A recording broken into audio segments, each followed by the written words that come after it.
Okay. Are we live? Woo! We're back, bitches. Oh, Yep. God. Here we go.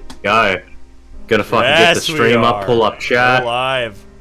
Beautiful. Yeah. It is time once again. Music. So we gotta figure out what the heck is going on with this microwave thing. Yes. And I'm just gonna let the intro play while we get links sent out. Oh, yeah, been a couple of weeks. Is this just gonna be a thing? Just like we'll just let the opening play through every beginning of the stream? Well, I mean, it does that whether or not I wanted to on the main menu, so I might as well. Because it's a good tune. Might as well. Oh. Okabe. Hashida Itaru. Makise Kurusu. China Mairi. Amane Suzuha.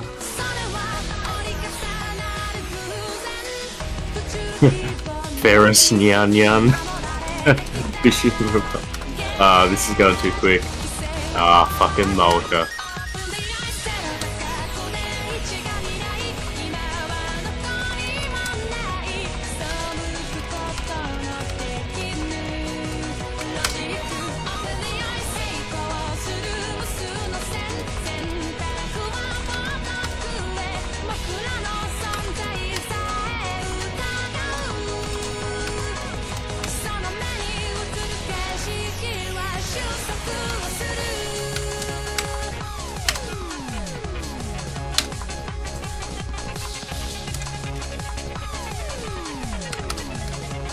Very important.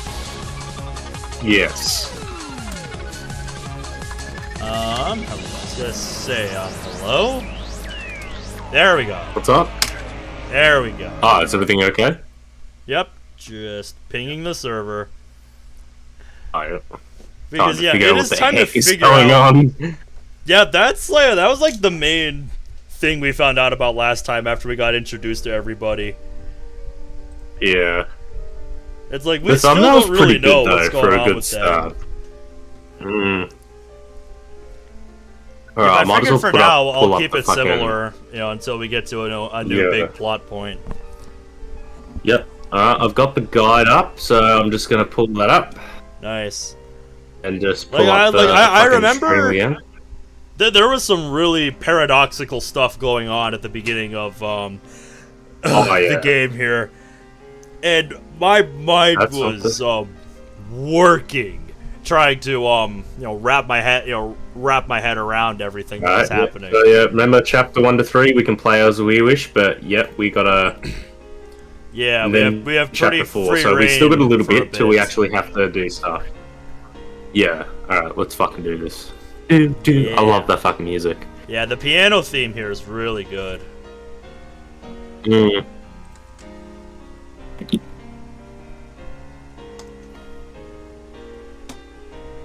we go. Alright. Do.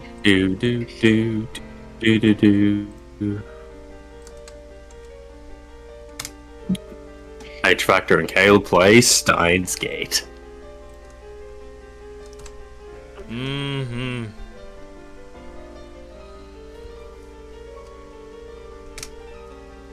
I don't love what we did with the fucking overlay though. We did a pretty good job. I would have to agree. And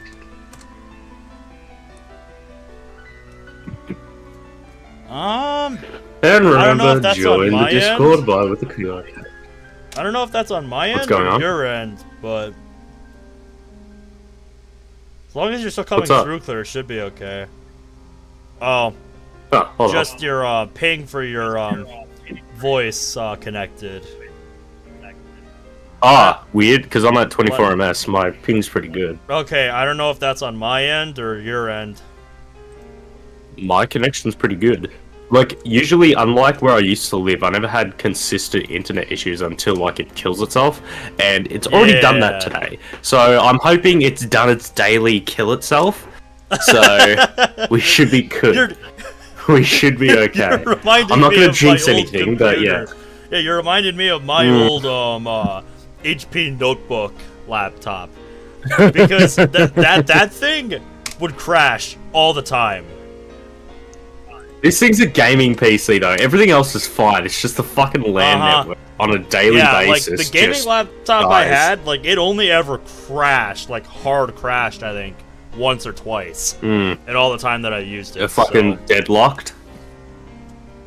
Yeah, like, for anyone who doesn't understand computer terminology, the term deadlock with a computer is different than a blue screen. Everyone fucking knows what the blue screen is, but deadlocked is when pretty much the computer goes into a complete freezing state. So, like, it just locks up, it doesn't move, doesn't respond to anything. If anyone who wants to, if they know if their computer's deadlocked, if your computer has a light for, like, when your caps lock is on, if that doesn't turn on when you're doing caps lock, you know your computer's deadlocked and nothing you're going to do is going to fix it. You have to do an emergency shutdown. Yep, pretty much just hold down the power button until it shuts off and then power it back up. Yeah, but really, the issue with deadlocking with computers is mainly due to I think it's like the CPU like goes to overload and it just can't. Oh yeah, exactly. Like if like a memory issue as well, so it's just like everything is just backed up to the point that it freezes. Yep. And when it goes into that state, there's no fucking. You have to do a restart. Yeah, there's just nothing to do from there. Yeah, it's just fucked. Yep. All right, you almost done sending out links. Yeah, I am ready to get back into it. I'm ready, man. There we go. I wasn't feeling too great last episode, but I'm definitely feeling good for this one. That's good. Alright, let's pick up where we left off. Time travel paranoia. Yes. Yeah, we finished the prologue chapter, and we got into chapter 1 a little bit. Yep, I want to load Let's fucking do this.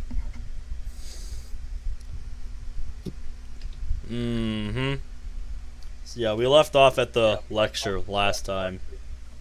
Yeah. I'm just reminded myself of what buttons do what. Since it's been a couple weeks. And you know, I don't want to mess with this while I have the tips list. Yep. Oh yeah, fucking. There was some stuff in here. I mean, you really the only principle missed of causality. the lecture. Yeah. Yeah. No, I will just say, like, if you didn't watch the rest of that, like. Oh, love of God, please do. Oh, the lecture made my brain hurt. A lot of this, even the anime, made people's brain hurt. And yeah, this is gonna be an even more extreme version of that. Yeah, this is like the closet intellectuals, like wet dream. Yeah. Like we were getting into the theory of relativity last time, you know, the Hiroshima effect, stuff like that. I mean, we were really getting 2D theory, girls, super string theory. Like, I'm just saying. Kursu's lecture last time, got pretty in depth. What was this? Right, yeah. Tons rule. This, you know, they were talking about like the. What was it? Just like, is time travel possible? Basically, was the topic of the lecture. And it talked about different stuff like this. And yeah, like I said, it made my brain hurt.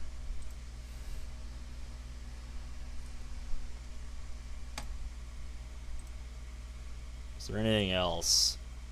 Yeah, the ATF. This was where the lecture was held. That's where the seminar was. Cosplay. Yep, that came up last time. An abbreviation of costume play. It's like, yeah, you don't gotta tell me what a cosplayer is. I know very well what a cosplayer is. It's like I didn't need a game to tell me that one. And then there was this, a message, this game's message board. This was just funny. 2D girl. That one really caught me off guard everything last in time. layman's terms. Yep. That was the other thing, the organization.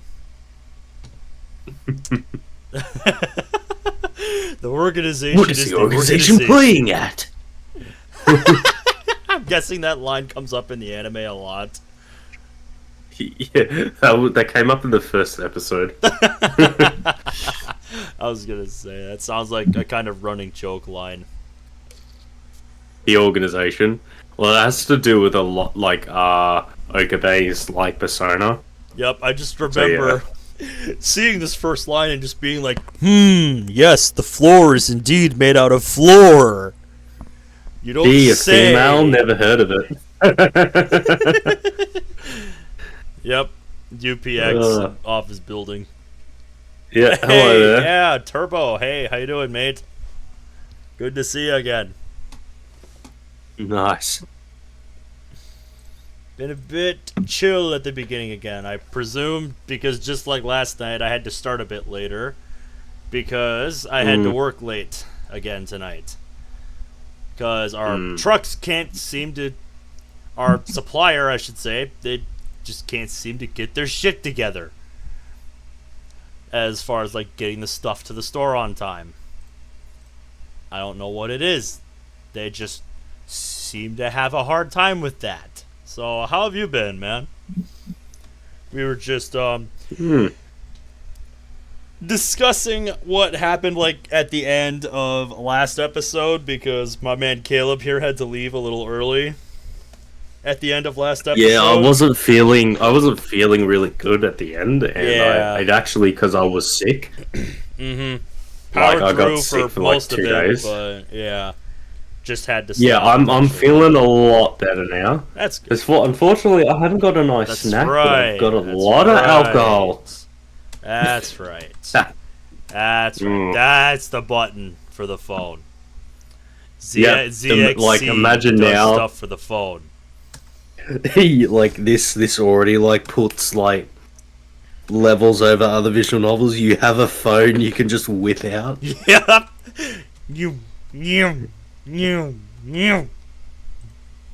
Mine. This reminds me of like fucking I remember spending quite a bit of time customizing the ringtones and stuff. Oh yeah. Like just for no reason, because I think we were waiting for you to get back. Yeah, like why not? Exactly. Yeah, anyway. I think Zach used something for his mod that was that was made or something. Yeah, that's something that came from Exit Music Redux. That was one good thing that came from that. Yeah. They released like the phone that they used in the mod as just a resource for anybody to use, which is one of the best things that came out of that mod. Because so many mods use it now, and it's great. It really helps with immersion. Granted, like, as much as, like, everyone copying just something just because it's, like, free use assets, I like that at least it's not fully done. Like, or maybe this is just, like, a bit of the old me talking. Like, because initially I wanted, like, even fucking blinking assets to be, privated, mainly because I really just wanted people to fucking try and do this shit themselves. Yeah, I get you. I mean, that's actually why the first part in the series of mods that I'm looking at now actually got taken down, because the team making the mod World of Dreams, found out that there were assets from their mod used in the first episode in the series of mods I was covering on Wednesday. And they actually said, "Ayo, what the fuck? We did not say you could use that." and then it got taken down. Copyright's a big issue. Yeah, absolutely. I fucking various artists, man. Fucking hell. Mm-hmm. I've always said, like, no egos, no drama, my ass. Yeah. It's just a bunch of egotistical pricks. Pretty much, yeah. I just remember the time where they fucking, like, tried to pick a fight with me, mainly just because they could. Yeah, just because they have a lot of weight to throw around. Yeah. Yeah, it's like... They could barely copy my work. Hilarious. Anyway, that's enough about various artists. They are a sore note. Let's continue actually quality work. Yep, we should get back into this here so we can figure out what the heck is going on with this microwave time machine thing. The phone wave, I think, is the phone wave. Phone wave. Name subject to change. TM. After the 2 time travel theories she introduced at the beginning, she explained the rest with equal eloquence. She seemed a little nervous at first, but that quickly changed as she spoke. By the end, it was an impressive lecture. So impressive that you wouldn't think it was an 18-year-old's first time. Yeah, that's the incredible thing about Makise. I remember spending quite a bit of time last episode too trying to figure out how to say her name. The good thing about I just Makise, forgot I need to pull up the obligatory who does what document. The obligatory shit window. No, I don't have that on this overlay. That's part of the old overlay. Yeah. But no, what's the obligatory? So yeah, we redesigned. For anyone who is relatively new to this channel, a couple of months ago, me and Ben decided that his overlays were just fucking shit. So because we decided to how much prep time? Yeah, how much prep time did it take for fucking you to switch from like a DDLC mod to like, I don't know, like Lego or Devil on G-String before we switched over? Well, I had different tabs in my OBS for like different games. So, I had one purely dedicated to just DDLC stuff. Then I had one, for stuff like Undertale and Lego Star Wars and whatever else I ended up using it for, that I would just change, for whatever I was playing at the time. And, that would be its own thing. And then I had one for when I was, recording, playing stuff like Sonic 2, Sonic 1, Sonic Advance 3, when I was grinding like individual level runs and I was just recording. I had an overlay for that. And then I just had like my random screen capture, which is literally just, like my mic audio and, my desktop for when I want to show something, directly on my screen. Yeah. Like now, it's all just consolidated into this one overlay that's a lot more robust. That can handle a lot more, with less work, basically. Yeah, like the art design of the visual design of the overlay was inspired by the overlays I did with Devil on G-String. Because I like the fact that the logo was in the corner and you could pretty much do whatever you want with it. You could have that switching around. So when I was coming up with some basic designs, I kind of tried to include, as we know, the title at the top, like hfactor is live. Yep. The bottom part where you can just add thing, and then of course that logo in the bottom right corner. And then I just thought of okay, we need a space for chat and that. As much as it looks really simple, it took a lot to get everything right. Like the chat. Yeah, the chat was the real sticking point for a while, because Mm. Our original idea didn't quite pan out the way we wanted, so I had to go hunting for a like chat plugin that I could use to copy the YouTube chat verbatim and plug it into in the end you found the chat. In the end you found something that fucking the program that I found well with the design. The program that I found was called Social Stream, and basically they had like two versions, one for like Chromium based browsers, which I will not touch with a 10-foot pole, and if you're currently using one, would highly recommend changing, especially as Manifest v3 sets in and Google tries to kill ad blockers. At the moment, I'm still sticking with Opera because that's a pretty consistent browser for me. Yep, I know a lot of people like stuff like Opera GX. I just prefer the regular Opera, to be honest, than GX. Yeah, Opera, GX just Opera GX, Brave, that kind of stuff. Just different Chromium-based browsers that are better than Chrome, but like still feel familiar because they're Chromium-based. Yeah.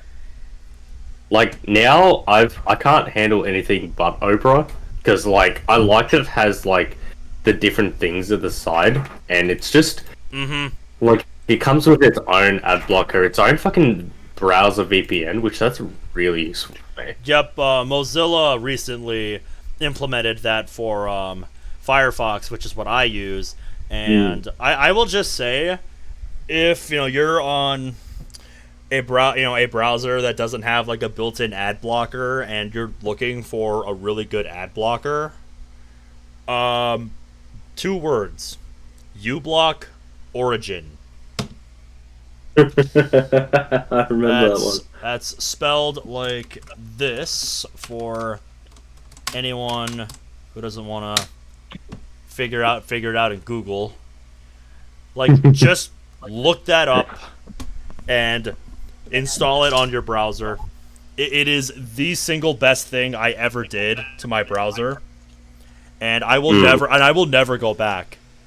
Websites can fight me tooth and nail to turn off my ad blocker. No, the simple answer is no. I will never turn this thing off. If you're gonna tell me that I can't use an ad blocker on your website, I'm just not gonna visit. I am just not going to bother with you. I've got like ways around, but usually I use an ad block for most sites. Oh yeah, I have it turned on all the time. Like, it is an essential, piece of security for browsing, if you ask me. And just a decent bit of quality of life, because sometimes it's fucking impossible to like browse a website without fucking all those pop-ups and shit. I know. Because they overlay the entire screen. And you just click something and it just fucking pops out. Yep, and it rips you away from the page you're trying to go to try and sell you something you obviously don't need. It's just so irritating. Yeah. And that's the funny thing. Like, they try to, seep in more and more, and it's just like, nope, goodbye. Alright, man, let's continue, shall we? Yeah, like I said, as soon as I installed uBlock Origin, I stopped seeing ads literally on every single site I went to. Since installation, no site I have visited has been able to sneak ads through. It is just that powerful of an ad blocker. In fact, I'm one of those sad and degenerate people. Let me pull up uBlock's stats, actually. Yeah, let's see. For just YouTube, not even anything else, YouTube. I'm actually going to switch the game window so y'all can see this. I'm one of those sad degenerates that actually have YouTube Premium, mainly because I just got sick of ads and let me tell you, I'm going to switch over to my browser here. I'm going to actually have to go onto your stream for one. Since install, just on this computer, not even all my computers that I've used with uBlock. Since I'm having a look. Yeah, since install, it doesn't actually show up on the stream. So I'll just read it. 234,797 ads. I don't think it tells me like how much my ad blocker has done. But yeah, uBlock does that because it wants you to know just how much of your life it has saved you. Because there's a lot of little ads that don't even get having to watch ads. Mm. Like seriously, I can't recommend this program enough. Alright, man. We've kind of like subtly advertised. Imagine if you get a sponsor one day. That'd be fucking funny. Yeah, I mean, hey, I'm just saying. Oh my god. Hit me up, uBlock. I would advertise that shit for free because it is the best decision I ever made with my browser. I know like Black. There's a fucking beautiful fucking. There's a table making channel which I swear these guys like this dude. Here, actually, his name's Cameron. He owns Blacktail Studios. He fucking pretty much makes some of the most beautiful fucking tables I've ever seen. Like, granted, they're fucking expensive as fuck, not gonna lie. But the good thing about that is, like, their quality. Like, I've always said to my girlfriend that if I can one day get one of these tables, I know I've peaked in life. Because, like, fucking, they start at, like, fucking 10 grand just for, like, a simple, like, black epoxy table. Because, like, this shit's world class.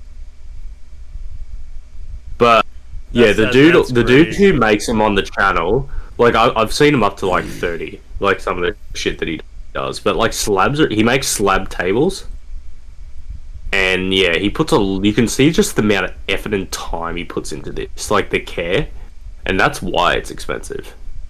But he always says about, like, sponsorships, like, the main like, you can know that, like, if a sponsored product is good, if the YouTuber or content creator uses that product outside of the sponsored video. Oh, yeah.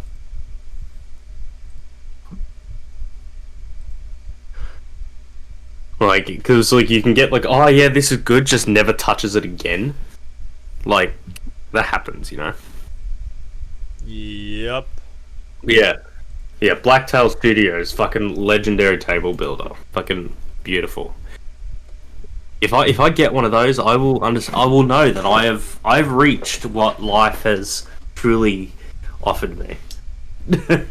Yep. Let's continue, shall we? Yeah, we've kind of been rambling. But hey, that's part of the fun. Hey, that's half of this content. Exactly. We're here to ramble about things and discuss the story. Yeah, right, so she did well to respond to my malicious questions with sarcasm. She's got guts. So for characters thus far, I'm voicing Rentaro, like the main guy. Yeah, Okabe. The guy with the alias, the scientist, Hoeen Kiyoma. Yeah, Okabe. I know, yep. And then, Makise. And then you're voicing, Mayuri, Nakabachi, and Daru. Yep, I know them. Alright. It's like, because I'm, like, such a fan of the series, like, I just know the names. Like, I know who these people are. Oh, like, yeah. Mayuri, Daru, Nakabachi. Yeah, Turbo Raid is kind of infamous for sponsorships.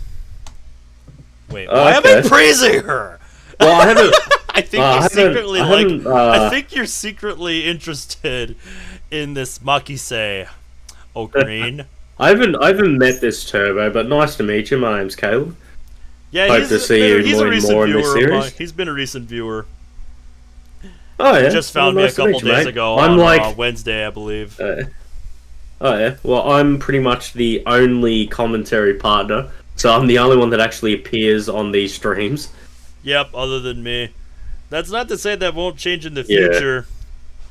Who knows? And I mean, I have done commentary with someone else in the server when him and I did Omori. Just I haven't put him officially on the commentary partners list because that's all we've done so far.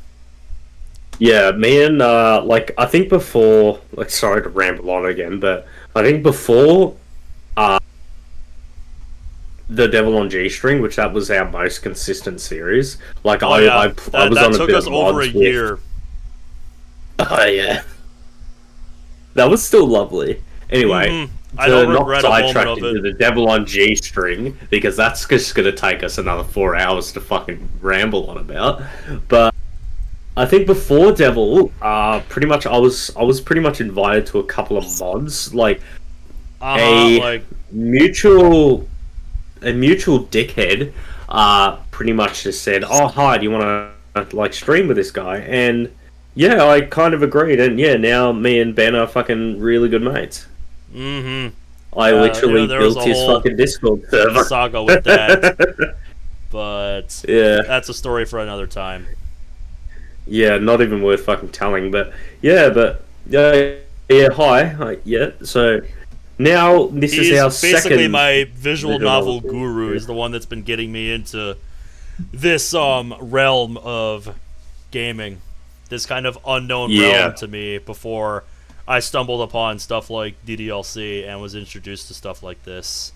And I'm like, wait, stuff like this has existed all this time? He was only like, yeah, like fucking, he was like really like adamant that DDLC was like really the only thing he wanted to touch, but then I just went play Devil because I knew that would be a really good starter because it had the sort of same opening feel to what DDLC did, but then it took its own power. So I knew it would be a great opening to the outside visual novels, and do not regret that in the slightest. Oh no. I compared it to the Hunger Games in that it is, kind of a slow burner in the beginning. Like, it takes its time, introducing everything and letting you get, acquainted with everybody and, setting up the world. So that once things do start to, take off, things do start getting wild, it's like, holy shit. And yeah, the ride just did not stop from like episode 6 or 7 onwards. Yeah, it just got more and more twisted. Oh yeah, it just kept ramping up. It was insane. But yeah, fucking like I thought. I would highly recommend checking out our Devil on G String series if you've got a few days to binge something. Yeah, it's on the main page of the fucking. Yep, it's on the main page of the channel. If you're interested. After we finished the series, I felt compelled to put it on there. Just it only felt right after how much time we invested in it. Yeah, it tended to be like, besides like Sonic series, like out of anything like even mod related, it's been the longest amount of episodes that you've spent. Oh yeah, absolutely. It's the longest I can say, I've spent just finishing a game.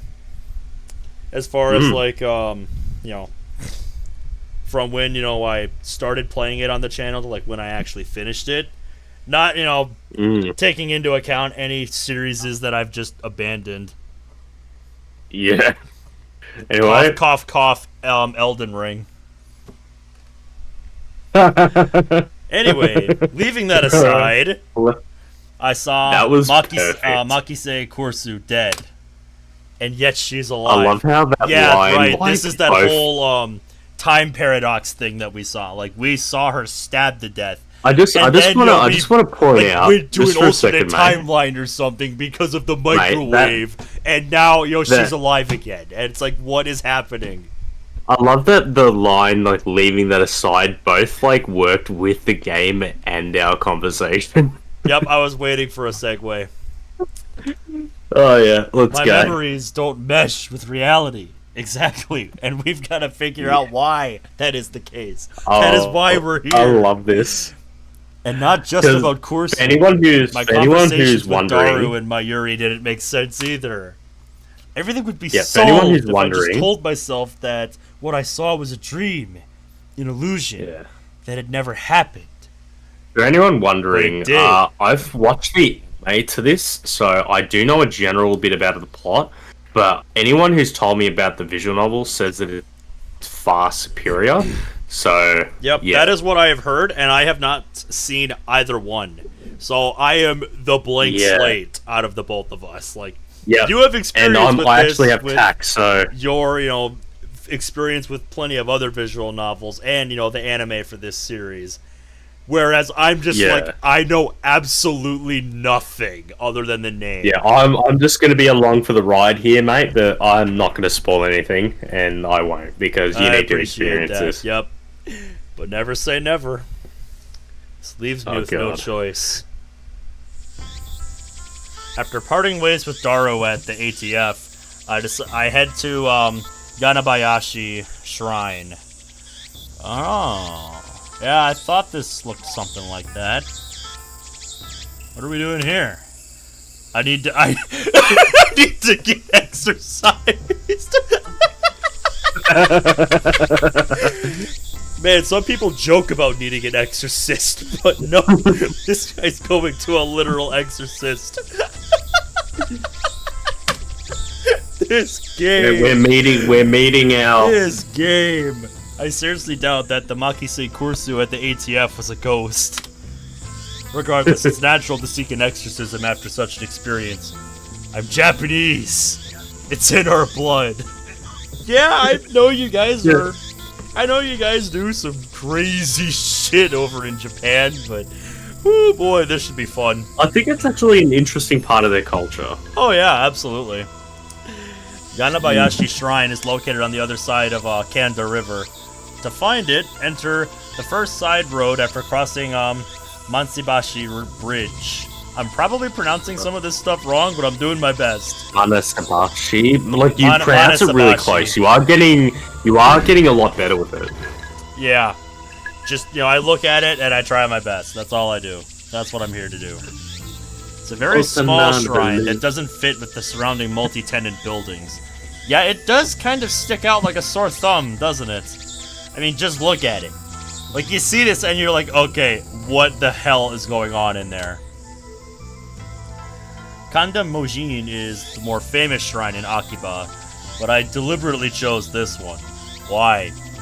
The shrine is so small, you could easily miss it if you weren't looking. Regardless, I can hear the chirping of cicadas from the few trees growing here. It's occurring! Toot-doo-doo! There are two girls standing in front of the main building. One of them is Mayuri. The other is a docile-looking beauty in traditional Miko attire. Aha! Yeah, haven't met you yet, have we? This is gonna be fun. Urushibara Luka. Probably butchered that. At least he's honest. Oh, that's my motif here. Alright. This is gonna be fun. Who's gonna voice Luka? A stunning example of feminine charm and grace. Do you want me to voice her or you? Lips delicate like cherry blossoms in bloom. The essence of Japanese beauty. The chief priest's son. Aha. That's right. Son. And I just want to remind y'all, this game's from like 2009. So this game was ahead of its time in many ways. Oh yeah. Lovely in every way, but he's a guy. Yeah, we know that. You just said it. Alright, do you want to voice Luca or me? Sure, I can voice Luka. Alright, go. I need to remember how to pull up the... Here we go, backlog. I need to put that in my notes. Urushibara. The name, yep. There we go. I'm going to refer to him as Luka for short. Good afternoon. Yes. Good afternoon, Okapi-san. There we go. Okabe. I'm tapping into my inner Mayuri. Yep, I love that about your portrayal of Mayuri. He bows his head. I'm doing it accurate to the anime. Yep, the voice of a girl. That's pretty much the mannerisms of a girl. More feminine than any girl I know. He's compensating. What a dude. But he's a guy! We get it. We know that about Luca now.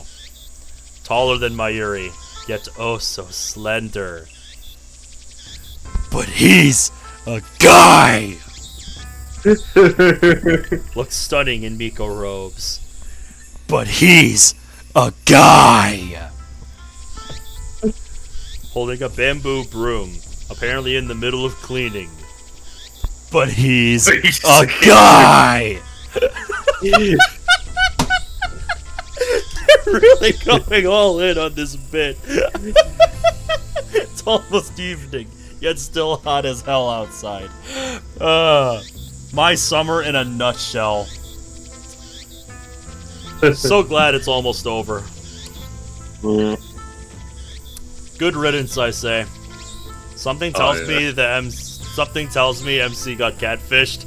Yeah, I think Ocarine got catfished here. Got thrown off by Luca. Oh yeah. But he's a guy! Damn cicadas won't shut up. But he's a guy!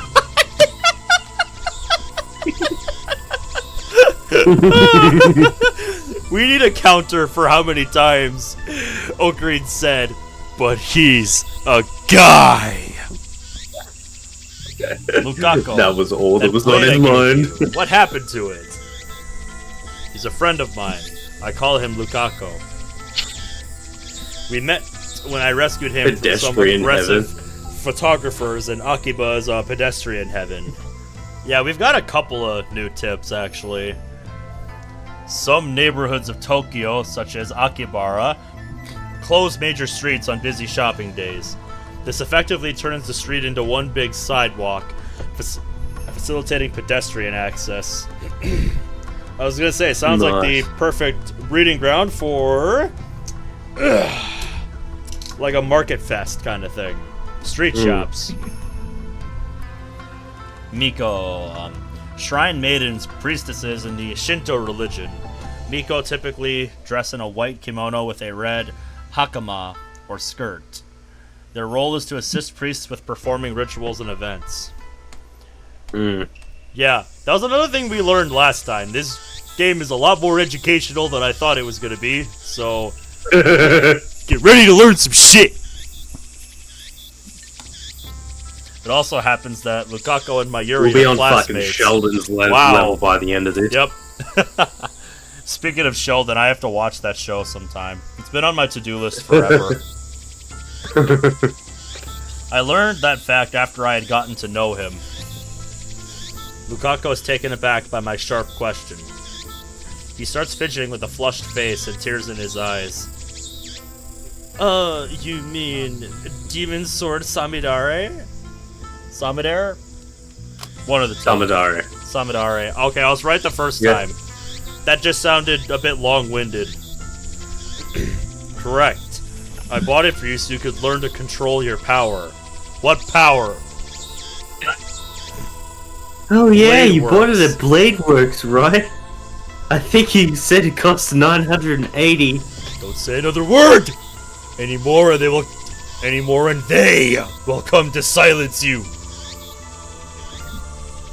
They're gonna silence me?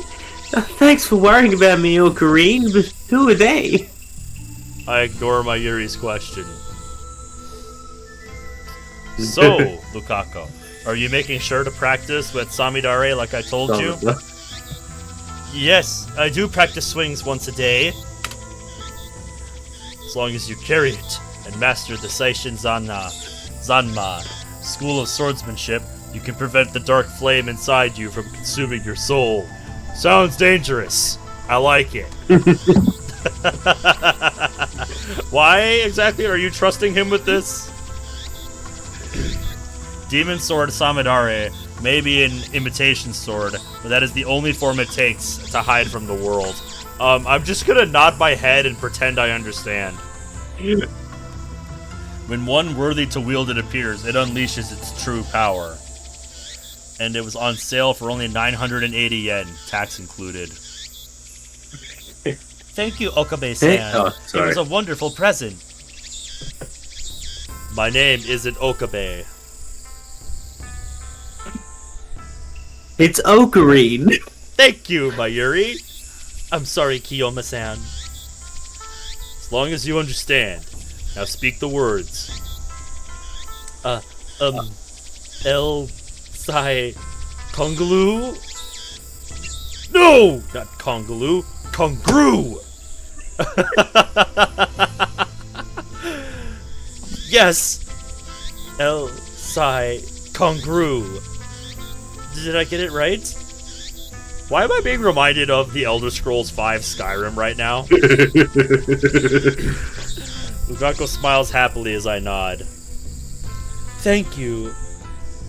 Such a lovely smile. I knew it! I had to do it one more time. Oh, yeah. But he's a guy.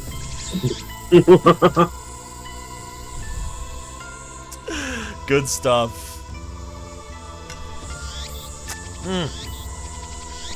Your line. Alright. Such a beautiful master-disciple relationship. Mayushi's not a Fujoshi. She's getting a little excited. Mayuri-chan, please don't imagine such things. Jeez. Though we do have a master-disciple relationship, I, Hoin Kiyoma, have gone to great lengths to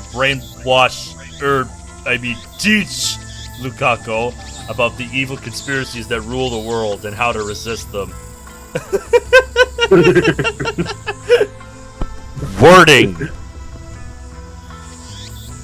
That stuff about Demon Sword Samidare is part of that training. Looks aside, Lukako is very obedient and hardworking. Plus, he's always eager to learn new things. A master couldn't ask for a better disciple. Though he does have the weakness of not catching on too quickly and being too shy. Hey! Sounds like me. I can be a little thick sometimes, as I've mentioned many times. Especially is relevant when I'm playing something like Celeste. Good lord. Let's try to forget the 80-minute grind I spent. You know, I did for one strawberry. Like, can we just pretend that never happened? What are you doing here, Mayuri? We came to see Lukaku. Kamima is coming up next month, and I want him to cosplay as Kiari-chan from Rainet, but he won't say yes. We'll have to look at our tips list after this conversation, because we've got quite a bit to digest here. But cosplaying, that's just too embarrassing for me. Yeah, I don't think I could do it. But I'm sure you'll look great in it. Mayuri, the simple fact is, he don't want to do it. The phrase "someone this cute can't be a girl" is really popular, you know? Come on, make your cosplay debut. Oh my god. Mayuri is adamant about this. Mayuri's hobby is making costumes. Yep, we've established this last time. She's made at least 30 so far, but it's rare for her to wear one herself. Instead, she seems to get her kicks from seeing other people wear them. And it looks like she's chosen Lukako as her next target. Naturally, the costume Mayuri is currently raving about is for a female character. Makes sense. Normally, I would understand why a man wouldn't want to dress like a girl, but come on! Lukako has no problem wearing Miko robes. Why should cosplay be any different? There must be some auxiliary reason that we don't know about. Yes. But whatever. I have business to take care of. Save the trivial stuff for later. Aww. Yeah, but it's really important to Mayushi. And it's trivial to me. Anyway, Lukaku, there's a good reason for my being here today. I need you to perform an exorcism on me. An exorcism? An exorcism? Then I'll go get my dad. Sorry. Please. No, it's nothing that serious. I just need some peace of mind. She's like that character from Cardcaptor Sakura. I'm not familiar with that. Who are you talking about? Anything you're familiar with, Caleb? Vaguely, but not fully. Okay. Why don't you tell us a bit about it then? That's why I came here instead of Kanda Shrine. So with that said, bring out the usual. The usual? You mean Samadare? No! The hell uses a demon sword for an exorcism? The usual for an exorcism should be obvious.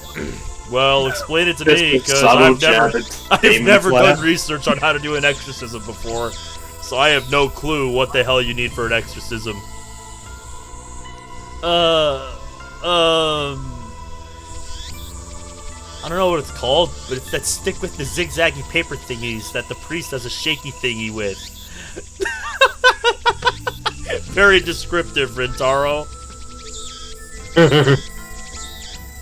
That sounded really dumb, Ocarine. It did, and I love it. Quite a shock to hear that from Mayuri. That's how you know it's on a whole other level of dumb.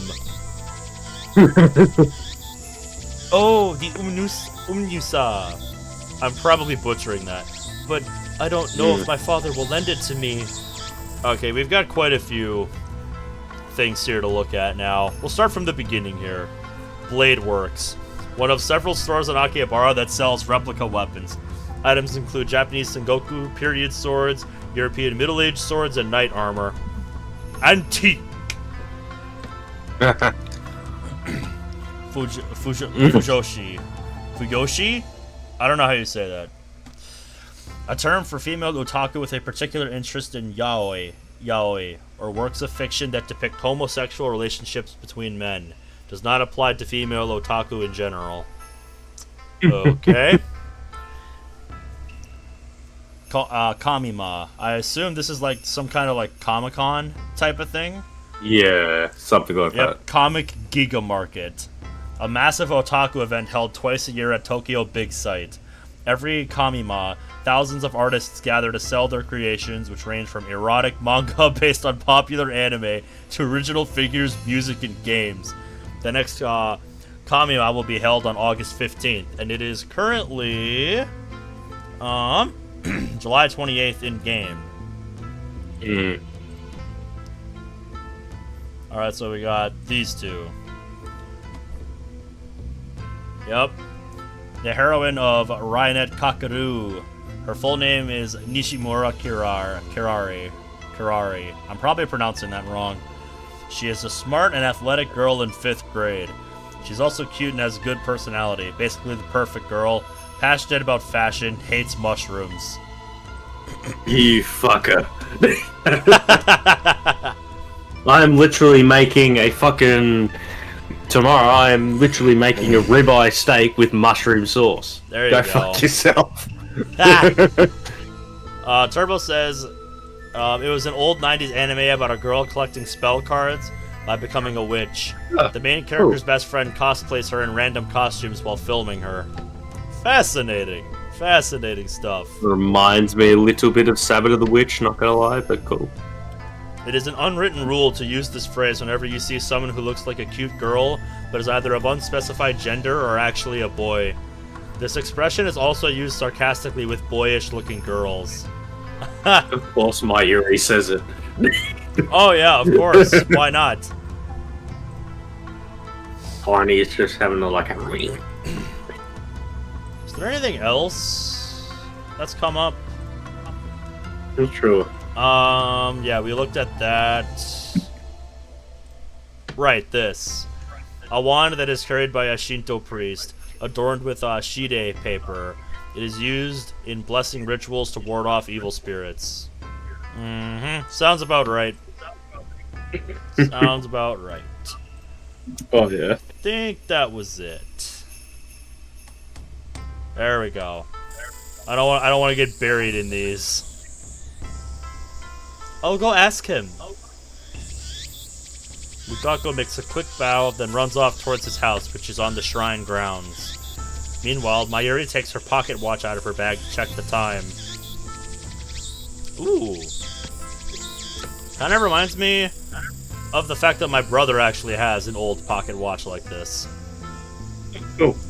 It's a very old watch. Not the sort you'd expect a high school girl to carry. No, it's very unusual.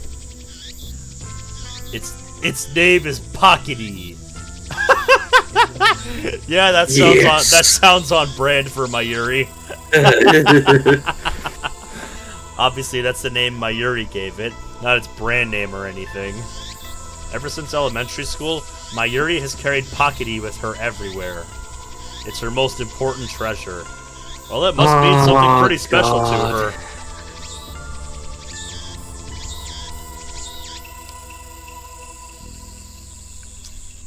Your line. Oh, sorry. Well, time for me to go to work. Do your best. You're going straight home afterwards? Yep. Mayuri lives in Ikebukuro. She comes to Akiba by train just about every day. Should be obvious since we're childhood friends and all, but I live in Bukuro too. Bukuro. So I've been staying at the lab since summer break began. See you tomorrow. I call Mayuri to stop before she trots off. Wait, Mayuri. Back at Radicon, you heard a man scream, right? Scream? Mayuri blinks several times and puts her finger to her temple as if in thought. She gives me her usual smile afterwards. When was that again? This afternoon. I don't think I heard anything. Just further confirmation that, yeah. We are in a different timeline, or we have gone back in time, or something of that nature. I don't even want to mention what it is, because, like, it just all I can really do now is speculate. Yeah, even the phrase for it is a spoiler. Oh, excuse me. I guess I will find out when the time comes. Yeah, mate. It's fucking so worth it. Oh, Green's weird. Her face, I love it. Yes. She is literally just that incarnated. It's perfect. It is. Bye-bye. Do-do-do. Off she goes.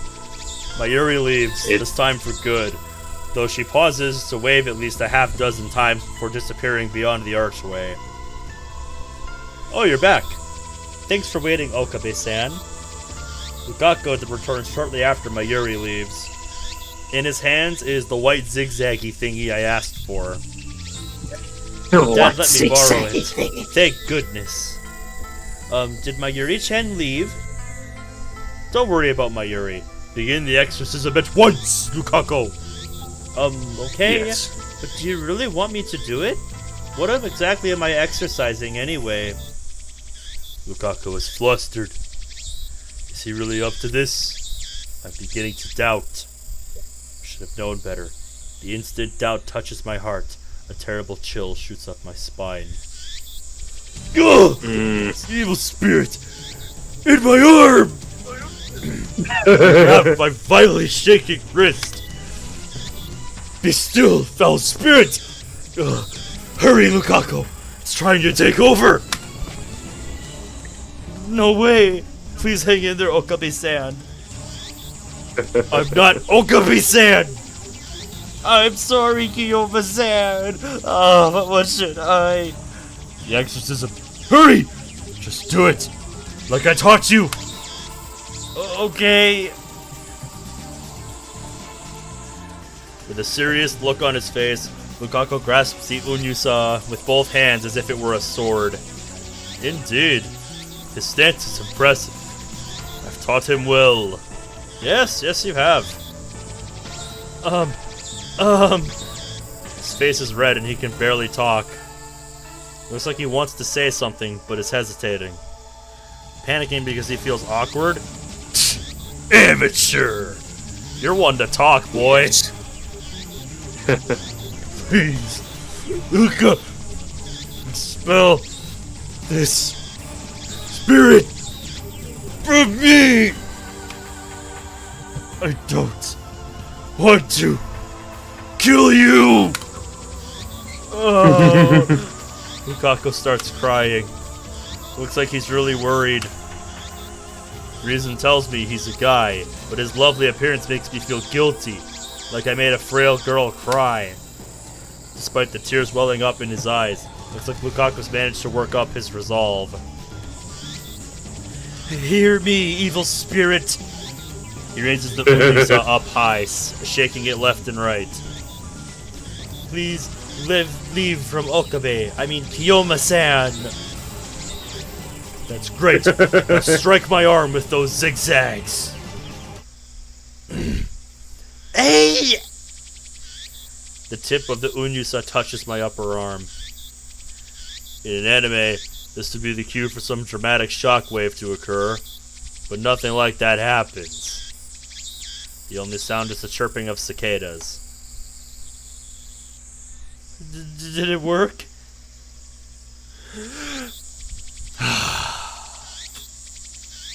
The trembling in my arm has stopped. I'm okay. Looks like you drove away the evil spirit. Good job, Lukaku. Nice. Lukaku sighs in relief and blushes. I'm glad I was able to help.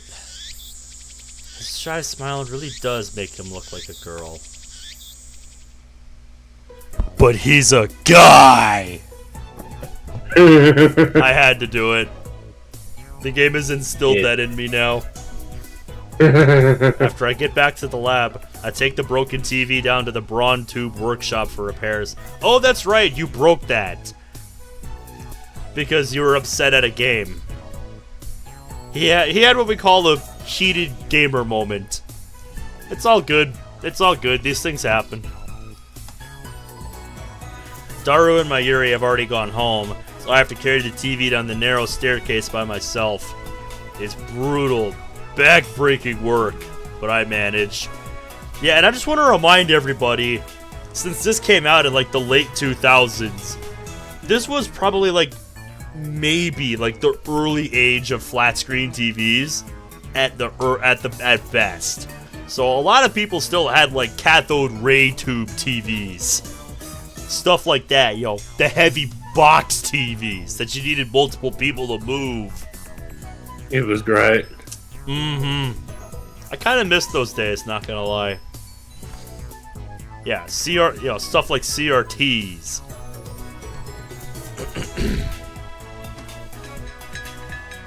I push the workshop door open with my hips and head inside. The room is dimly lit by the setting sun, but the gloom is offset by the glare from the gigantic CRT in the center of the room. A 42-inch CRT television. That is nuts for a CRT. Oh, yeah. Doesn't seem like something you could get in modern Japan. With LCD TVs becoming the new standard, I seriously doubt anyone would want a bulky, old CRT. Like I said, in the first episode, speedrunners would kill for a place like this. Oh, yeah. Because a lot of old games actually, run the best on old CRTs. Hey, I don't think we met you yet. Mr. Braun. Mr. Braun himself, yeah. Who's gonna do Mr. Braun? I'll fucking do him. Alrighty. Yo, what's up, Okabe? Sitting in front of the huge CRT is an equally huge man reading a sports newspaper. Yep, checks out. Yeah. Mr. Braun himself is how I'm phrasing it in the Who Does What page. Yeah. He's the workshop's manager, actually the owner of this whole building, Tenuji Yugo. I call him Mr. Braun. Wow, so I wasn't far off. I wasn't even that far off. I put that there kind of as a joke. Yeah, that's why I said that. Fitting name for someone who loves brawn tubes. What's up? The TV you gave me broke, that's what. Bet you were treating it rough, weren't ya? Stone Cold Steve Austin has a second-hand job? That's wild. I barely managed to set the heavy TV on the counter.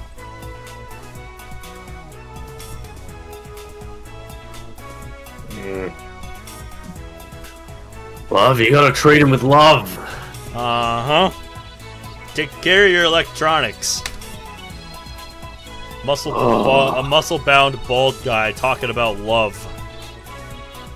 It sends shivers down my spine. I'll need repairs post-haste. Man, why do you always talk like that? Because he's a scientist. Oh, shit.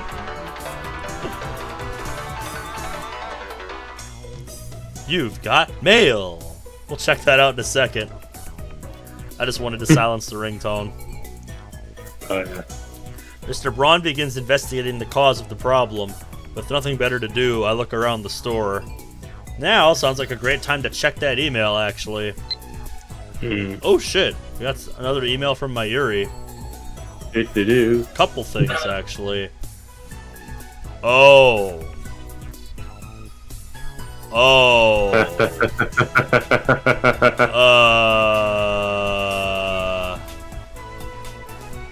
Yes. Yes, I see. I do understand what is happening here.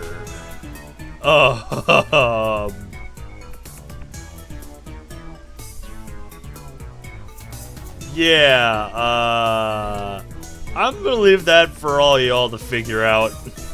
Did we get a reply to this or something? No, this is one that we replied to.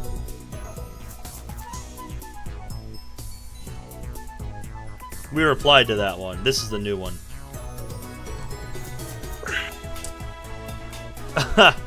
Subject, just fatty. I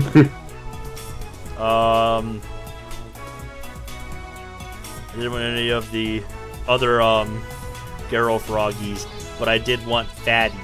Now that I think about it, it wasn't really that cute. Actually, it was kind of weird looking. I wonder why I wanted one so bad. Hey, I just realized a fatty kind of looks like Daru-kun. Oh.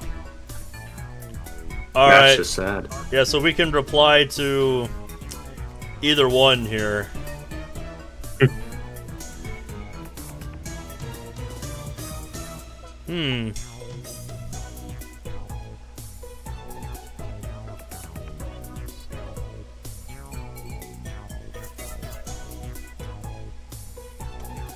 I'll have to think about. I'll have to think about that.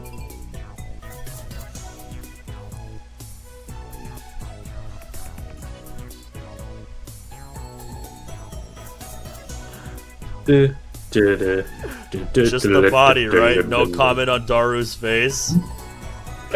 Did they even sell Garo froggies anymore? Which one? Which one indeed? I kind of want to go with the Daru one. Just because it's like, come on, don't diss my boy Daru like that. Well, I've just ordered KFC. Nice. I'm fucking hungry, dude. I need some fucking food. I was just like hunting fucking like the internet for Uber Eats codes. Hello, Zach. Hey, Zach. We're thinking about what we should say to Mayuri in this email we just got. Anyway, I'll be right back. I'm gonna just go to the bathroom and refill my drink because you know I'm a pisshead. So. Yep. All right. Fuck you. So what's new, Zach? Yes, I'm a pisshead. So. I love you guys. I really do. And that's not even me being sarcastic. You guys are legendary. Well, you're legendary too.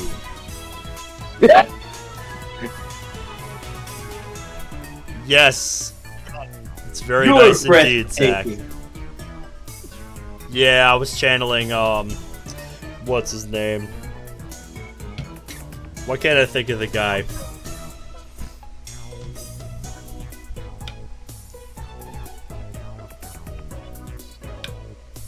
Keanu Reeves, that's who did that.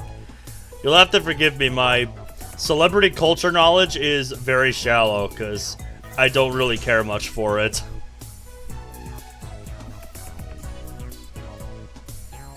So, what's new with you, Zach? I'm gonna go with the Daru one. Because you did not just diss my boy Daru like that. Alright, we're gonna send that.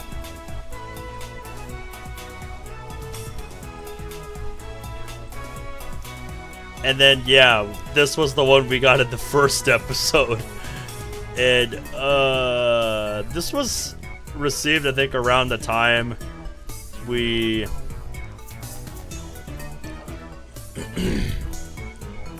jumped back in time, or whatever happened in the first episode.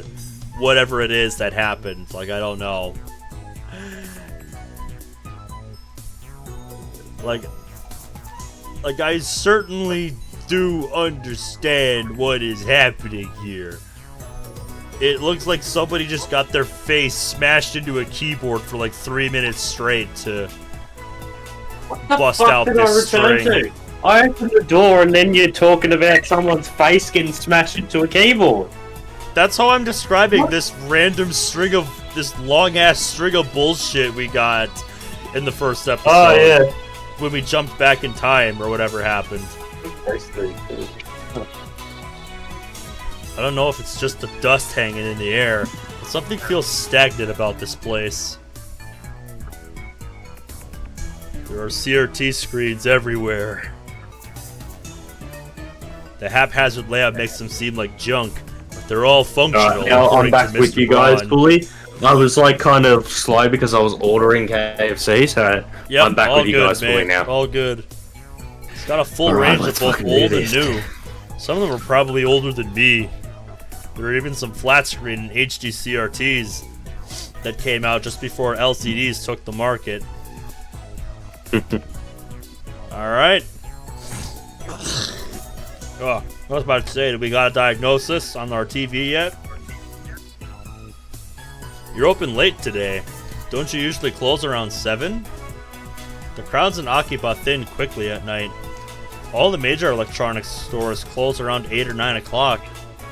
And then as if the liveliness of the day was simply a lie, the town goes silent.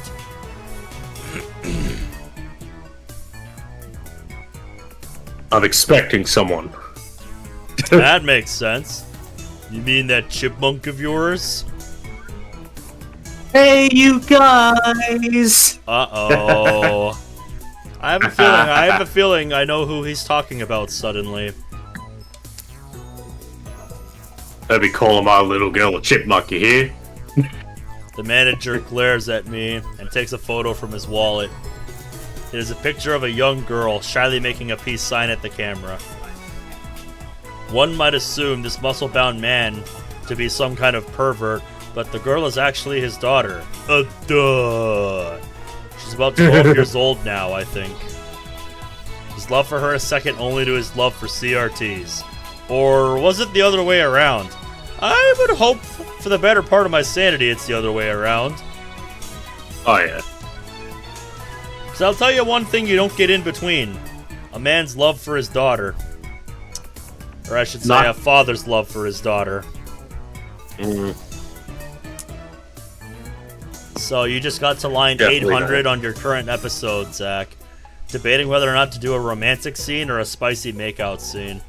That is not for me to decide. That is your story, and it's ultimately up to your story to decide whether or not it has that theme to it, you know? Yeah, you just gotta, go with, what feels right. with what feels right. Exactly, that's where I was getting at. That's one of those things you just kind of have to feel, like, you just have to think about it in your head, like, where's this story going? Yeah. Just don't do a casual story and then just have, like, Monica give the MC a lap dance like that one mod. Oh, God. I don't even want to know what mod you're talking about. Funny, when I got done typing my previous page, Monty started blushing. Oh, God. Well, oh, no. I was about to say, my baby here, a moment ago, was rolling her eyes, so there's that. They have sentience. Yep. It's like my camera that just looks at me every time I walk past my room. Yep. I see her in the I've store. decided to name him Bill. What was her name again?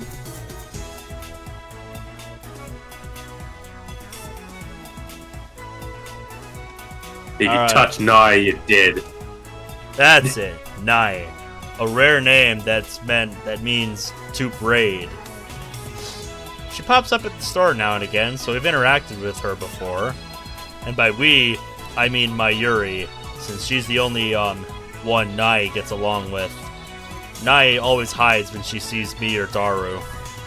I must admit, I'm impressed she can sense my aura of madness at such an early age. Of course. It's not like you try to hide it, in fairness. Yeah. Yoma. She just winked at me. It's a sign. Mr. Braun makes a grandiose kissing gesture at his daughter's photo. Once again, shivers down the spine. But seriously, besides your daughter, has this workshop ever had a customer? I've been renting the second floor for about 6 months, but I don't recall ever seeing a customer. The future gadget laboratory. Making any money. Ain't a customer. He puts away the photo and goes back to checking the TV, leaving me with that vague answer. There's probably just a loose solder on the board. I can fix it. Really? Well then, by all means. Hold on. I get you an estimate. You bet, brother. What? You're charging me? Yeah? I just love the English dub of this character is actually fucking Vegeta. That's crazy. Can't say it's not fitting though, given his size. He has a really good he has a lot of range. He voices a lot of characters in dubbing, but this is one of his characters. Like he voices All Might as well. I see. But yeah, it's like, have you never heard of the phrase you break it, you break it, you pay for it? Yeah. What'd you think? This ain't some charity. You're the one who gave us the TV. Yeah. It's your responsibility, dipshit. Yeah, so what? Never said I'd serviced it for free. Exactly. Curse you. You have some gall to say that after foisting a half-broken piece of junk onto us. Oh, come on, Rentaro. Stop haggling with him. Oh, shut up. If you don't want, I can take it back, though. I have to charge you for its safe disposal. Extortion! You dare cheat the man who very well may change the future of mankind? Rentaro, calm down. Who's that now? Me, of course. Who else? Brush your teeth and go to sleep, kid. You got some nerve to be back talking when I'm letting you rent the second floor for next to nothing. Yeah, you know what they say. Don't bite the hand that feeds you. Yeah. You shall have your money, Mr. Braun. In the end, I'm no match for him. Yeah. Just a little personal note here. If, that were me in this position, looking at a guy, of this size and stature, I don't think I would question the guy. The words Jack Hummer on his shirt. Yeah, like, I don't think I would mess with this guy. Like, even if you're more intelligent than he is, his biceps don't care about that fact. I'm just saying. Just then, I hear the door open. I look up to see that a girl has entered the store. Well, hello! She's wearing a vintage jacket and tight shorts that highlight her long limbs and athletic figure.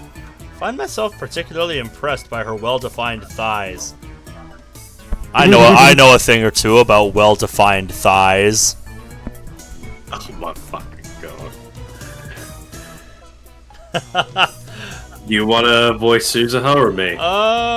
Sure, I guess I could. Yeah. Alright. What's up? What's up? Oh my god. That makes so much sense. Just look at Zach put in the fucking thing. You fucking, that works too well. Suddenly, time stops.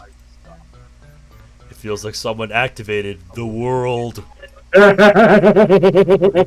power to stop time.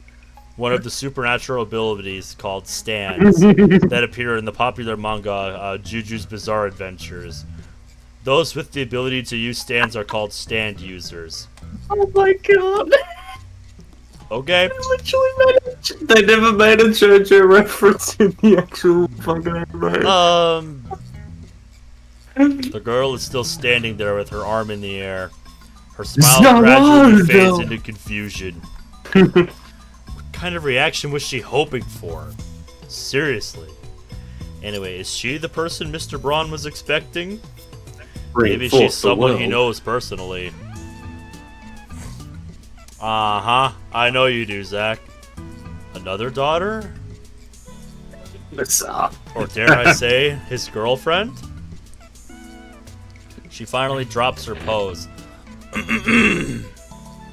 I called earlier. I'm Amane. Yeah, Amane Suzuha. Amane. I was gonna say, I'm probably butchering Amane that name. Suzuha. She's called Suzuha mostly. Or Suzu by Mayuri. I know too much shit about this game and this visual novel and this story. Well, yeah, you've watched... That's the difference between you and me. You've watched the anime, I haven't. Yeah, I just noticed, like, this is the one character I can point out names like that. Like, Suzuha.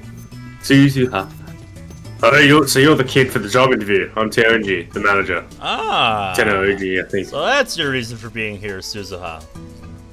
A job interview? This young woman?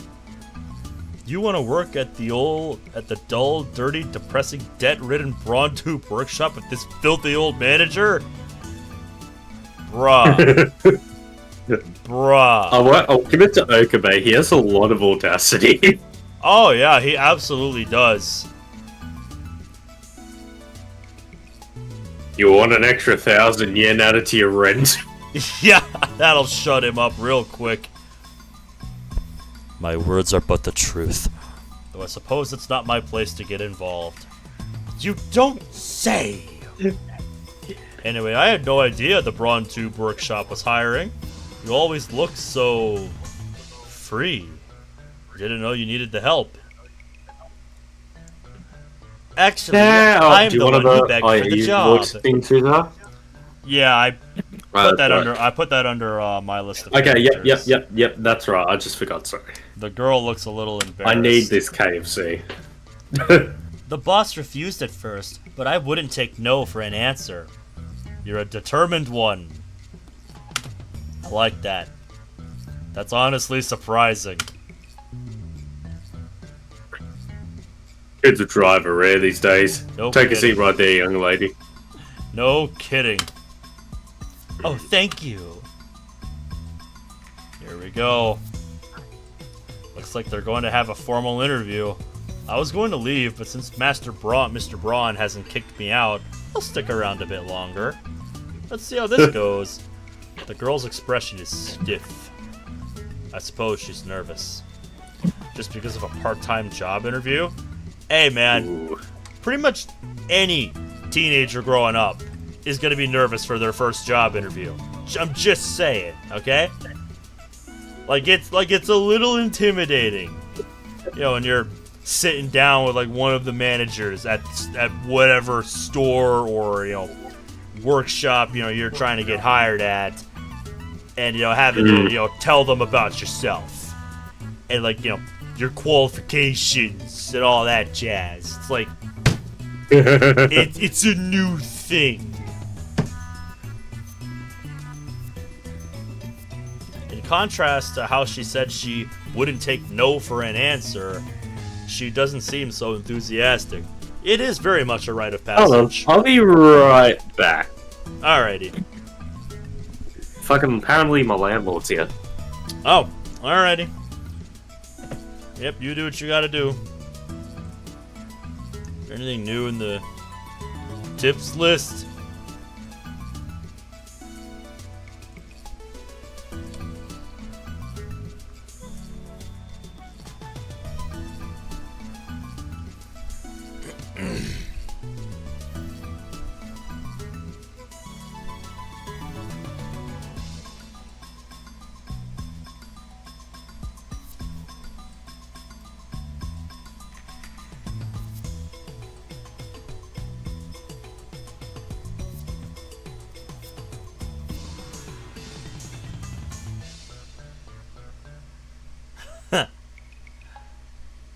That was the most amazing one to me from part 1.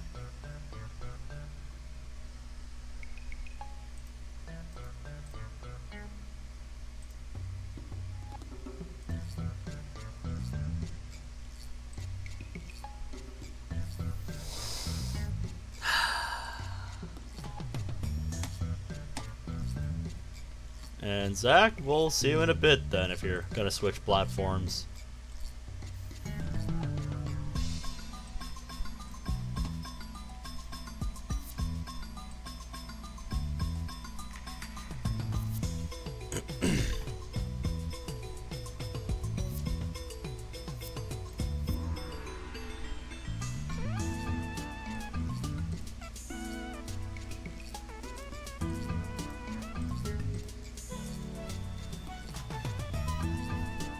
I am very curious to see how this interview is gonna go.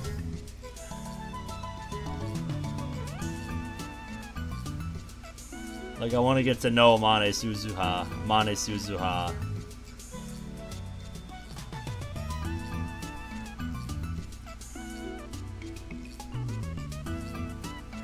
Like, I want to see if she'll hold up to canon.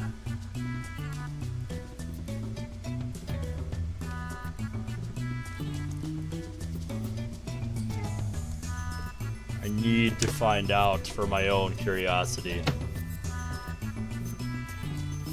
I'm just cleaning my screen while I wait for Caleb to get back here.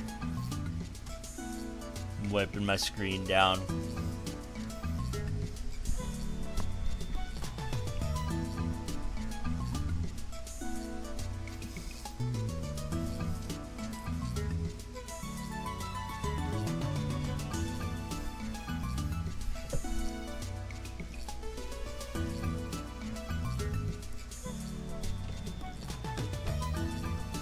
There we go. I really should store more snacks in some of these drawers for moments like this. Normally I just have them on the desk next to my mouse. The problem is my water bottle is so big now that I just can't do that. It takes up so much of the limited desk space I have left.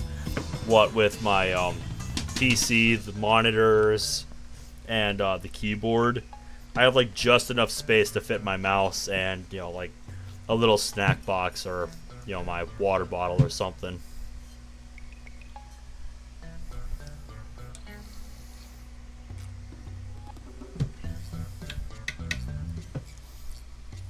I've also been thinking more about what kind of mon I want to use against the Mewtwo raid boss that just dropped in Scarlet and Violet a couple days ago. And I'm starting to think my initial idea... Like, I was initially thinking about using a Dark type to, you know, be immune to Psy Strike. But there's a problem with that idea. Now that I know what its moveset is, now that I know what this Mewtwo's moveset is, it has Aura Sphere. So a Dark type actually wouldn't be as good of an idea as I initially thought.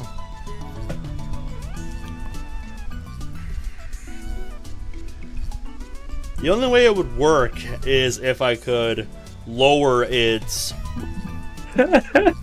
special attack. Oh god. Welcome back, Caleb. That was the most awkward experience of my life. What did your landlord want? Nothing, just here to inspect. Just stopping in? I had a very awkward conversation with her partner because I apparently forgot about her. And she pointed that out. And that was awkward. I see. So it's just like... Just dropped by unannounced, huh? He does that sometimes, but yeah, he's like doing something for like his sister or something. I see. Like, he's just here with the... he just pops by occasionally, like once a fortnight, just to see that we haven't burnt the place down. Fair enough. Yeah. Alright. Let's get back into it before let's get into the interview. Die of nervousness. It's kind of funny you say that, because that's what... Amane is feeling right now. Oh god. Yes, Tiny, shush. Apparently a lot of people are going to use Bugterra type Mews against Mewtwo. Yeah, I don't know if I'm going to use the Mew that they gave you for this raid. Like, I know something special is supposed to happen with Mew in this raid, but I'm just not convinced that Mew is going to be able to solo this raid.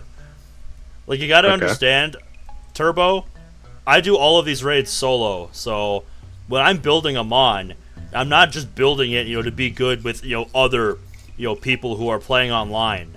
I don't do that. I do everything solo. I've soloed, like, pretty much every 7-star raid, once I got into the post-game.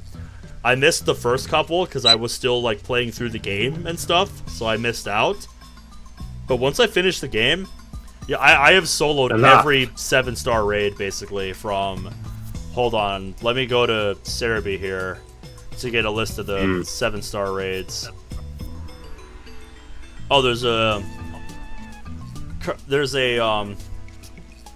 distribution going on right now. I'll have to pick that up tomorrow. It's taking so long for my order to fucking wrap. Oh wait, I don't think it's been released yet. I don't even use online minus the rewards. Yep, I have online, but I don't really use it for much. What's this about? Oh,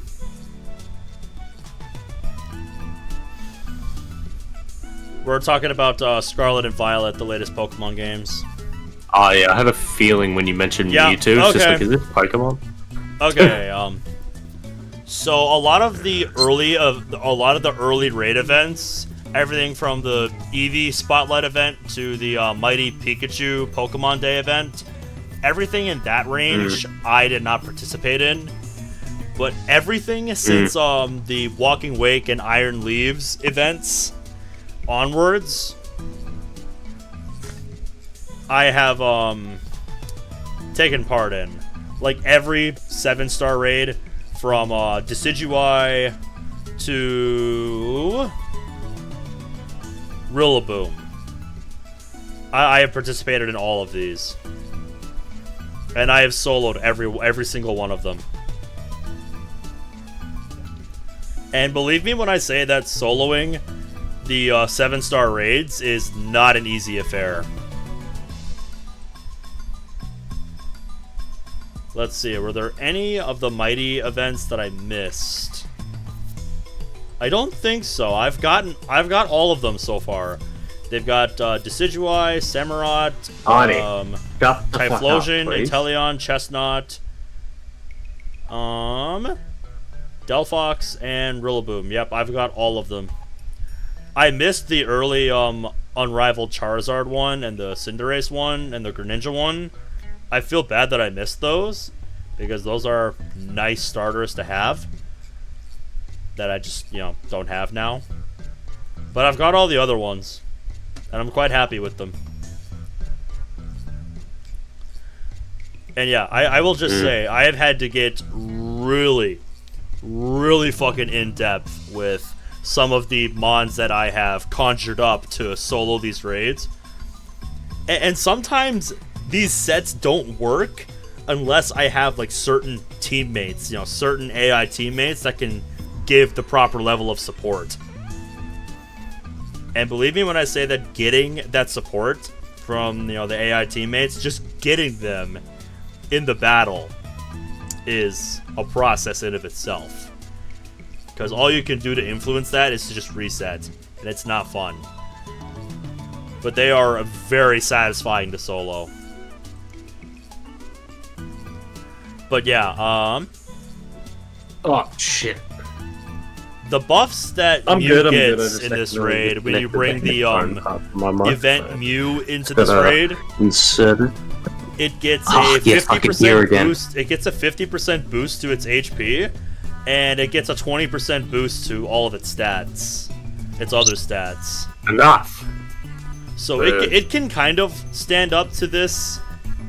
It can kind of stand up to this Mewtwo, depending on how you invest in it. But here's the thing. Okay. I like I said, I don't know if Mew is the one I want to use yet. I'll have to look into that tomorrow after I get back from my car ride, because I'm going out for a drive tomorrow. One of my coworkers lent me her 10,000 Fist CD from Disturbed. So I'm gonna give that a listen tomorrow. You are a really big fan of Disturbed, though. I am. I love their music. I think how everything gets stuck in. I think it's I think it's the lead vocalist, Derek Drayman. Like, holy shit, his voice is fucking immortal. Like they've been around for like fucking 20 plus years, I think. I don't know when the band. Have. Disturbed has been a while. Yeah, they're an old band, but seriously, Derek Drayman's voice does not sound a day older. Like, if you listen to, some of their old stuff and compare it to their new stuff, like, it's like nothing has changed with his voice.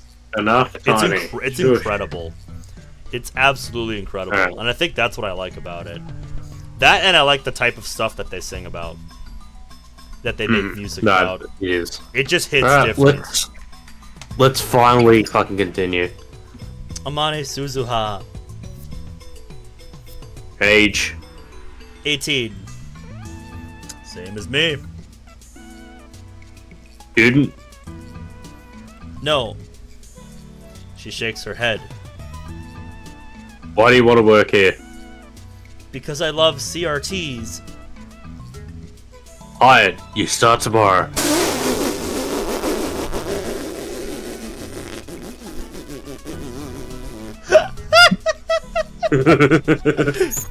Wait. What? Is this some sort of joke? Oh, Are we on camera? Yes. Are we on camera? Just not the type of camera you expect. Thanks, boss. Finally, Amane Suzuha seems to relax. Then she looks at me. Oh, yeah. Who are you? You dare ask my name? Banish the thought from your head, girl. To learn it would place your life in jeopardy. Countless women have learned my name, only to find themselves targets of the organization. Sarah in America, Claudia in Italy, Simone in France. I won't You're put anyone Simone. else in danger.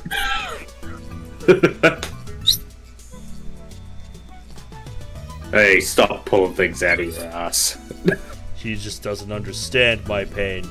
Does he? Does anyone understand your pain? This idiot rents the second floor. Name's Okabe Rintaro. My name is not Okabe. It's Halloween. Where did I raise your rent? I'm Okabe Rintaro. He's just gone. The girl stands up, places her hand on my shoulder, and looks at me with a serious expression. I don't know anything about this organization that's after you. But if you're ever in trouble, Okabe Rintaro, let me know. I can help with stuff like that. Huh? You're giving me strangely familiar vibes.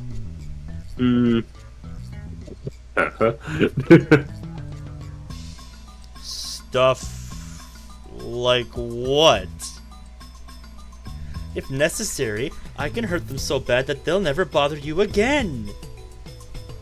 Mr. Braun, I don't think Yeah, Tony, how about this? How about this? I'll take you out of your cage. How about that? Ha! Alright? Every teen ever be like.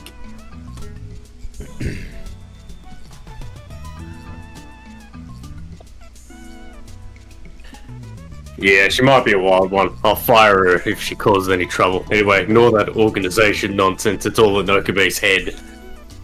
It is? You just keep thinking that. Someday, the world will kneel before me. And then, Amane Suzuha stares straight at me again. Maybe she has a habit of looking people in the eye. So that's the current trend. Thanks for the tip. Trend? I don't think so.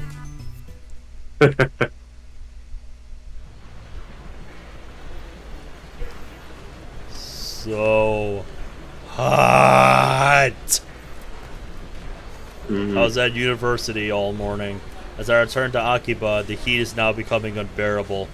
Stop it, you're giving me flashbacks to a few weeks ago. I didn't even coffee want at the it. bakery inside Yodobashi to quench my thirst. Oh shit, we're receiving mail. Oh my god.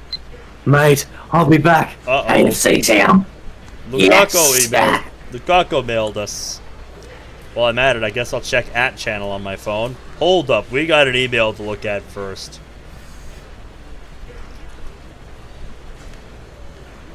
Are you really okay with yesterday's exorcism? I feel like a more traditional ceremony would have been better. I'm worried something might happen to you because my exorcism wasn't strong enough. It bothers me so much. I can't sleep at night. P.S. Because of that, I couldn't do more than 3 practice swings with Samidare. So, what are our options here? It wasn't bad, just a little clumsy. You're a servant of the gods. You need to project dignity and confidence. Work on it. Yes, Kill Camp, we are playing Steins Gate now. What would a traditional ceremony entail? I need details. Don't tell me it's an ancient forbidden secret. We're looking at Lukaku's email. Oh, yeah. He's worried something happened to us because his exorcism wasn't strong enough.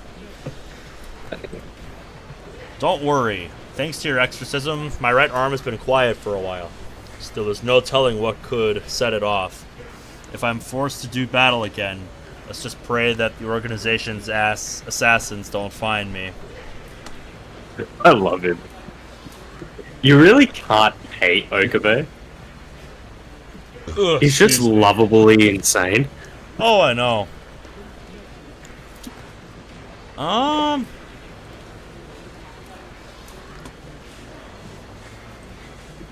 Trying to decide which one we should go with. I just finished looking at all of them. I feel like I want to know more about this ceremony he's talking about. I don't think there's any relevance to it.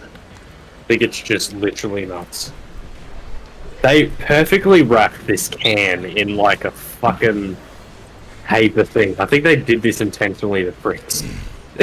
Yeah, you think so? Why? You bust. How dare you make my drink difficult to access? Alright, let's go. I'm ready. Yeah, I think I'm gonna go with the ceremony one. Because I don't think it matters, like, what you answer. Don't tell me it's an ancient forbidden secret. I want to find out if it is. Hmm. Like, I want to find out if it is. That's what we're gonna go with. Yep.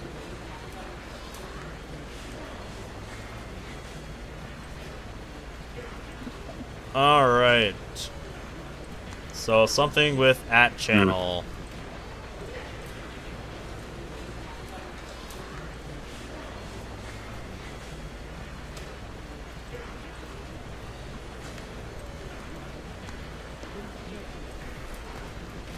I most frequent the occult board, the future technology board, and sometimes the physics board.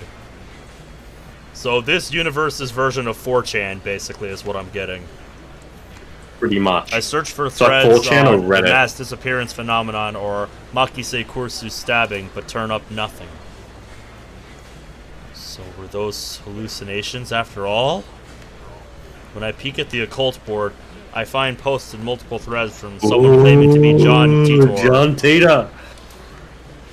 This guy's important. John Titor is back? John Titor appeared on an American BBS 10 years ago, claiming to be a time traveler. He claimed to have traveled from the year 2036 in order to obtain an old computer, the IBM 5100. Oh my god. His claims started quite a storm among the BBS I just want to point out, mate, the way you pronounced the IBM 5100 exactly how it was supposed to, and I'm so happy. Yeah, I know how this stuff works. I remember the Atari 2600. It's kind of common knowledge to me that when you put, a number like that in front of a piece of technology, it is referred to as, like 2600, 5200, 5100, 7800. That's just common knowledge to me. Now, IBM, an American computer company. So this game's God.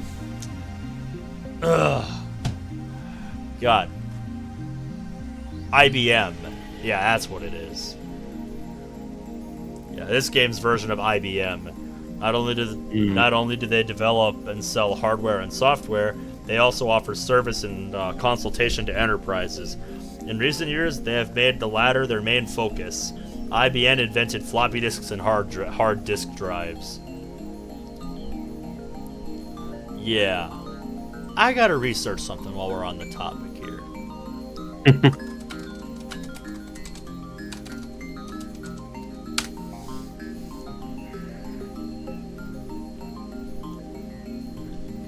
Yeah. There was an interesting video I came across like last week.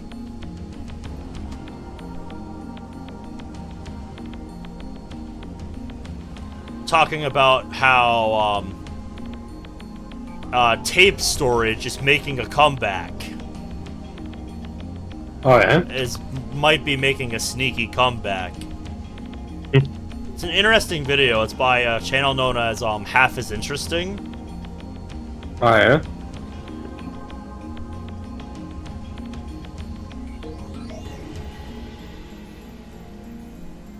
I just love that this game, or really the story, kind of like delves into like this period of time, like where this level of technological revolution came through, like where all computers were becoming a thing.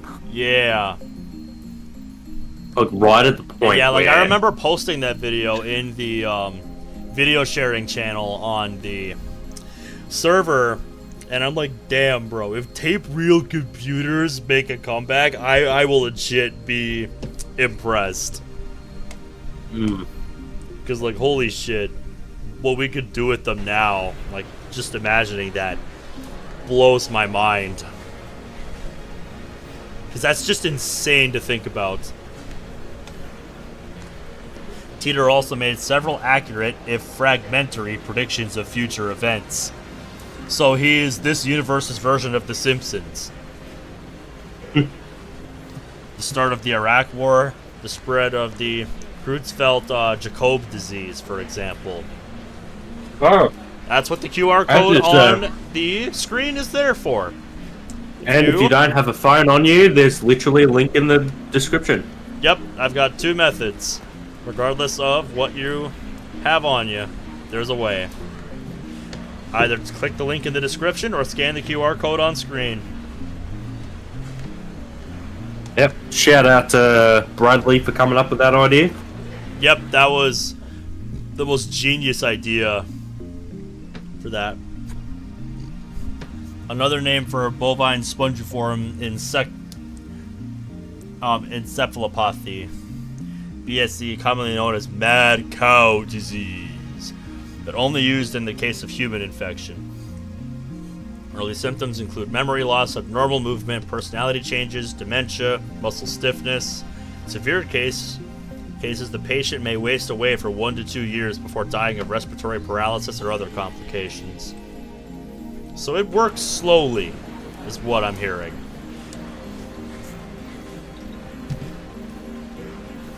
To prove he was from the future, he explained the principles behind his time machine and provided pictures of its operation manual. But after 4 months, he disappeared without ever revealing his identity. At one point, his predictions gained popularity, even in Japan. Yes, he certainly did get some things right. But on the other hand, he missed several others. Some of his posts contradicted each other, too. That's why, to this day, most people doubt his authenticity as a time traveler. So after 10 years of silence, that same John Teeter is now on a Japanese BBS. Ridiculous. It's obviously a troll. First of all, John Teeter is American, yet now he's posting on @channel in Japanese. Let's take a look at his posts. Definitely has the makings of one. John Teeter, Wednesday. I don't expect you to believe that I came from the year 2036. I see that everyone would like to know more about my time machine. Time travel technology was developed by CERN, S-E-R-N. They completed the first time machine in 2034. Wow. So we're only, 11 years off now? Crazy to think we'll have time travel technology in 11 years. Time Traveler, LOL. John Teeter, LOL. More details on the time machine. Do they sell time machines? How much do they cost? I've got about 100 million yen saved. Can you send me one? Oh, that is funny. CERN has a monopoly on time machines. Not even the most powerful nations on Earth can acquire one, to say nothing of private citizens. CERN used their time machine for power. By 2036, the world has become a dystopia.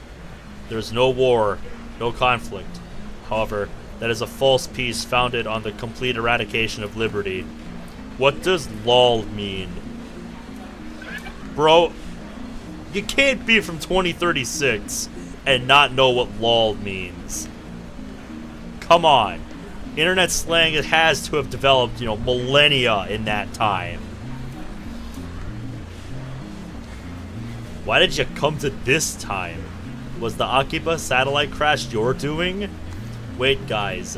Teeterson doesn't understand @channel lingo. Let's keep it simple, okay? If you know what I mean. Get a trip code. Get a 343. Get a trip code, asshole.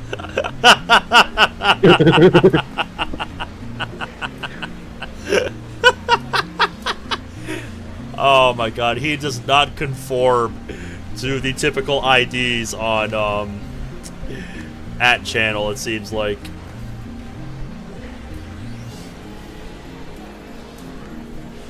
This is funny.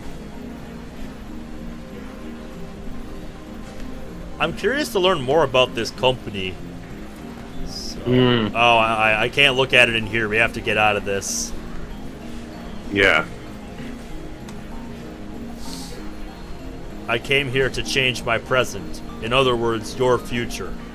My mission is to destroy CERN's dystopia and restore freedom to the world.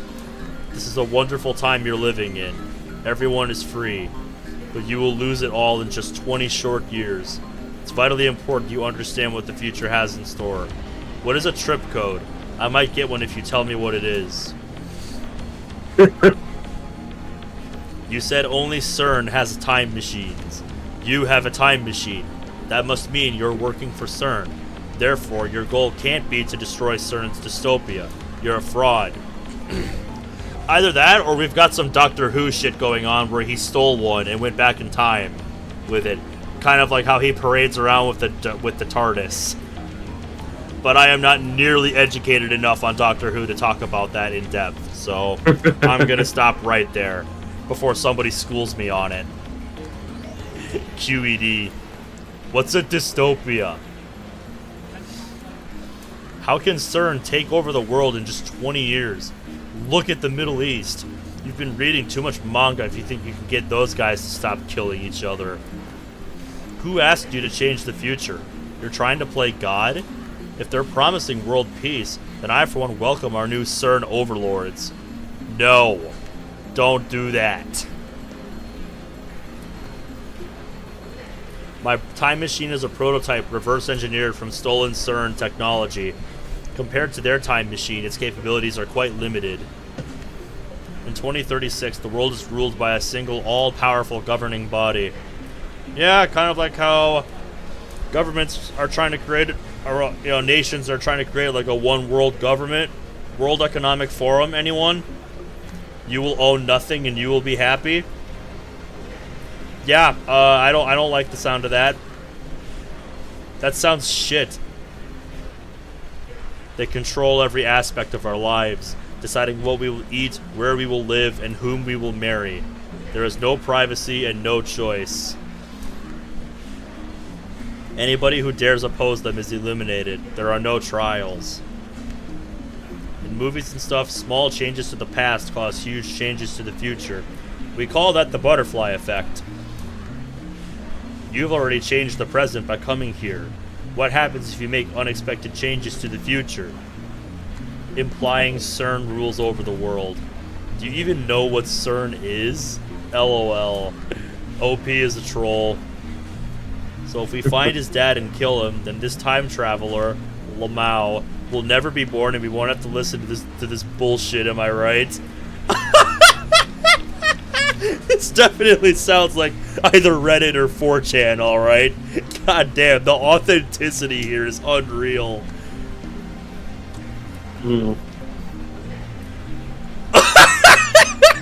Okay, we have a point for 4chan. We've got a point in the 4chan leaning category. I want to know if you can meet your past self. Can you have self-cessed? That is a point towards 4chan being the equivalent here for @channel. You're talking about the so-called grandfather paradox. That has been debunked. This world line has a divergence of 0.571024% compared to the world line I came from. Killing my father would alter divergence, creating a world line where my father is dead. However, it would not erase this world line. I would go on existing. CERN is a particle physics research institution. That hasn't changed in 2036. It is possible to meet your past self. The prevailing theory in my time is that nothing would happen. I, however, haven't met my past self. If you're really a time traveler, then fucking prove it. Post time machine pics or GTFO. Yeah, the authenticity here is unreal. Literally. Oh yeah. Literally, pics or get the fuck out. Yep, it's like literally show pics. That is so authentic. The many worlds interpretation? Whoa, slow down, bro. Research institution taking over the world. Lol, what? It does sound absurd when you say it out loud. I do not feel the need to prove that I am what I say I am. I am only posting these messages on a whim. My mission comes first. What are world lines? Can you meet yourself from another world line? What happens if you do? Late reply. A trip code is a way to identify posters. Put hashtag password after your name. Lol, backpedaling. He's getting nervous. World lines are like an infinite number of rivers flowing in parallel. Along the way, they are constantly branching out into new world lines. This is called divergence. For example, whether or not you post on this message board has practically no effect on this world line's divergence. But if you were murdered, let's say, then divergence would change. However, it would only change by about 0.0000002%, if that. A single human being's death is not terribly significant on a global scale. Oof! Yeah, let that fact sink in. Although calling it a fact, I think, is a little bit generous.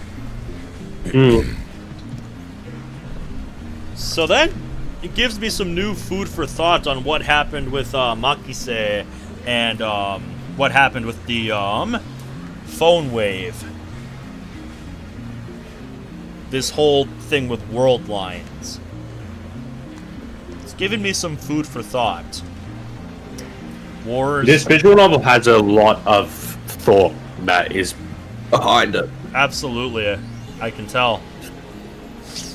Wars, disasters, acts of terrorism, and other events that cause widespread death and destruction have a much greater effect on divergence. Thanks for telling me about trip codes. I'll make sure to use this one from now on. I'm starting to get tired, so let's pick up again tomorrow. It's been fun talking to everybody. Ah, so he got a trip code. Looks like they've already made an archive of these threads. Of course, there have been sites dedicated to John Teeter for years now. This post closely resembles what the original Teeter wrote 10 years ago.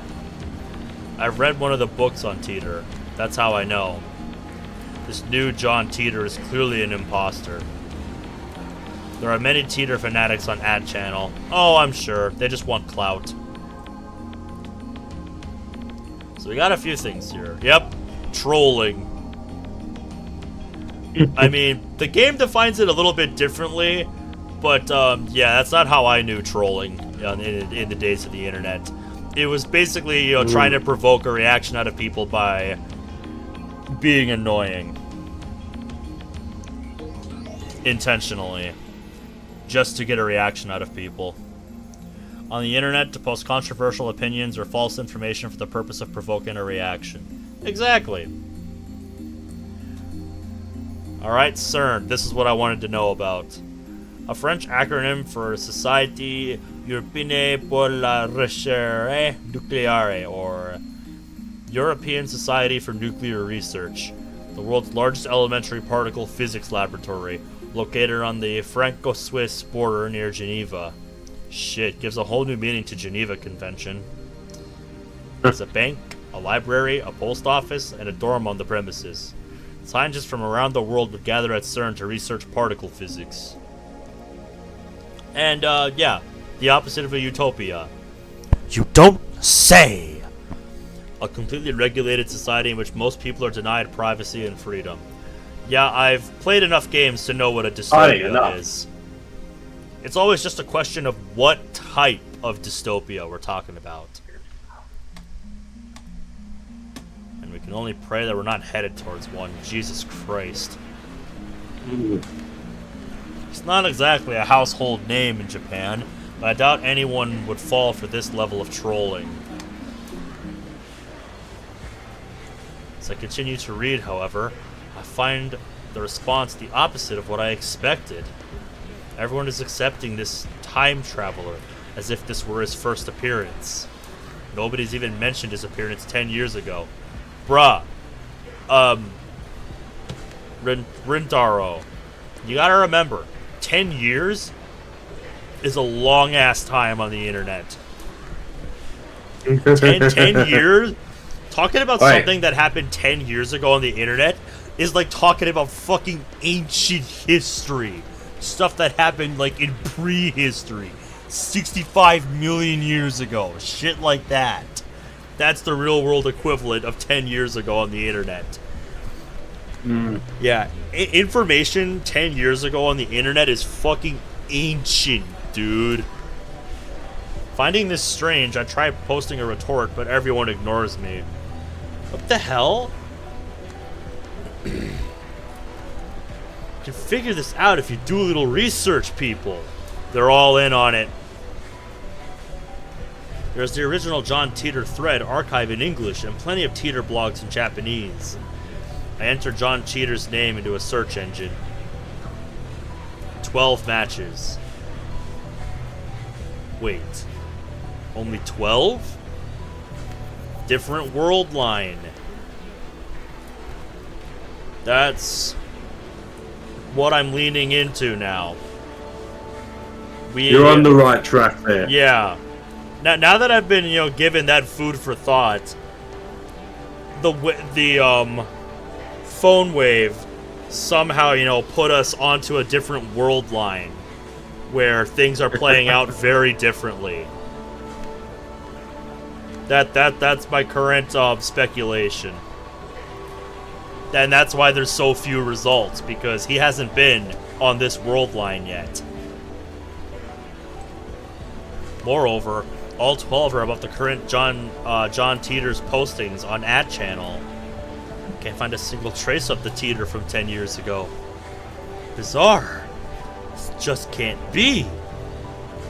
I searched for information on Teeter a few years ago. Back then, I got tens of thousands of hits. Is this search engine filtered? He's gonna go insane. I try searching on another site just to make sure, but it gives the same result. Oh god, he went to Bing! Nobody uses Bing! What is this madness? Feels like I've stumbled onto another plane of reality. Which doesn't sound that far-fetched anymore, does it? Could this be another organization conspiracy? These past 2 days I've been surrounded by nothing but chaos and confusion. I'll call Daru. He'll know about Teeter for sure. Girl, I've talked to him about Teeter before. I only vaguely remember the details of that conversation. But I'm positive the conversation happened. By the time I dig my phone out of my bag, I no longer feel like making the call. Instead, I send him an email on the way back to the lab. He replies with his location. By May Queen, he means May Queen plus Nyan squared, a maid cafe. Well then. Daru's a regular there. Apparently, 3D cat maids are his thing too. Yeah, surprise, surprise. Ferris, nyan, nyan. Ferris, nyan. Yup. A type of cafe where the waitresses wear maid uniforms. Shocking. Usually in the French maid style. They call their customers master. Patrons can talk to the waitresses and play games with them, but ultimately maid cafes are restaurants, not bordellos. God damn it, you're sending me to Google. Bordello. Apparently there's a film called Bordello of Blood that came out in 1996. That's one of my favorite things, actually, about playing these. Searching up words and stuff. Ooh, fuck, I'm full. Shit. A brothel. Sending me to another word. Yep. A house where men can visit, yeah, gotcha. Yeah, gotcha. Okay. The lady of the night. Yes, we'll leave it at that, because Monty looked at that and is rolling her eyes like, God damn it, Ben, so help me God if you say that on stream.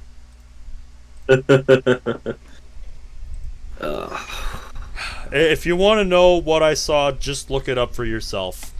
That's all I'm going to say.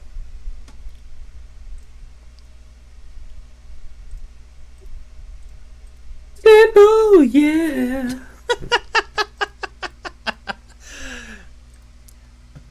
Make Queen plus Nyan squared is only a 3-minute walk from the lab. Coming from the Kiramebashi Dori, take a left at Samakosaka. These are fun but difficult to try and pronounce. These are fun but difficult to try and pronounce.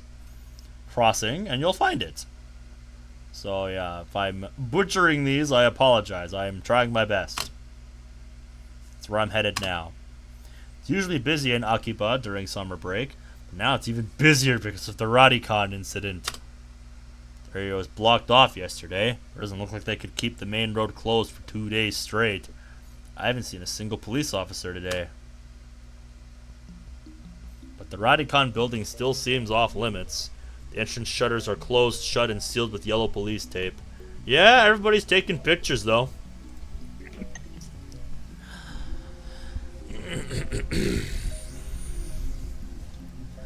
We're here now in Akihabara the day after the unexpected satellite crash. The police barricade has been lifted, and a tremendous number of people have gathered in front of the station. The satellite's origin is still under investigation. We're told that it can't be removed until the authorities have more information. According to police reports, the satellite does not appear to be dangerous. However, tourists and local business owners have raised concerns.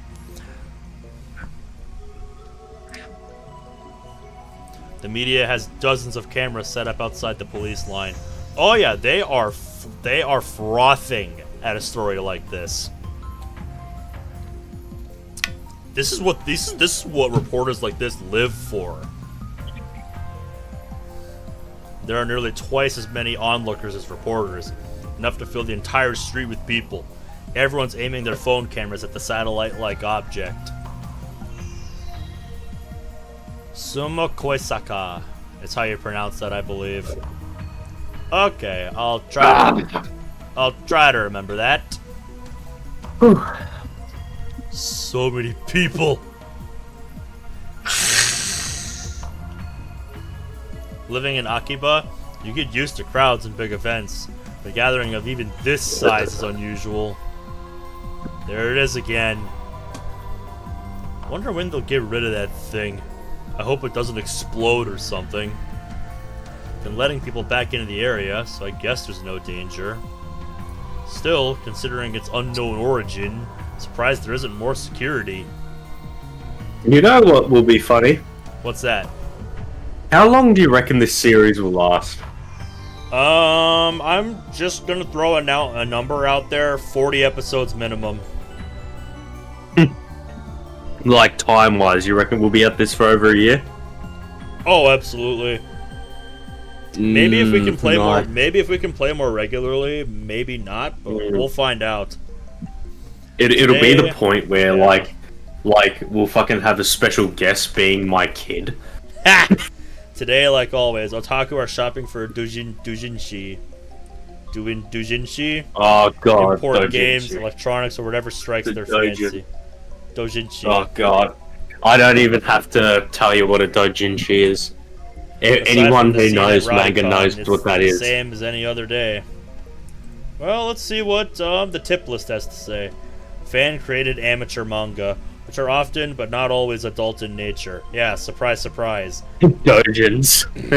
So basically, it's a fancy way of saying fan fiction. It's a fancy way of saying hentai manga. Pretty much. These are sold at special doujinshi events, the biggest of which is the twice-annual Comic Giga Market, known by the fans as Kamima. Yeah, we covered that earlier. What are you fucking doing down there? But I still don't understand what I saw yesterday. I have half accepted that the mass disappearance was just my imagination.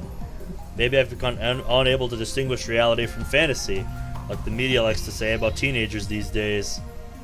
With that thought in mind, I return my gaze to the street.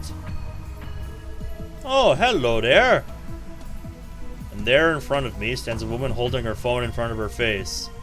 Yeah, I think this is the only person on the thumbnail we haven't met yet. What?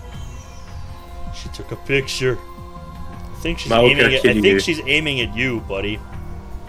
Her phone was clearly pointed at me. Yeah, thank you. I tried to cover my face, but not quickly enough.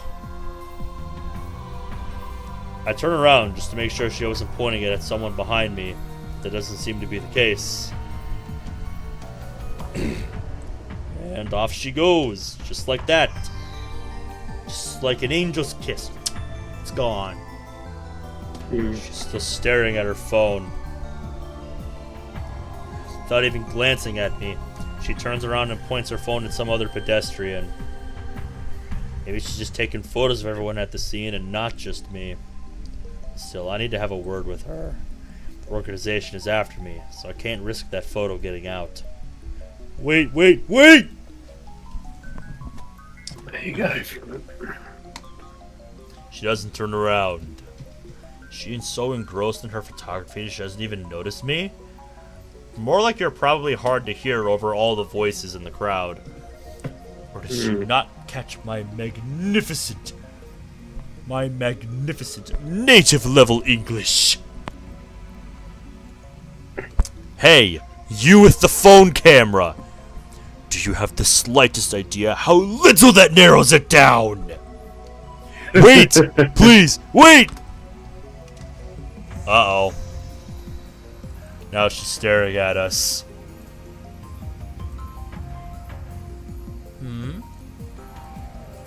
Hey, she check turns your back, DMs. finally noticing me. Oh, hold up.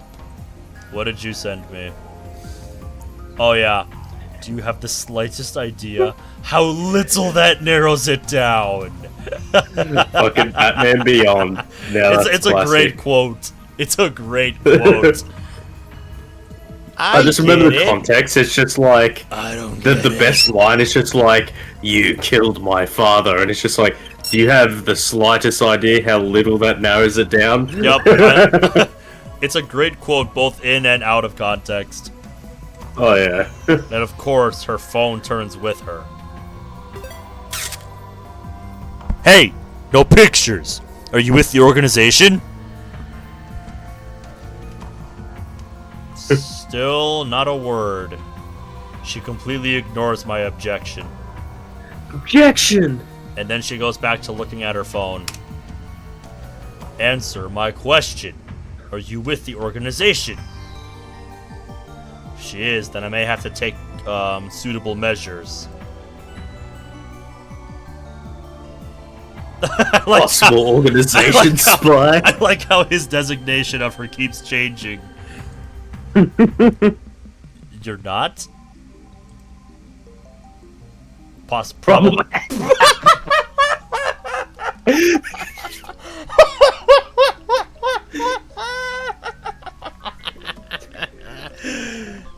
Even so, I can't let you keep that picture. Organization will stop at nothing to find my whereabouts, and they'll kill anyone who gets in their way. I need you to delete that picture immediately. This sounds like NFT bros trying to stop people from taking pictures of their NFTs. Oh yeah.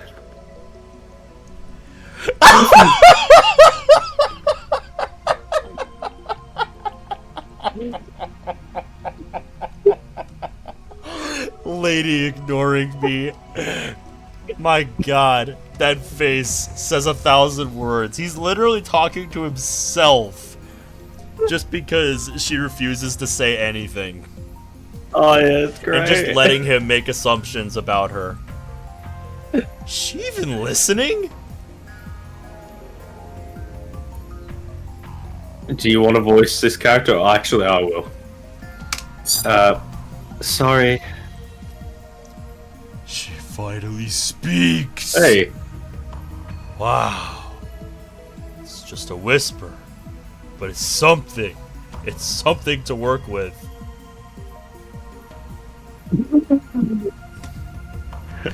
Oh my god, the names!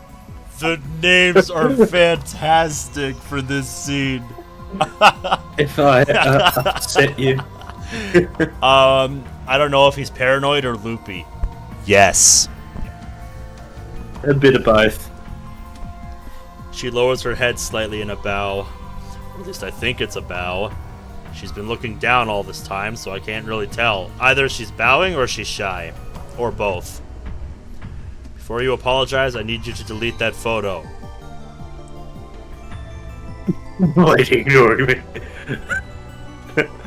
I was shooting the scenery. Her fingers dance across her phone's keys with impressive speed, exactly the opposite of her annoyingly slow speech pattern. The scenery? You're a tourist? Or is she one of the people who came to see the satellite? In that case, why did she take a picture of me? She shakes her head without looking at me.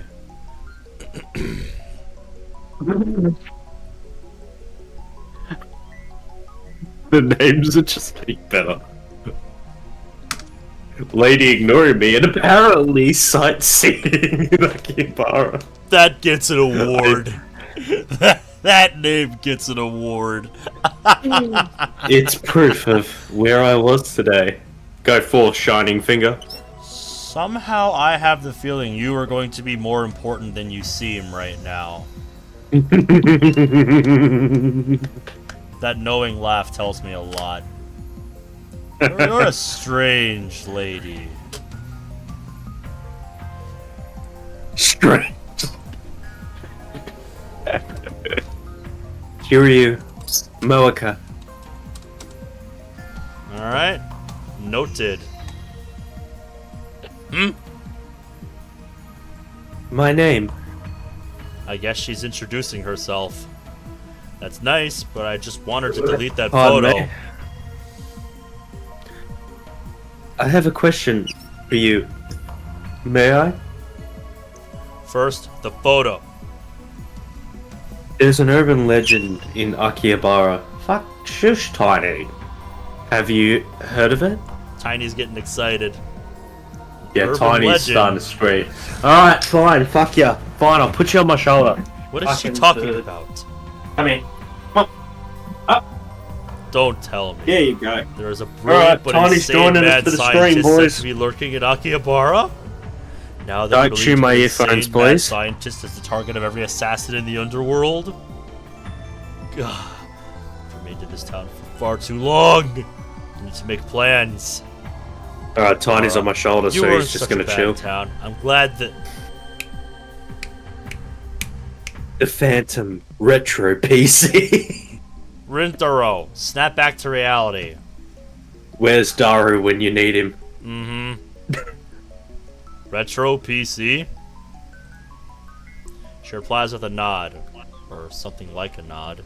Where have you... I'm just gonna have a bit of a joke with you. Where have you heard talks about a PC before? The Phantom Retro PC. I mean, in this game?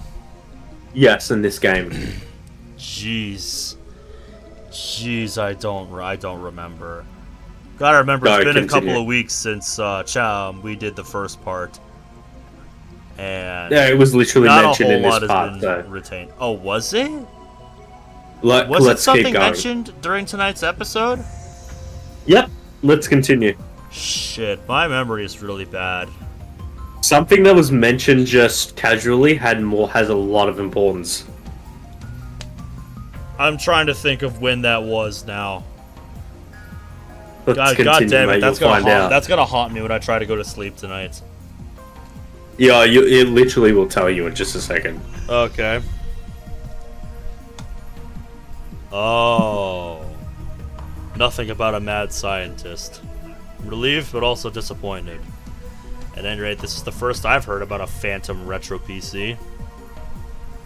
A Retro PC? You mean like a 98?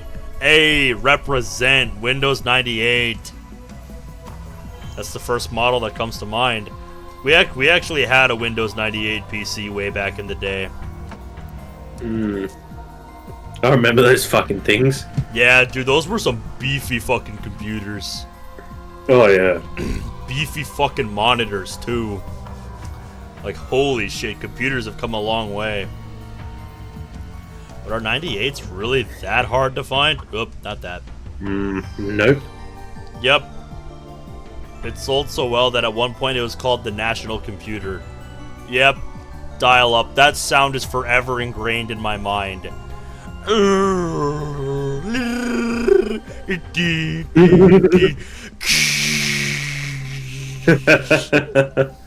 Like, that sound is forever ingrained in my head. Like, I remember when just loading a picture in, like, a fucking email was an ordeal. Holy shit, dude. We are spoiled by modern technology. Oh, yeah. She shakes her head slightly, or something like a shake. No. This. Let's see. She turns her phone towards me. The screen shows an oddly shaped computer. It's hard to tell since the picture's monochrome, but it looks like some kind of PC. It looks kind of familiar. I'm just gonna yoink that for later. Oh, that one!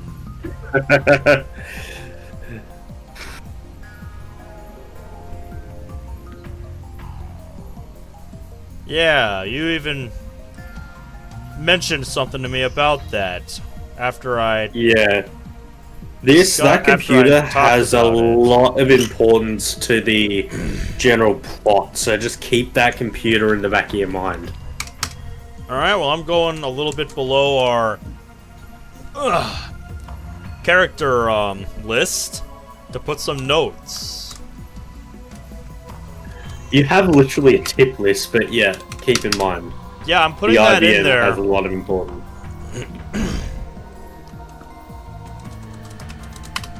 One thing I can't do with the in-game tip list is make specific notes. Remember the IBN 5100. Yes. An IBN 5100. That's the computer John Teeter tried to get. Her fingers twitch. I think. You've seen one? No. I've only heard the name. Coincidence? I think not! Too easy. This could be the choice of Steins Gate. Name drop. Roll credits. Yeah. Remember the last time we experienced a name drop? Oh, yes. It came very late into our playthrough. Oh, yeah, and holy shit, it was so worth it. Yep. It waited like hours upon hours into our journey. Oh, Dozens of hours for a title drop at the beginning of the climactic final chapter. The devil on G Street. Yep, literally just the final chapter of the story. Literally the title of the game. It's like, oh man.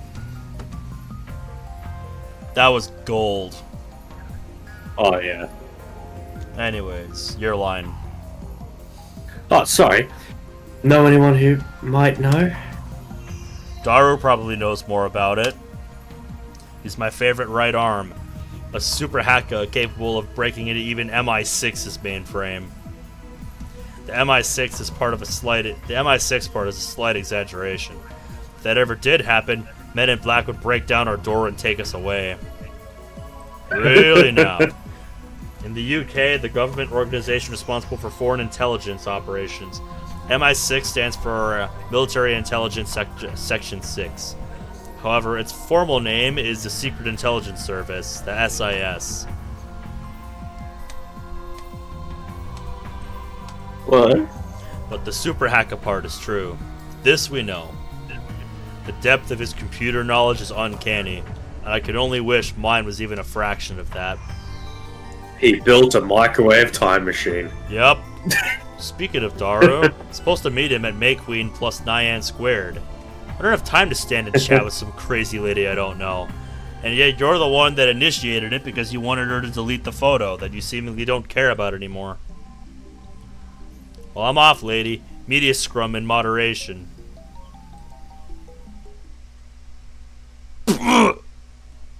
I try to make a smooth exit one-liner and everything, but she grabs my sleeve before I can disappear into the crowd. Oh, she's not gonna let us go that easy. Oh! What are you doing?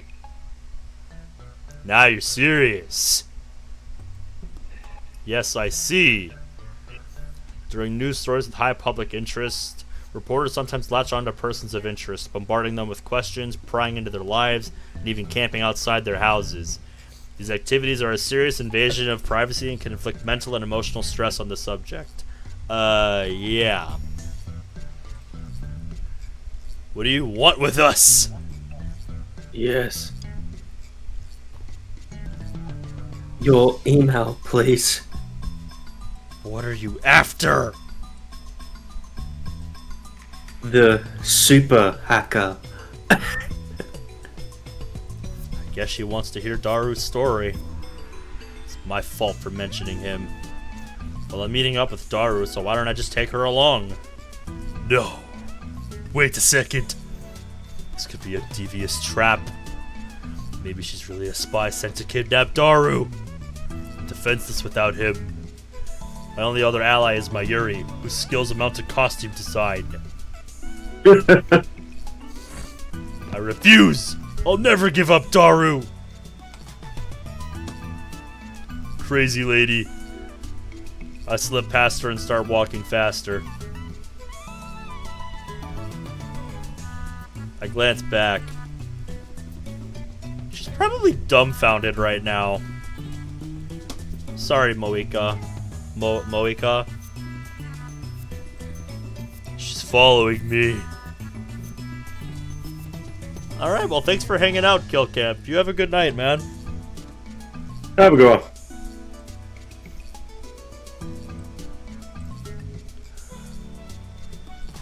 Hey! Looks like you found your way into the server, mate. Glad to have ya.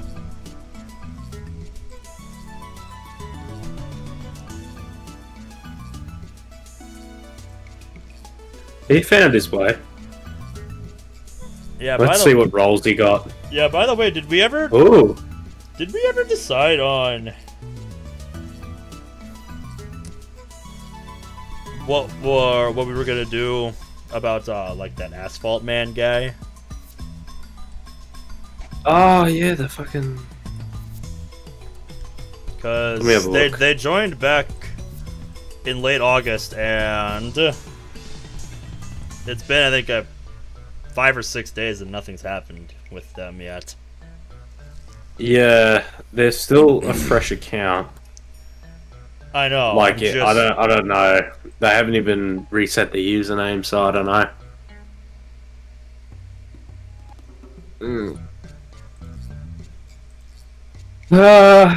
I'd probably just kick him. They haven't really gone to us, you know. No, they haven't approached any of us being like, what the heck, dude. If that doesn't get a reaction out of them, then I think our assumptions are gonna hold true. Yeah. Get rid of Arthur's stories too, so I'll just... But she's still chasing me. Stop following me! Unperturbed, she shows her phone again. On the screen is the picture of me that she took. Gah! You still haven't deleted it?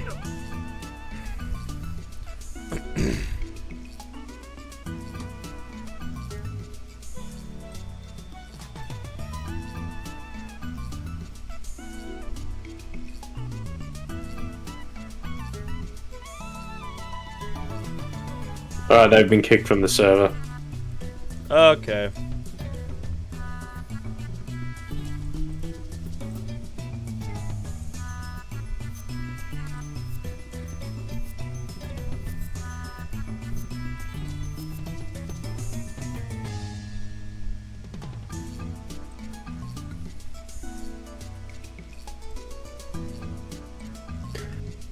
Tell me, and I'll delete it. I just pulled a Rick just then. You dare blackmail me? Who do you work for? I attempt to glare her into submission. Somehow I don't think that's gonna work on her. But her eyes are already lowered. My glare is ineffective! She hesitates for a second. Work part-time at Arc Rewrite. What's that? Probably some kind of news. Yep. Okay. An editorial company here in Akihabara. One of those companies that writes articles for magazines? Is this gloomy lady really fit for that kind of work? Wait! You plan on publishing my picture without permission, don't you? The mad scientist of Akiba unveiled! I can see the headlines now! Oh please, as if she really knows that much about you.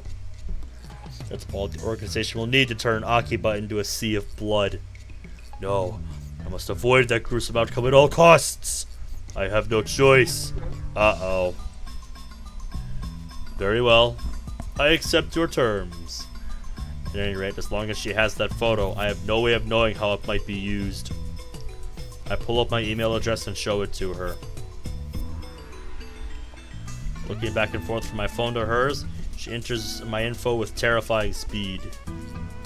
Of course, this woman is also an Esper.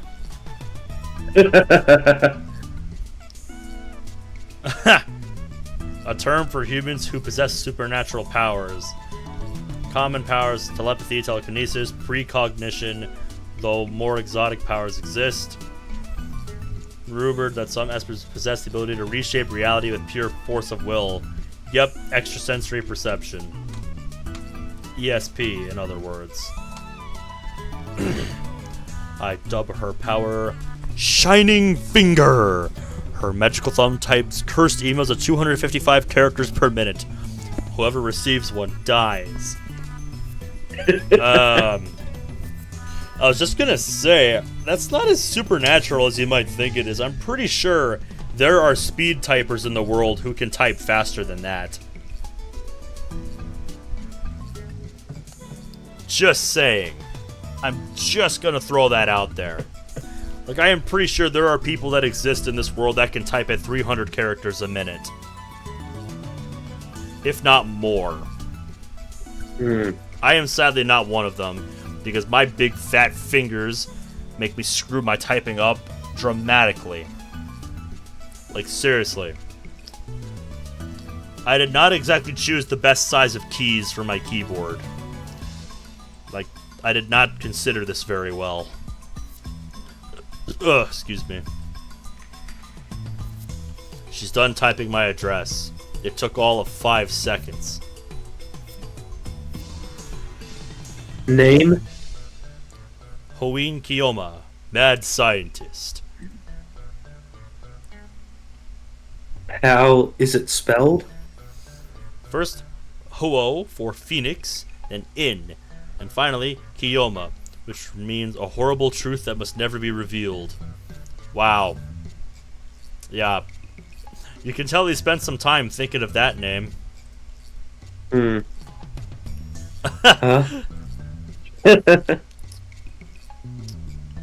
Ho-Oh. Yep. Ho-Oh for Phoenix, then In. That actually might explain why Ho-Oh is named how it is in the Gen 2 Pokemon games.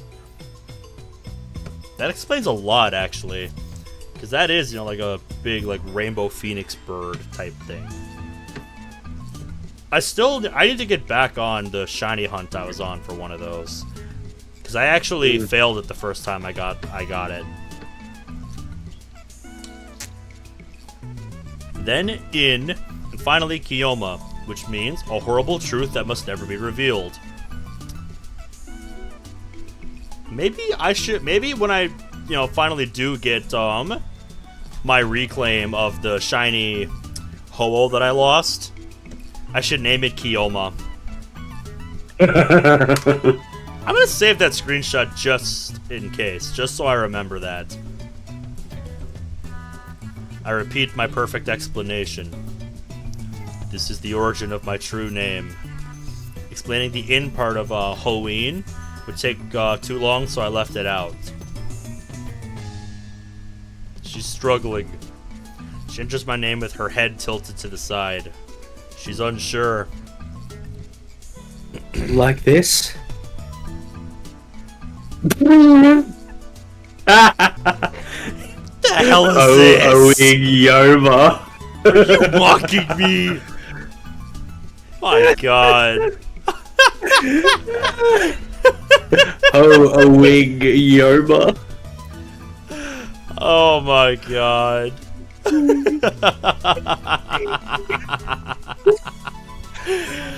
That is classic trolling at its best. I love it. That is amazing. She lowers her head a little more. An apologetic bow, I guess. Just hand me your phone. I'll enter it. Yeah. She's suspicious. She shakes her head, clutching her phone with both hands as if to protect it from me.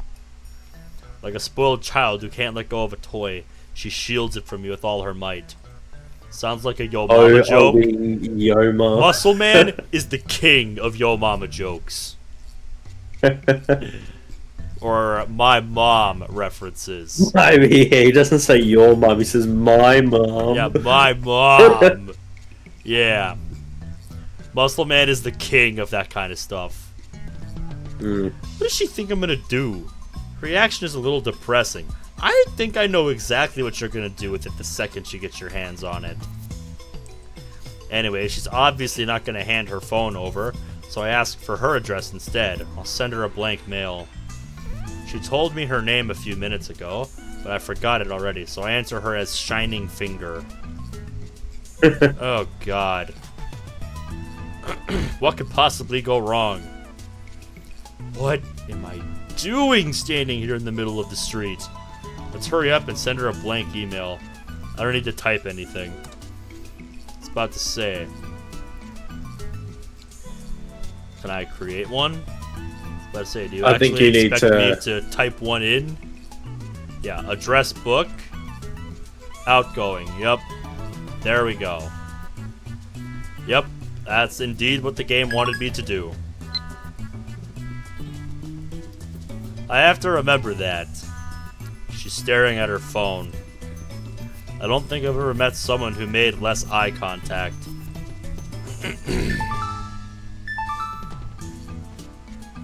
For a few seconds, her phone receives the mail. Okabe Rintaro? What? How do you know that name? It's plastered on your email. From the blank email. Damn, my email is still linked to my real name. I must change it at once!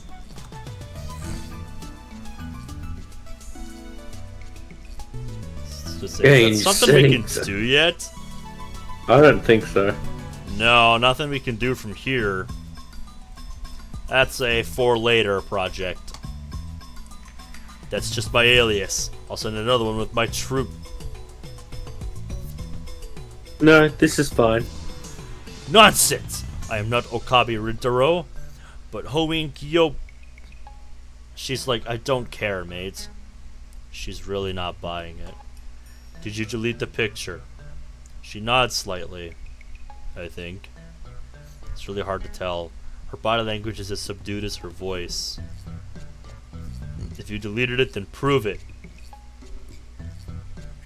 She silently shows me her screen. The only picture remaining is the one of that computer. That's a relief. I'll email you later.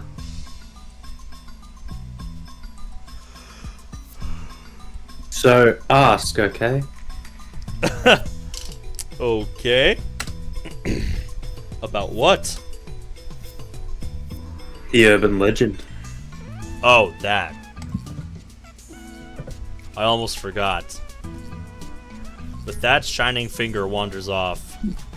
Throughout the encounter, she kept the same cool expression. Actually, I don't think we ever once made eye contact. Oh, we made it. That looks more like that looks more like a question mark than a squared, but we'll roll with it. Oh god. Who's doing this? There's two of them, so one of them's Mayuri. 2, 1. Welcome back, Welcome back, Meowster. I open the door to the My Queen plus Nyan Squared Maid Cafe, and two familiar cat-eared girls greet me with smiles. It's yep, that's you. Yeah, it's Ocarine. Yeah, the blonde one's Mayuri. One of them is Mayuri. Here, she's called Mayushi Nyan. Since she works here, I stop by about twice a month. I guess that would make me a regular customer. Really? Twice a month? I don't know if twice a month is enough to consider you a regular. Actually, I've never been to any other maid cafe. I have just straight up never been to one. Welcome back, Ocarine. After bowing again, Mayuri gasps as if she thought of something. Hey, Ocarine, Mayushi just noticed something.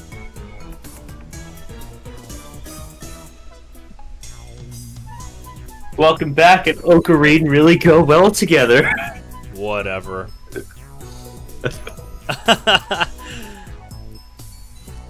Kiyoma! So you want to voice Ferris? Sure, I'll do Ferris. I don't know how often we're gonna be seeing her, but sure, why not? She's the main character. Figured if she's named. She's literally in the opening. I must have missed her. Or I wasn't paying enough attention. Kiyoma! It's great that you came, yeah. The other maid who came to greet me, Ferris Nyan Nyan, her professional name of course, hits me with her trademark combo attack of cute cat-like gestures. She's my queen. She's May Queen plus Nyan Squared's most popular maid. Even though she and Mayuri are about the same age, she looks and acts a bit younger. She certainly pulls it off well, I'll give her that.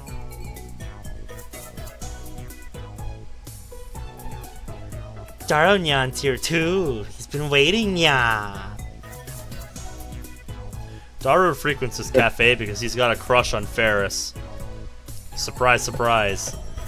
He often reads her public blog while muttering, "Ferris, you're so cute," to himself.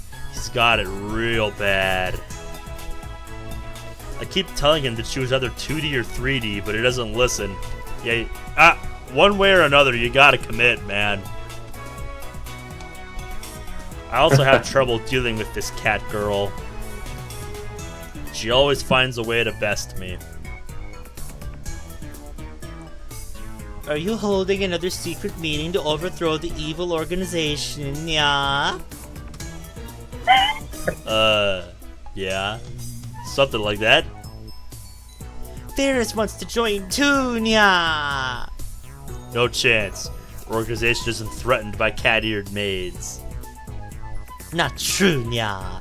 Ferris has the perfect secret technique to help take them down. What? You finally mastered that secret technique? Yes, nya. After completing my pilgrimage to the Guyana Highlands and overcoming my mentor's death, I finally mastered it. What mentor? Ferris knows my true name, Hoin Kiyoma. I've also told her all about the organization. And now she's more into it than I am. She's always the one to bring up the subject whenever we meet. By the way, this is the first time I've heard of this secret technique or whatever it is. So Ferris wants to participate in the spirit conference like you promised, yeah. Ugh, She's not letting it go. It'll take 30 minutes if I play along with her. You're not suggesting we venture to the sanctuary? The answer is no. Although you may understand the hidden secrets, you are still too inexperienced. But you promised, yeah. Are you going to betray me? My brother is waiting for me there. Since when did you have a brother? What the hell's this spirit conference anyway? Ferris looks at me with actual tears in her eyes. She's an incredible actor, I'll give her that. I can see why she's the most popular one. I falter, even though I know it's just one of her cutesy acts. Uh-oh. Whenever I talk with her, I run out of comebacks, which is really unusual for me. Who's emailing me? Lukaku again. We got a response. Check that in a minute. And then she takes the initiative, leaving you with nothing to do but listen to her fantasies. I mean, come on, you can only take it so far. It's a very clear difference between her stories and mine. As anyone can see, I speak nothing but the truth. While Ferris has only delusions and a made-up backstory. Yeah, she's making it up as she goes because she's having fun with what she does. I respect that. And you're just insane. Exactly! Exactly, Rintaro. I always have to play along. That's why I feel like I can never best her. Yes, because you literally fall into her trap every time. You just said it yourself, Ferris. I always have to play along. That is your downfall. You want to best her? Don't play along. I don't quite get it, but can Makise go to the sanctuary too? Great, now look who's joined in. It's just gonna get worse from here. I have to end this conversation now. You can't come.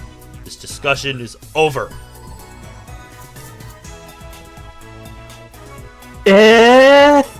No fair, Kiyoma.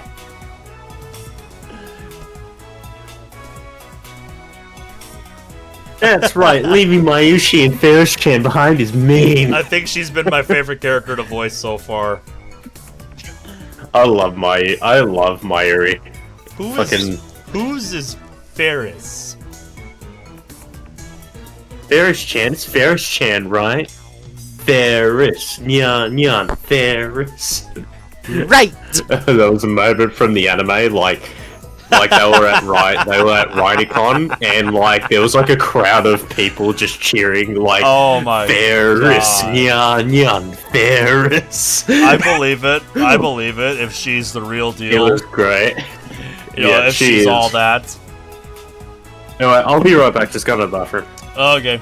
Mayuri and Ferris look at each other and smile. Is she talking about this Ferris?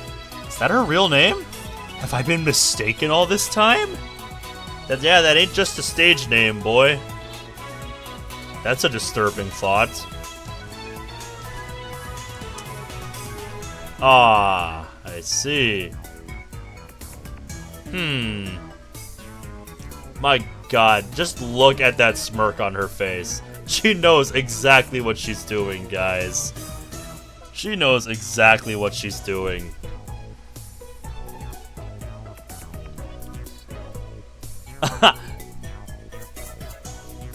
Makes sense. So let's look at that email that we got. Since we have a minute. What did Lukaku say to us? Alright, we got our info about the ceremonies. Sorry, I don't know any ancient secrets. At least I don't think our shrine is anything like that. If you're interested in that sort of thing, you should go to Izumo or Ise instead. I did 10 practice swings with Sabayare. Nice. So it sounds like he's getting better. That's good to hear. Everybody, Welcome rock back. your body right. Back streets back. All right. So, Rintaro had a realization that Ferris is just Ferris, and that's not just a stage name. So yeah, fun. Yes. Fun times. Mm. Also, goddamn, like that confident smirk. She has him right where she wants him. Well, Mayushi's had a hard time saying Ferris, so I just call it Ferris-chan instead. Oh, so that's it. It's like we're in a girls' school. That's not too... I like how Mayuri tabby. can do the cat face too with the mouth. I know, it's perfect. But yeah, holy shit. Okay then. Moving on. It's funny for me because I actually have a tabby cat. Shadow is actually the tabby cat of our two cats. And she's the wild one. I believe you there. So that's actually really funny that it's Ferris of the two that makes that reference. It's so perfect. Show me to the table already. How long do you want me to stand here waiting? Nya! Sorry, Nya. Table for two this way, Nyan. Mayushi, I'll leave it to you, Nyan Nyan. Leave it to me, Nyan. She's way too into character, but I respect. I respect it. You know what they say: if you love what you do, you'll never work a day in your life. Oh yeah. If you hadn't noticed, the cat-eared maids here at May Queen plus Nyan Squared are required to add cat sounds, nyas nyans, to their words with some frequency. Yeah, I picked up on that. I have common sense. You don't add nyan, you will be nyanned. Mayuri takes my hand and leads me inside. Apparently, Mayushi Nyan Nyan is the only one who leads customers by the hand like this. So it's something unique about her. Gotcha. It probably comes naturally to her. She doesn't even realize the effect it has on her customers. And that's why she's second to Ferris in popularity at this maid cafe. She guides me to Daru's table. Tables are about 60% full. Among Akiba's maid cafes, May Queen plus Nyan Squared's popularity is solid but not booming. Yep, so it's right there, like squarely in the middle. Yeah. Like, you know, like they're what I would consider just, you know, a good just good. You know, they got, you know, a solid fan base, solid customer base, but, you know, they're not huge. I like that. Considering what Ferris and the others are wearing, it's more like a cosplay cafe than a maid cafe. A little bit. Furthermore, the cat ears and Nyan-Nyanian dialect make it less accessible to low-level otaku and first-timers. Yeah, I can definitely tell you I would be put off going to a place like this. Because, like, it would just be a very surreal experience for me. Yeah. Like, if low-level otaku. Like, I'm telling you, if I didn't know anybody there, I would be like, what am I doing here? It's like trying to go to that Karen, novelty thing that like Karen restaurant, expecting it to be normal. Exactly, yeah. On the other hand, those same cat ears are a topic of heated debate among die-hard maid cafe fans. Really? Maids don't have cat ears. Cat ears plus maid equals 2 times Moe. These two viewpoints clash. Let me just ask you something. Why does it matter? This place is one of the older maid cafes at Akihabara, but it doesn't get much media exposure.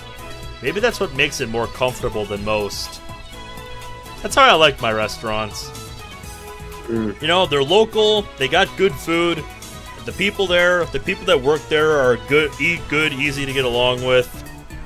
And, you know, the media's not crazy about them. You know, like they might get the occasional puff piece in the paper when something extraordinary happens there, but that's about it. You know, just a nice local place you can go.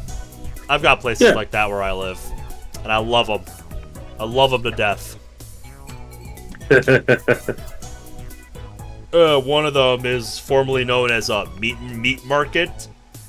They're known as alley cats now, but I still call them meat market because that's how I knew them when I found them.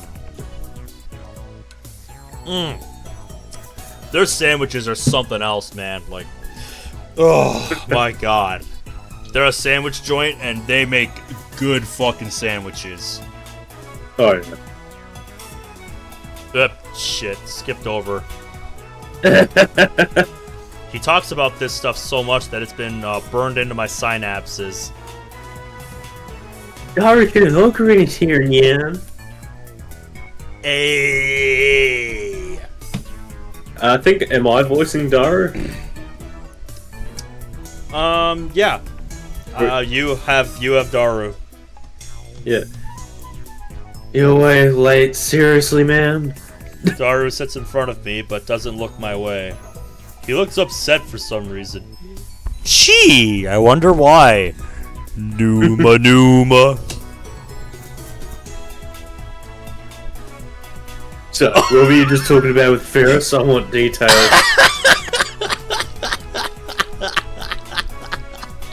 You really want to know? I don't think you'd understand it. Hell, even I didn't get most of it. The usual. The conversations are too much for regular otaku. You guys exude an aura or something, you know? Like you two have your own reality marvel. You know, I can't forgive you. He looks upset. I think Ferris-chan likes Ocarina, yeah. Of all the maids and masters here, yeah, the only one who can keep up with Ferris-chan is you, Ocarina. I'm not even close to keeping up with her. So jealous, you lucky bastard. A type of magecraft in which the user overwrites the world with a pocket dimension based on his or her emotional experience. Wow, sounds like SCP-106. Often used in ordinary conversation to speak of couples flirting in public, immersed in their own world, not caring about the pain they are inflicting on others. Yeah, that sounds about right. That reminds me of fucking when, like, outside the bottle shop, like, near where I lived, there were literally, like, a couple, like, fucking on the outside bench outside the bottle shop. Yeah, I remember you told me about that, and my eyes just widened, like, just wanted to throw my phone away and be like, okay, that's enough internet for today. I remember, like, I think, like, yeah, it's just, there were, like, people, like, fucking, like, we thought at first, like, they were just, like, having a bit of a smooch, you know, but fucking, like, we would look closer, yeah, it's like, just, like, on closer examination, it was so much worse than you thought. Yeah, and then we just pretty much just drove past, and we just gave him a cheer and drove off. Yep, it's like, yeah, mate, 30 more seconds, you got pissed. I have no interest in women who dress themselves in lies. Like you'll want to talk. Yeah, Ocarine, he's got you there. Silence, you unfaithful bastard. All your 2D wives are crying. God, struck a nerve, man. Daru theatrically grabs his chest and falls onto the table. Come on, man. A sip from one of the glasses of water that Mayuri brought to our table. Master, may I take your order, yeah? Omelet rice and hot coffee. Black. This reminds me of that one character from fucking Log Horizon. Oh, yeah?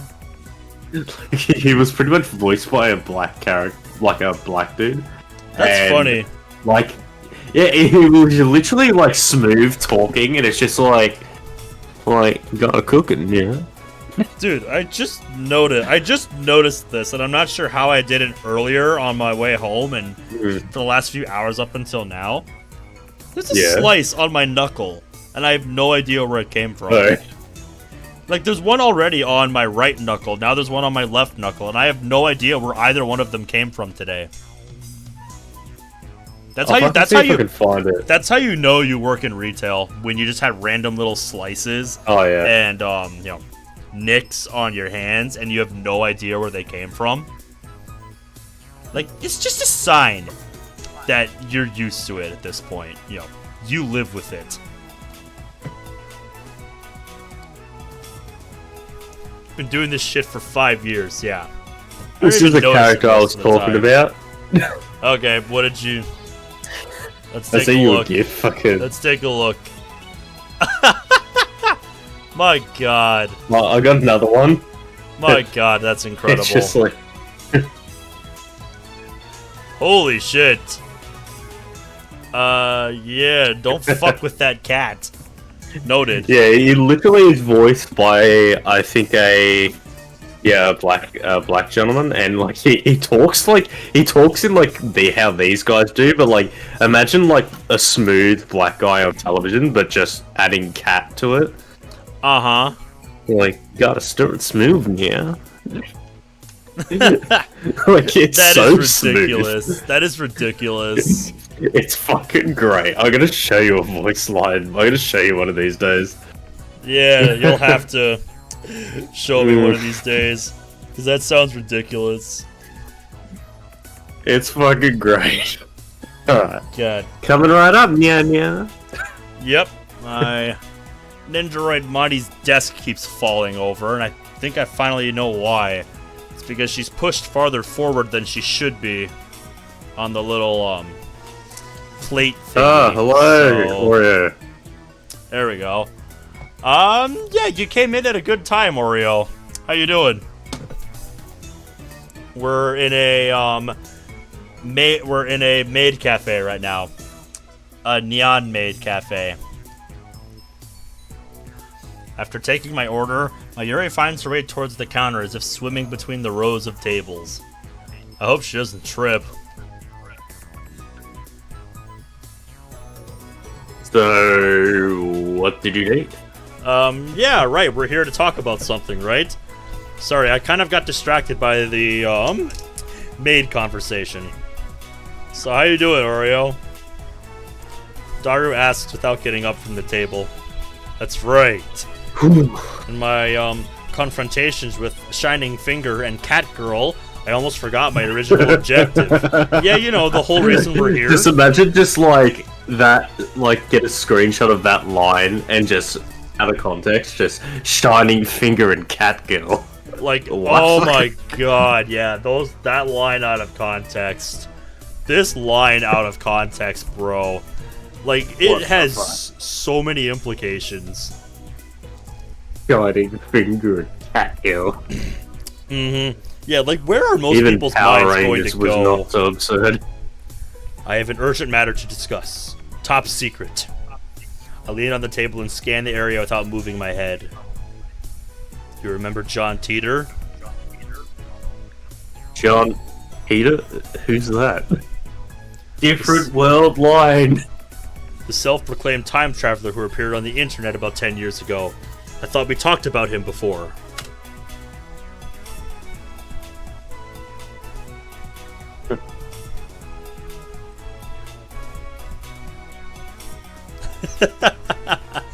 Glad to hear you're doing good, by the way, mate. Made-up backstory.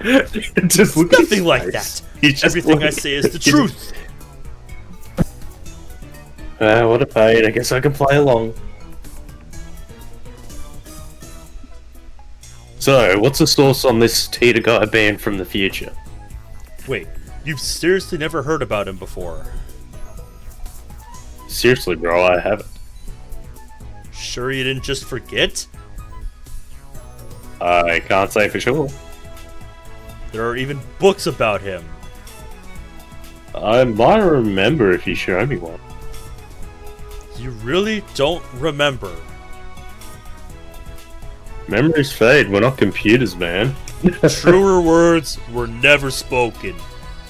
Our brains might be able to hold a lot of information, but can we retain that information? And that is the eternal question. Stimuli. Yep, that is the eternal question.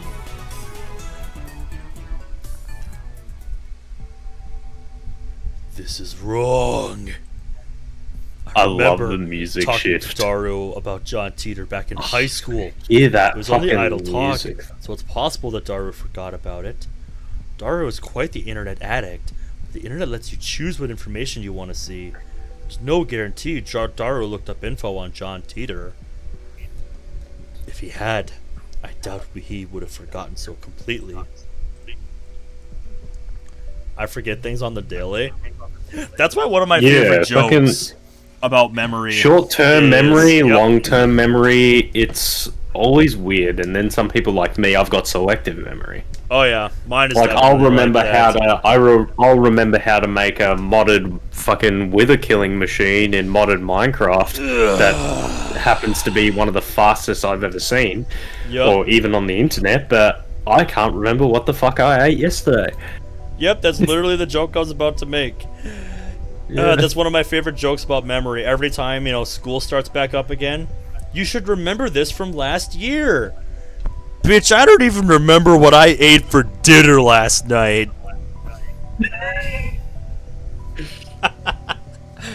Is it my memories that are mistaken, or everyone else's? No, it is everyone else who is wrong. And what about the IBN 5100? Whoa, you know about that? Cool. So you know about it.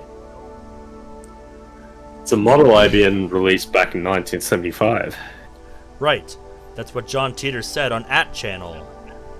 He traveled to 1975 first, obtained an IBN 5100, then leaped to 1998. What kind of computer is it? The stupidly expensive kind.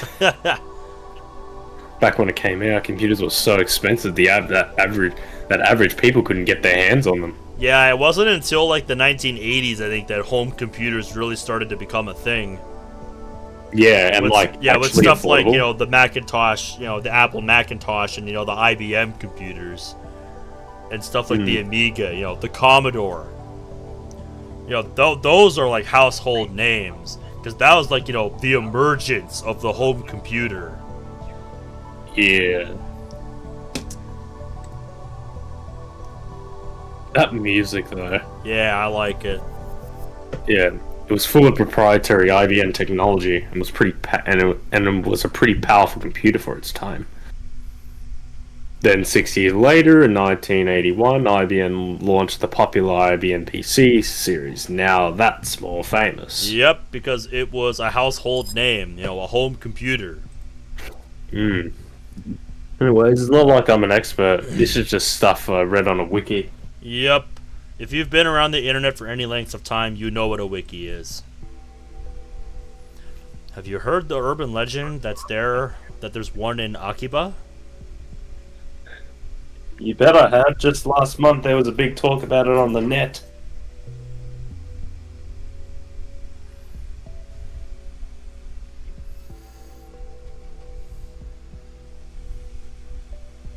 Oh, you good?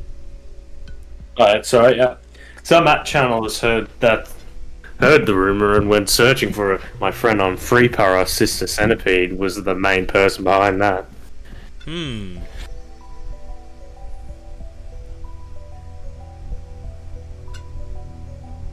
Yeah, even the legendary Neidhart, the election, what the fuck? Blitzschnell? Joined the fray. I'm not even gonna try. Joined the fray, but they still couldn't find it. Yep. Yeah, I know how to pronounce that because I did 3 years of German. God. How do you pronounce it? Neidhart der Blitzschnell. Yeah. I think in the anime they pronounce it Neidhart, but who cares? Neidhart der Blitzschnell. Yeah. Blitzschnell. They still couldn't find it. Blitzschnell. Sounds more right. So it was just a hoax? Yeah. Who knows? There are a ton of underground shops in Akiva. Wouldn't be strange if an IBM 5100 suddenly turned up in some hole in the wall. I see. I mean, we did have that fuzzy picture from Moika to go on. Yeah, I can hear it, mate. You got mail. Stunning finger. Oh, it's you, and she's got an attachment. Please reply. Okabe-san, I mailed you as soon as I could. My name is Kiryu Moika. I am a 20-year-old freelance editor. I believe I mentioned I work part-time at Arc Rewrite. Sorry for taking your picture. It wasn't on purpose. I needed some shots of Akihabara for work, and you just happened to be in one. Actually, to tell you the truth, I was hoping to sneak some shots of the satellite, Lamau. By the way, the picture I took was just a test, not the final shot. That's why I was using my phone. Even if you hadn't begged me to delete it, I wouldn't have posted it, so don't worry. Anyway, I should get to the point. I'm really sorry for asking like this, Okabe-kun, but it'd be super great if you could ask your friend, the super hacker, about the IBM 5100. I don't really know anything about computers, especially old computers. All I have to go on is that picture I showed you. I'll attach the image. Be absolutely, positively sure to reply, okay? I'll be waiting. And if you could, I'd be super happy if you gave me your super hacker friend's email address. I'll mail you again. It's okay to mail you again, right? Of course it is. Bye, Moika. About to say. No option to reply. Attachments. Yep, there's the picture. Not yet, at least. Oh, come on. What's with this mail? Disregarding the weird timing. Is this really the gloomy, unsociable woman I met in front of Radicon? Come on, some people are just like that. I know I'm certainly like that. Because I can tell you for a fact, you know this from my streams as well as anybody, all y'all watching this right now. I stumble over myself a lot. Like, a lot. But when I get to, sit down and, type out my thoughts and organize it in text form, it sounds so much nicer. So much more clear and concise than I can ever hope to be live. Like, some people are just like that, and I am a living example. So, what I'm saying is, Rintaro, shut up. Anyway, I'll be back. I'm just going to the bathroom. Yeah, actually, I think I'm going to do the same thing, because my water bottle's empty, and this thing's huge. So, we're going to do a BRB, and then we'll be back to finish this. So, take 5, everybody. If you need to get a snack or a drink, now would be a good time to do that.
Alrighty, I am back. And I have brought snacks with me, since my water is empty. I've got a packet of Smarties, one of my favorite candies of all time, and some fruity Tic Tacs. It's almost empty, but there were 200 in here to start with. So, Tic Tac? One of my buddies at work recommended these fruity ones because he, passed me some while we were working, and man, yeah, they're better than I thought they'd be. They're good. You suck on them for a bit, and they just melt right in your mouth after a bit. All I brought was a chocolate mint slice and water. Yeah, my water's gone, so I have to resort to snacks now.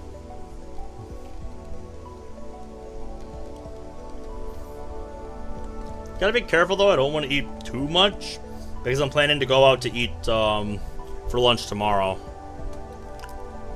So I'm going out for a drive to listen to Disturbed's 10,000 Fists album.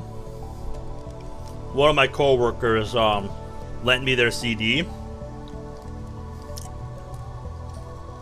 of that album, so I'm gonna go for a drive and just listen to that, because I haven't listened to too much of their stuff off of that album, and I want to, now that I have the CD. And I'm planning on going to a restaurant that opened up near one of my favorite Italian places, because there was this place a little bit up the highway from where I live. I should say used to be. I think I said that, right? But it was a sports bar originally known as the Stadium, later rebranded as the Village. And it was a great place to go. It was a great restaurant. Loved the food, loved the atmosphere, especially if you went there on game night. Whew, it was great. But sadly, the place closed down. I think they got bought out by like a construction company or something, because they wanted to build like a retirement home or an apartment complex or something there, and that just made me kind of sad, because it was a great restaurant. We went there, for years and years as a family, every now and then. It was really great, and it was sad to see it go, but, some semblance of it, exists now a little bit further up the road where the restaurant was located, called the Little Village, by one of my favorite Italian places.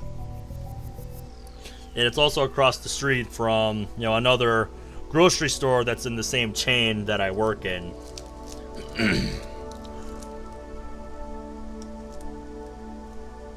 Yeah, they're fruity Tic Tacs.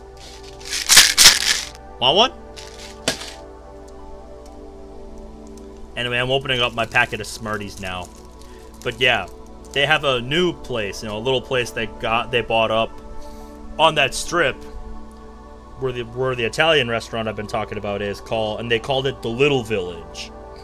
And I've been meaning to go there, to just see how, the food there compares to the original Village sports bar.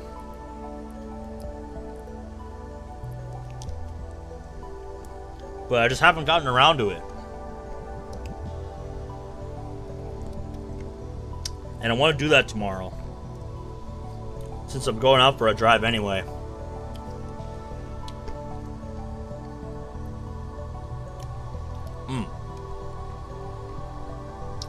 God.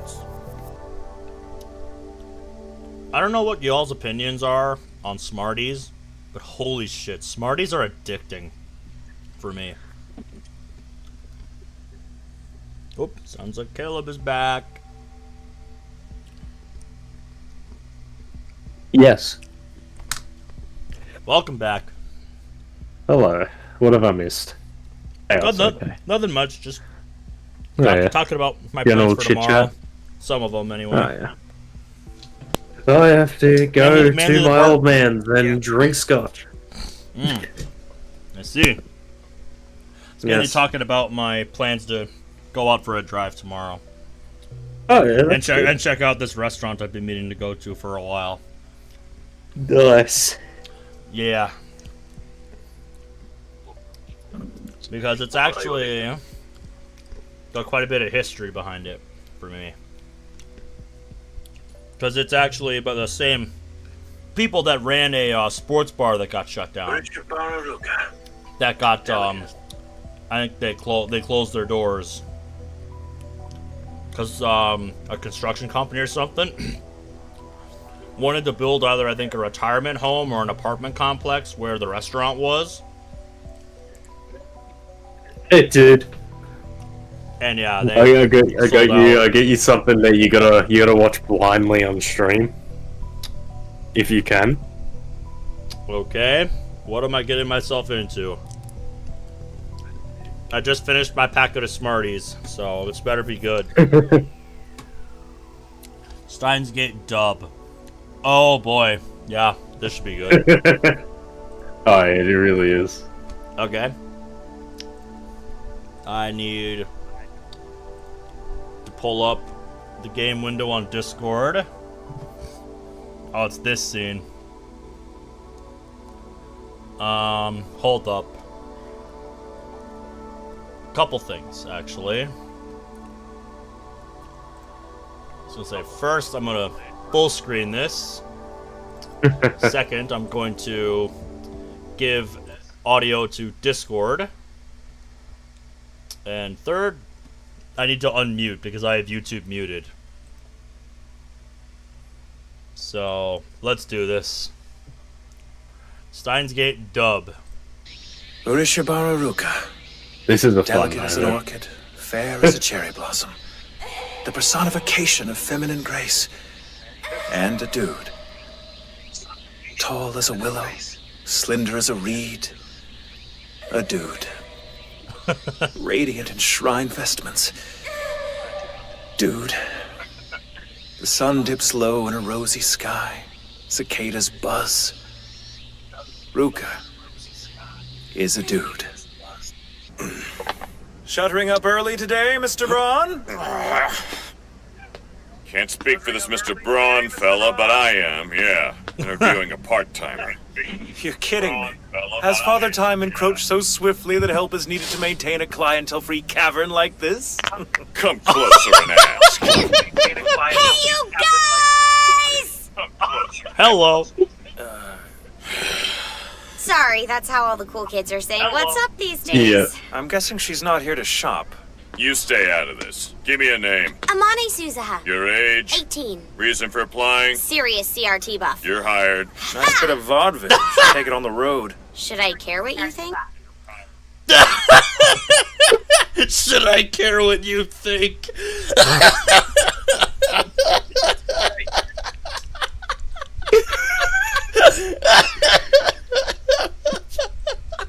That was savage.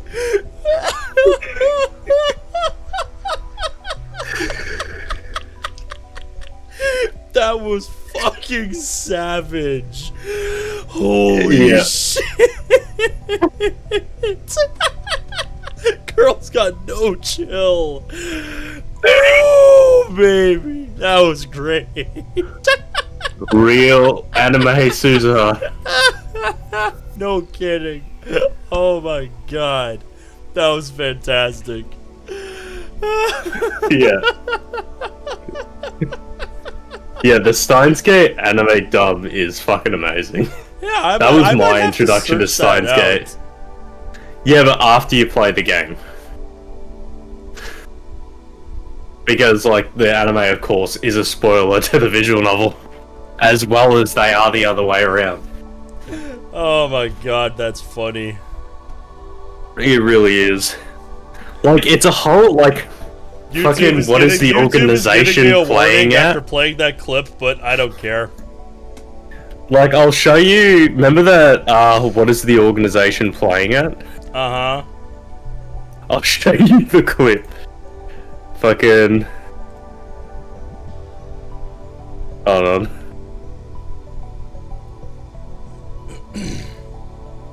Yeah, hold on. I will for one stream.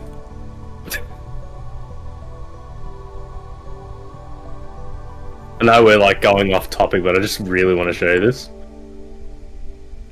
From my copy of Steins Gate.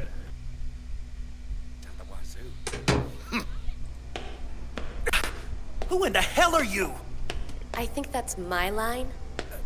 Beg pardon? Okay, so what were you trying to tell me back there? Earlier, I mean. Earlier. Quarter of an hour ago? Are you hearing it? You out of the nut Yeah. house? Hold on a second. Makise Kurisu? The published Makise Kurisu. Okay, that's impressive. I'm guessing you're a grunt in some university lab. Damn your eyes! What is the organization playing at? I'm sorry. Look, I just wanted to ask you about. And you're a fool to expect I'll talk. Red alert. I've been cornered by an agent. Possibly a sleeper, certainly Who illustrious. are you talking to? Fear not. That's... Oh, that's great. Yeah, that's great. Anyway, sorry guys for interrupting. I just thought I'd show you that. No, you're fine. What is the organization playing at? Yep, that is incredible. Yep. Yep, and now YouTube's warning has gone away. Ha! Told you it was nothing to worry about, YouTube. Oh, yeah. Shut up! I do what I want on this channel. Yeah. As long as I'm not violating your TOS, I don't give a shit what you think. Anywho, let's get back into it.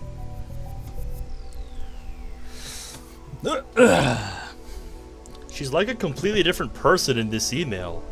Does she have split personalities or something? No, you're experiencing the phenomenon known as being able to organize your thoughts in text. Yes. Like, God. Is this a choice of Steins Gate? Oh my God. It's not that crazy of a concept to understand, Halloween. Halloween, however you say it. Well, I got some info about the IBN 5100, so I guess I should give her a reply. Hold on. Oop. But if I send an immediate reply to a woman I just met, won't I come off as clingy and desperate? I assume that is our cue.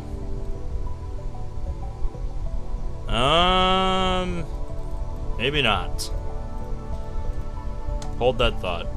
Halloween Kiyoma, will not be taken lightly.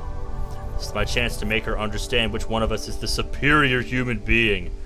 Dude's got a mad superiority complex. My God.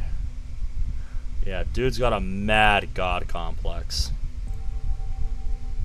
And above all, I have yet to ascertain if she can be trusted. She might start harassing me if I reply the wrong way. Besides, she hasn't proven that she's not working for the organization. Nonetheless, it couldn't hurt to tell her what I learned from Daru. His ego has ego. I think that's a good way to put it, yeah. To discourage her, of course. Let's ignore it. Oh, can't bring out the phone anymore. This is out of kindness.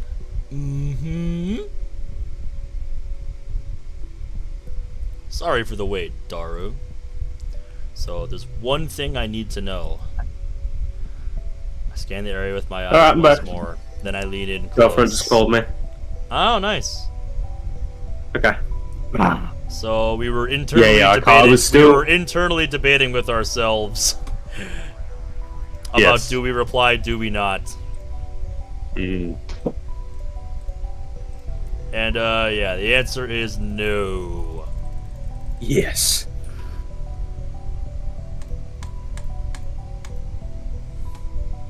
Then I lean in close. The IBN 5100 has the power to destroy the world. right? What? It doesn't have the power to do anything, let alone destroy the damn world.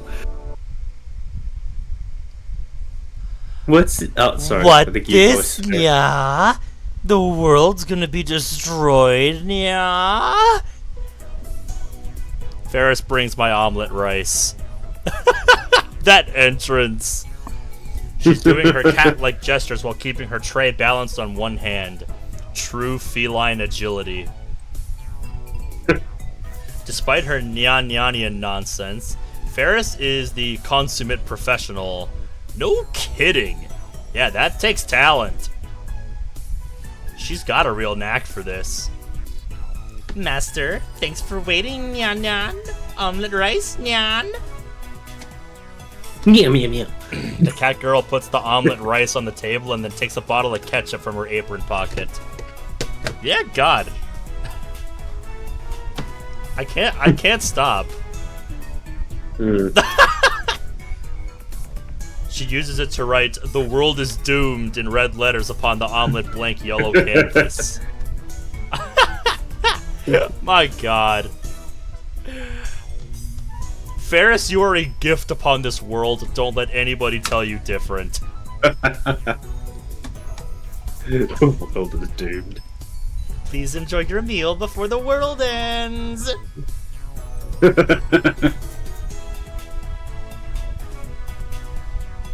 Whoa, the world is doomed for the win. Ferris's handwriting is so cute, it puts my omelet in danger too. Oh God. It appears the cuteness has shattered Daru's sanity. It's an overload. I'll say that. I give him a look that says calm down, but to no avail. Time to It's drop truly trial, too much bro. for It's him. time for your booster shot. I smooth out the ketchup with the bottom of my spoon, erasing the ketchup words. Aw, don't be mean to Ferris! What a waste. I'm with the Taro. I'm with Daru on this one, man. Yeah. You don't just erase a work of art like that. Come on. Gonna eat it either way. Yes, so leave it alone! Darunyan, have you considered participating in the Ferris Cup? Yeah. Yeah, of course I'm participating. What is this Ferris Cup you speak of? Ferris Cup? What's that? I take a mouthful of omelet rice. Next Sunday, we're hosting a Rynet tournament at the cafe, yeah. Ferris starts dancing in place. I'd prefer she not jump around like that when people are eating nearby. Oh, please. Ferris is the event organizer. It's all my idea, Neon. You can participate too if you want, Kiyoma. Entrance fee is 1,000 yen and includes a drink. Whoever beats Ferris gets to enjoy some of Ferris's home cooking, yeah. Oh my God. Oh man. No wonder Daru wants in. You don't say. Oh yeah. No wonder. Jesus Christ.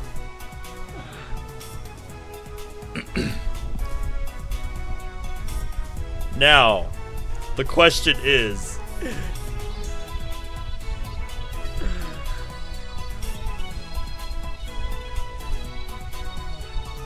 this Rynet tournament, what do you have to beat Ferris at, and what is she so good at? I think Rynet is described in. I was about to tips. say. Yeah.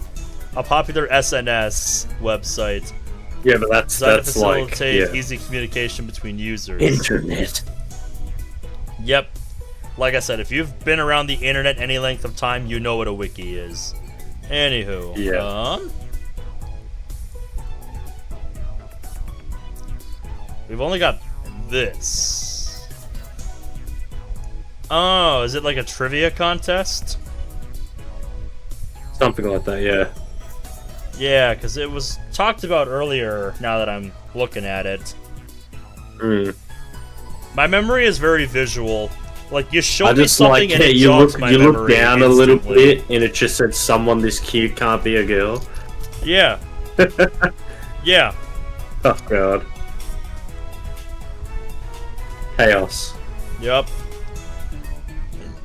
So I'm gonna go on a limb and say it's a Rhinette trivia contest. Yeah. And that she's, like, obsessed with it. Oh, yeah.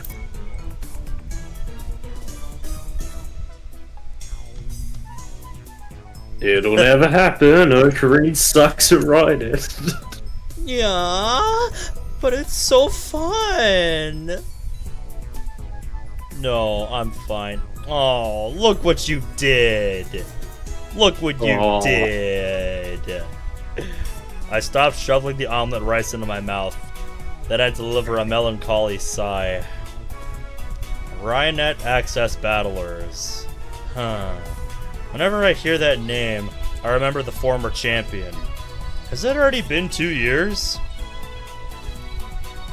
No, it's nothing. Forget what I said. Nah, that sounded so serious. Yeah. Who was the former champion? Yeah. Okay, I complimented my Yuri for her Fuck. 3 face earlier, but holy shit. I can see why Ferris is the champ. That is that is textbook right there. Like, holy shit. Don't mind me. Ferris. Yeah. Ferris. Yep. Saving that as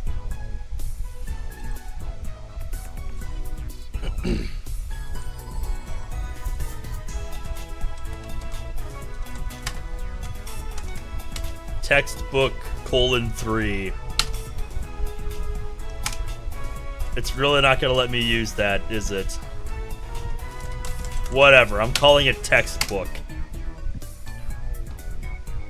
I also like how it has the FPS counter in the corner because I'm using Steam. Yeah. Yeah. That's how you know it's mine. We're seeing that spinning gear in 60 FPS. Yup. You know what? Just in case of future emotes, I'm gonna do one without the Steam thing. There. Yeah. Just in case, Yeah. you know, we want to make like a Steins Gate emote series. We already have the one. I know we do, but just saying. Yes. Just an idea. Yeah. Y'all have to let me know what you think.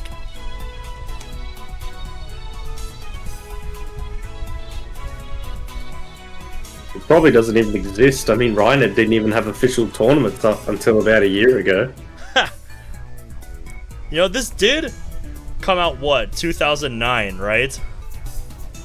Hmm. So, bit of Pokemon trivia for you. In 2009, I believe, was the first ever official, you know, Pokemon tournament. You know, VGC was the first ever Pokemon VGC tournament. You know, based around the Generation 4 games. Because that's what was new at the time. And ever since then, they've done that annually with every game. Every year they have a new world championship. So if that's what Rhinette is tapping into here, I respect it.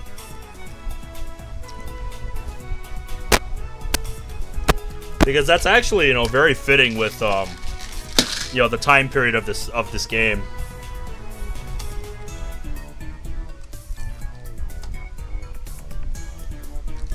Yo, Ma, you still can't forget him, can you? Yeah. I'm scared that people, like, there's articles about Marvel fans demanding Daniel Radcliffe as Wolverine. What? I don't know. I remember that you and the champion, my brother, were such good friends, Kioma. You were so close it made me jealous. Yeah. damn it, she took my story and ran with it again! She is a master at that. Never even said anything about him being her brother. Hell, I don't know if Ferris even has siblings. That is her ace up. That is her ace. That is the ace up her sleeve. The aura of mystery.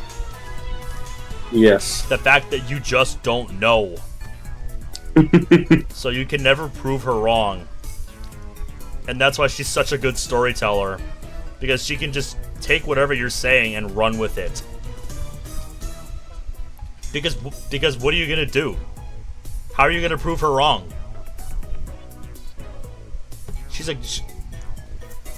She's very cutesy, but she's a goddamn genius, and I respect it. Oh yeah. I shouldn't have talked about stuff like this in front of Ferris. But it's time to let go of the past. Seize the day with your own paws. Her shout resounds throughout the store. Her finger snaps at me. Even though it's painful. No, because it's painful. I succeeded my brother's dying wish and perfected my skills as a rye netter, Nya. Do you remember Nya? He always used to say, someday, let's bring peace to the world with rye net. Ferris, bring me my coffee. Nya. I present my empty plate to Ferris. I always eat quickly. The habit I picked up naturally during my years on the run from the organization. Screw the slow food trend. What the hell? Slow food. Food that takes time to cook and eat. So, in other words, homemade food. Or just food in general. Yeah. Sure thing, master. Just a moment, Nya. Oh, Rouge still looks depressed. Ferris takes the dish and heads back to the counter. If I'd left things going as they were, would have had to play it along for another 10 minutes in her fantasy world.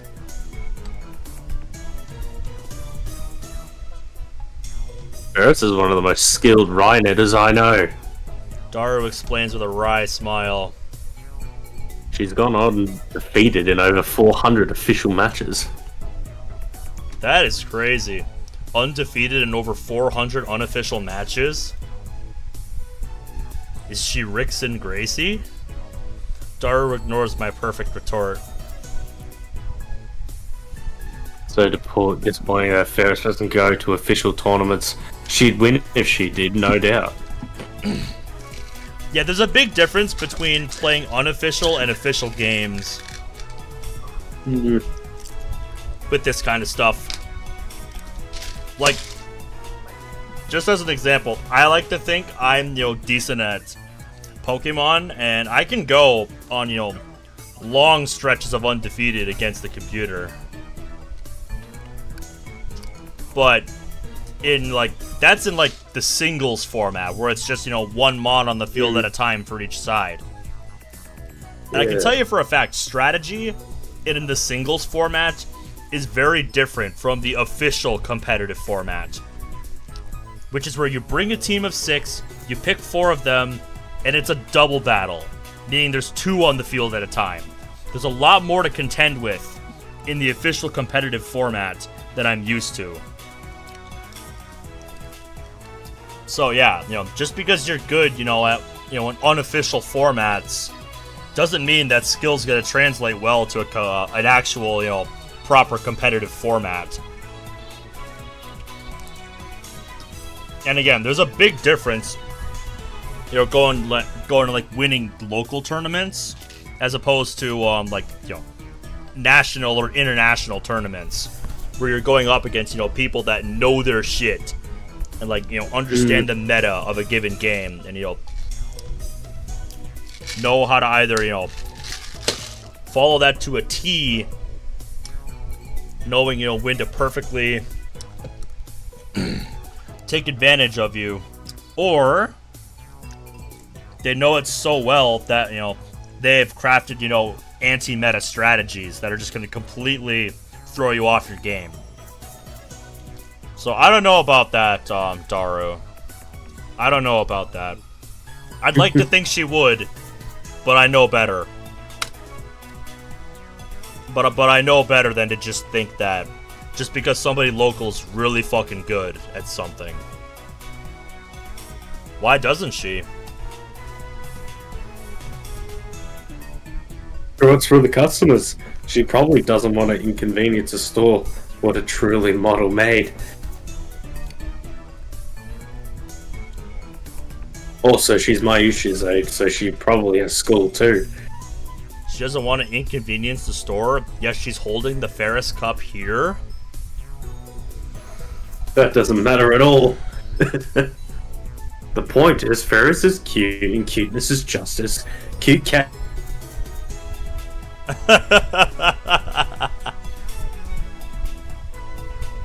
Homemade food, instant noodles, all that jazz. And either cuteness is justice. Yeah, I mean, it's justification enough on its own.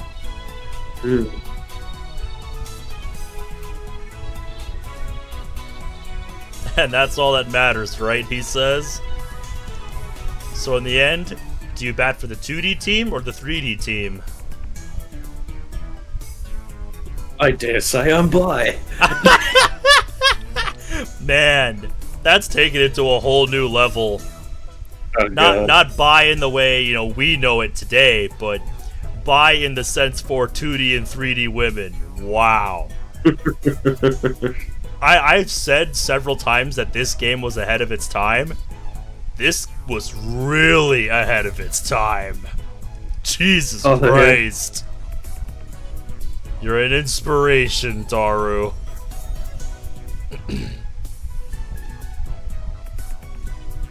I know, I'm just too awesome. Giga Chad moment right there. 5D. Yep. Fucking frame this moment, guys. Daru usually doesn't show enthusiasm for anything. The exceptions are Moe and Ferris. I wish you were this passionate about our experiments. Oh, and we're done at the maid cafe. Receiving mail. Yep. Who's emailing us? You got mail. Oh my Ferris. god. Ferris, how? Literally, how? I had to pull Daru away from Ferris so we could return to the lab. We arrived to find it hotter than a sauna in hell. You're more. The final battle is close at hand, Mia. Oh my god. Even in her texts, that's crazy. You're more perceptive than I thought, Nya. So now you understand what's at stake. The Red Southern Cross will soon hatch, Nya. The time has come for Ferris to journey to the sanctuary and prepare for... I can say no more, Nya.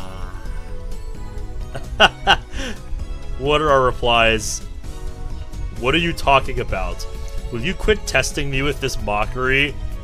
It is Turbo. That is commitment. I see, so the holders of original sin, those who, like me, were born of Prototype 13, have begun to assemble in Akiba, guided by, the star that we alone can see. The time is right. So either we go, what the fuck, or we play along, or we... Oh. Impossible. You mean it's already awakening? It's 50 years earlier than I predicted. What does this mean? Play along even more. Alright, how do we do this? I kind of want to go the middle route. This one looks the most fun to me. Yeah. The time is right. Yes. That, and maybe she just won me over, so I'm inclined to play along. Like, I mean, how can you not after that showing we just got? Like, Oh yeah. You're gonna tell me you're not gonna play along I with have that? the power. Yes, she does. She has power, all right. I'll give her that. I was so tempted to show you scenes from the anime, but I think I've had enough.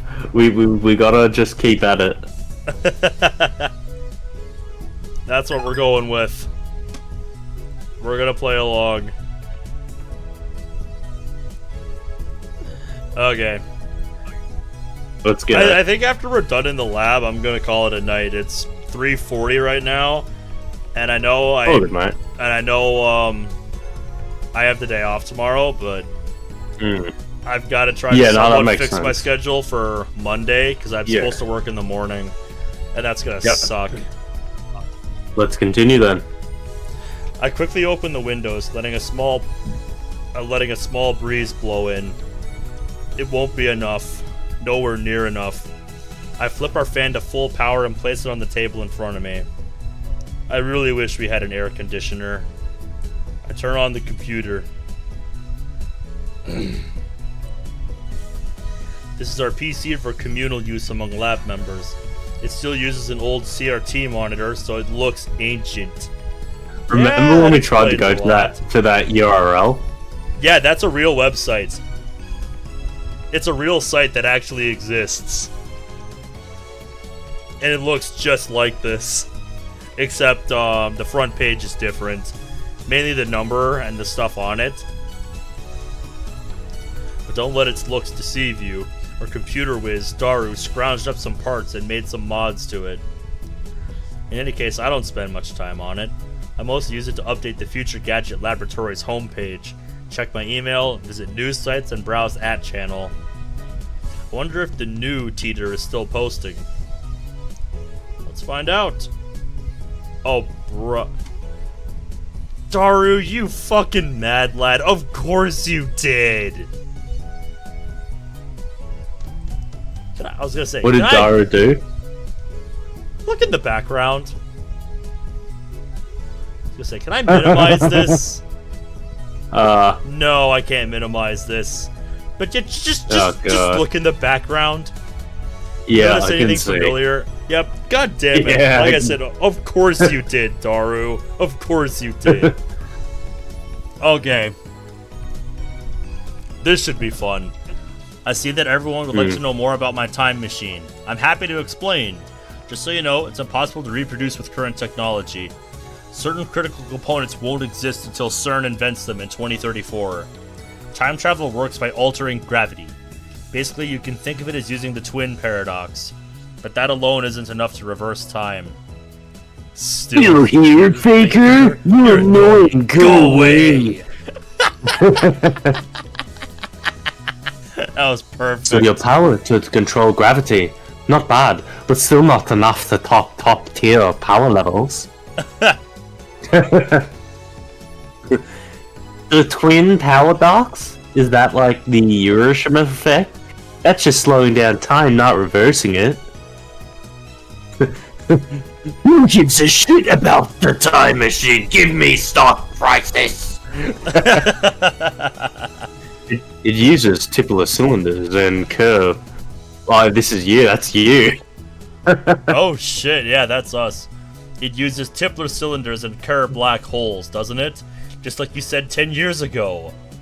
And your time machine is a 1970s Chevy. I know all of it. Isn't that a reference? Maybe. I think that's a reference. Is that a reference to Back to the Future? I don't know. No, that's a DeLorean. Yeah, okay, that's right, sorry.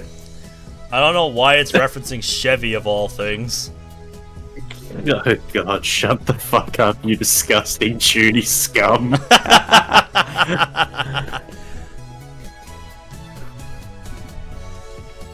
Oh. That's funny. A Chevy's an American car, right? I'd rather go German with a BMW. Can't blame them. Oh yeah.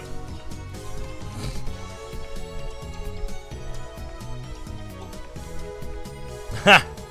By Tipler cylinders, are you referring to the Tipler machine? Lol, what?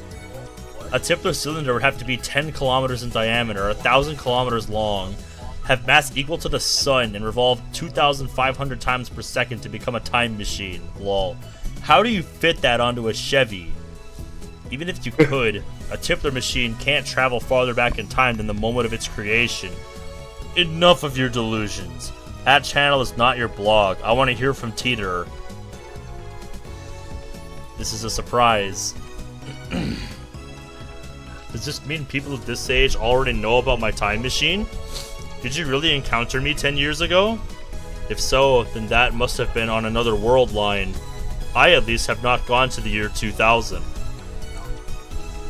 In any case, the important point is that a rotating black hole has the same effect as a Tippler cylinder. You can learn more about Kerr black holes by studying the Penrose diagram of Tippler's calculations. My time machine works by generating a pair of Kerr black holes. Ha! In Japanese, please. Teeter came 10 years ago? Source? The source. Yeah, this is 4chan, alright. What the fuck are Kerr black holes? Explain using Booby's erotic one.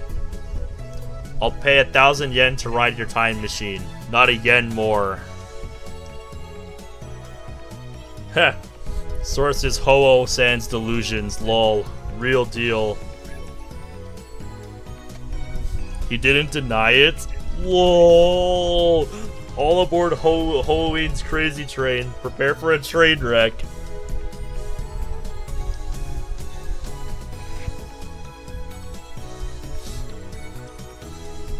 Kerr black hole time travel is theoretically possible, but 1. How do you get black holes to spin?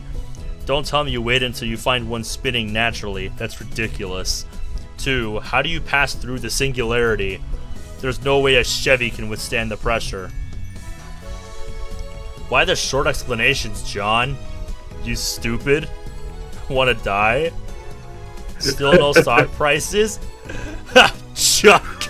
Chuck! Crash! Flips the table. My god. Like I said, the authenticity is incredible. Just chatting with the Anons on 4chan. This isn't a delusion. I know for a fact that Teeter posted 10 years ago. There's even a book about it. Search the used bookstores if you don't believe me. His Chevy has a gravity distortion unit. That's what he said 10 years ago. Yes, it does have a gravity distortion unit. My time machine is not perfect. It was built by a third party who reverse engineered CERN's design. The gravity distortion unit is a little unstable. First, the unit produces a micro singularity, then injects electrons to induce rapid rotation. This generates a local gravity sine wave.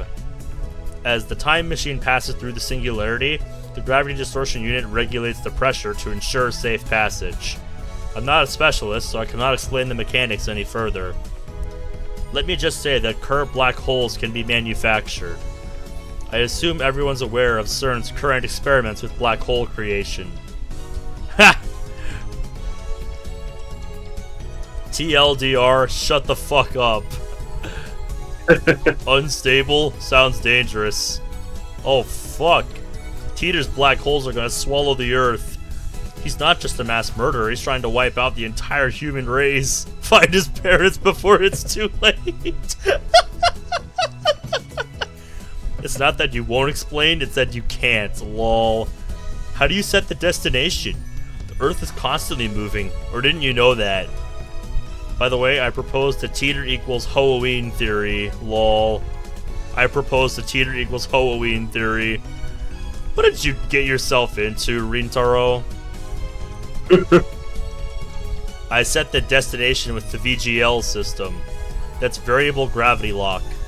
It functions by reading the local gravity of the destination and locking the Tippler sine wave onto that location.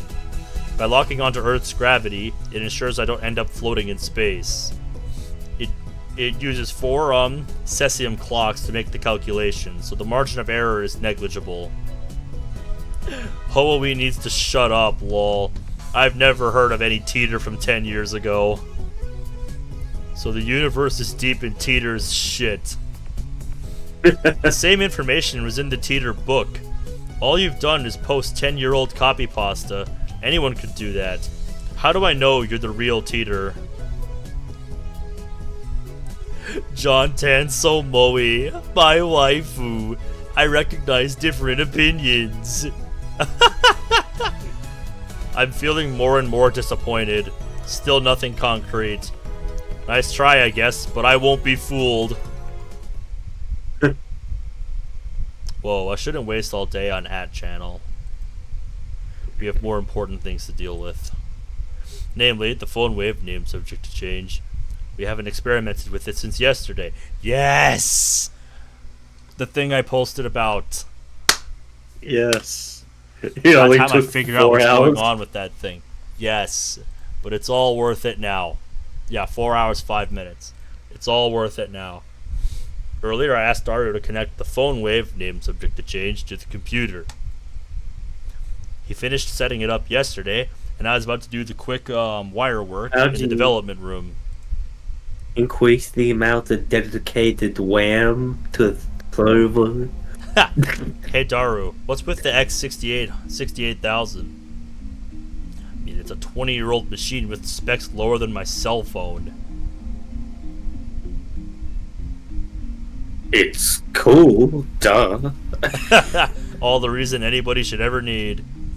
So it's like the reason why some protagonists are odd-eyed even though they're Japanese. Okay, we got some stuff to look through here. Heterochromia iritis, a condition where the eyes are different colors. Oh, that phenomenon. Yeah, okay, I get you. There usually isn't a reason, it's just because they want to. A 16-bit PC sold in Japan in the late 1980s. Its peculiar twin tower case was dubbed Manhattan-shaped. Gee, I wonder why. Oh boy. Yep. Okay. In astrophysics, a point of infinite gravity, singularities are predicted to exist at the center of black holes. However, since it's impossible to observe the interior of a singularity, the existence of such cannot be proven. In a black hole, the singularity is formed by the gravitational collapse of a dying star. For example, imagine a star millions of kilometers in diameter. Now imagine that the entire star's mass compressed into a space smaller than the period at the end of this sentence. Yeah, that is freaking tiny. That is a singularity. Space is fucking wild. Yep, a teasing phrase used on online message boards to tell an incomprehensible poster to please post comprehensibly. Yeah. Chevy's not fictional. An American automobile brand? No, Chevy is just straight up a car brand. Chevrolet, often referred to as a Chevy. A Chevrolet vehicle is often referred to as a Chevy. So, yeah, not really. But they just want to avoid trademarks, so they are going to say it as that. Yeah. Braun tube. Another name for the cathode ray tube, the CRT. Ah. Yeah. Carl Ferdinand Braun. Ha! A fitting name for such an invention. I love it.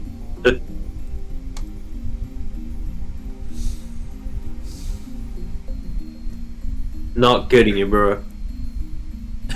It's cool. It's cool, then it's cool. Exactly. Anyway, there wasn't much of an option. This was the only PC we weren't using. What about your new one?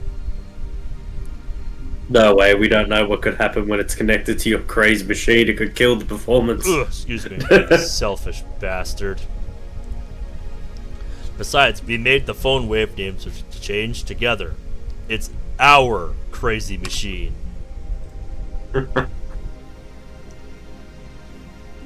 Anyway, did you do any research on the jellification? Yeah, at the university this morning. Why would a banana jellify? What kind of science are we dealing with here? I examined a sample under a microscope and found it was shredded at the molecular level. shredded? It's not a mere phase transition. The banana became something entirely different. Yep, I have a feeling... Yep, changes from one state of matter to another. Exactly what I thought it was. Hmm. Could it rotted? No, there's no way 2 minutes of the microwave could do that. Yeah, I mean, this is literally an experiment you could test for yourself. Just grab a banana and put it in the microwave. Then I remembered about fractal structures.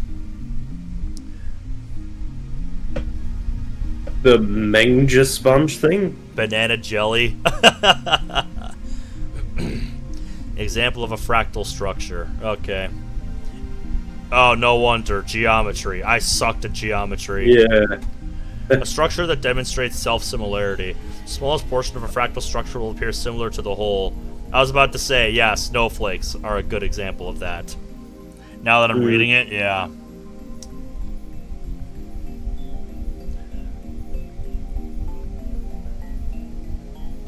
Take a cube and do the following. For each side of the cube, cut a square hole in the center with 1/9 the area of the face. Each side now has 8 squares. 2. For each of these 8 squares, cut a new hole with 1/9 the remaining area of the square. Repeats an infinite number of times. The result is a sponge-like structure whose surface area approaches infinity as its volume approaches 0. That is fucking wild. Math is wild, guys. Yeah, it looked like something drilled holes into the banana. An infinite number of holes in a fractal pattern, right down to the nano level. Oh, we could do something like that. I have one hypothesis. Dramatic pause.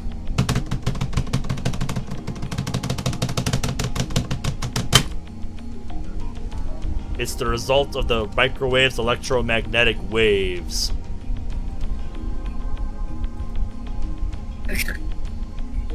What does that mean?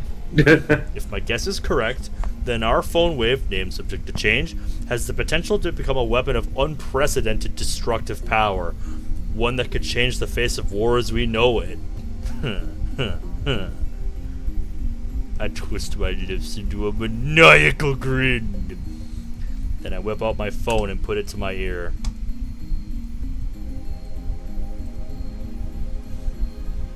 It's me. We're proceeding to stage 2 of the plan. Soon they will learn that Judgment Day is near. Ha! Pause for dramatic effect. All shall be as Steins Gate wills. Resistance is futile. El Sai Congru.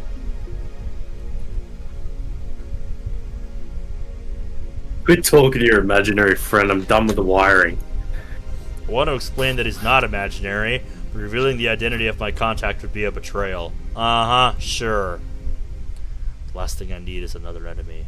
Especially one whose power and cunning rivals that of the organization. The phone wave named change is now an indecipherable mess of wires. All we did was hook it up to a computer, yet it turned out like something MacDiver would put together. Popular TV drama that aired in America from 1985 to 1992. Protagonist MacDiver is famous for overcoming obstacles with tools fashioned from common household items. Not getting the reference. MacGyver. Now we can access the microwave. Seriously, you don't know MacGyver? Can't say I do. Fuck. Doesn't ring a bell. Shit. My TV knowledge is not surprised. great. Now we can access the microwave's terminal mode and see exactly what's going on in its computer brain. This should be good. Well, what's next? Yes. Uh-huh, terminal mode. Yeah. I'm familiar with using a terminal on my computer. We have bananas.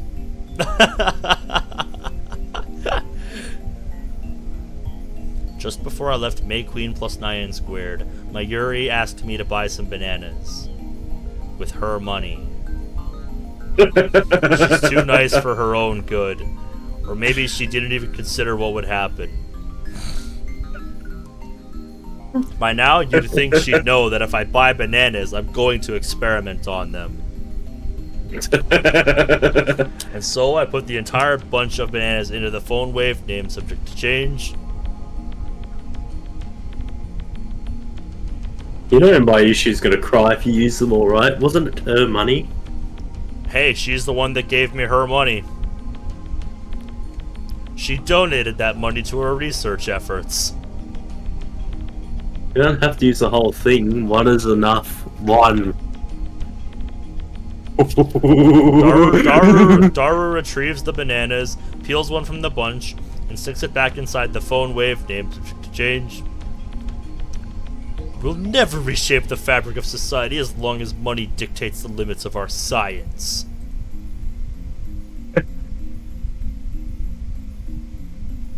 You're the only one who wants to reshape society, Okarin.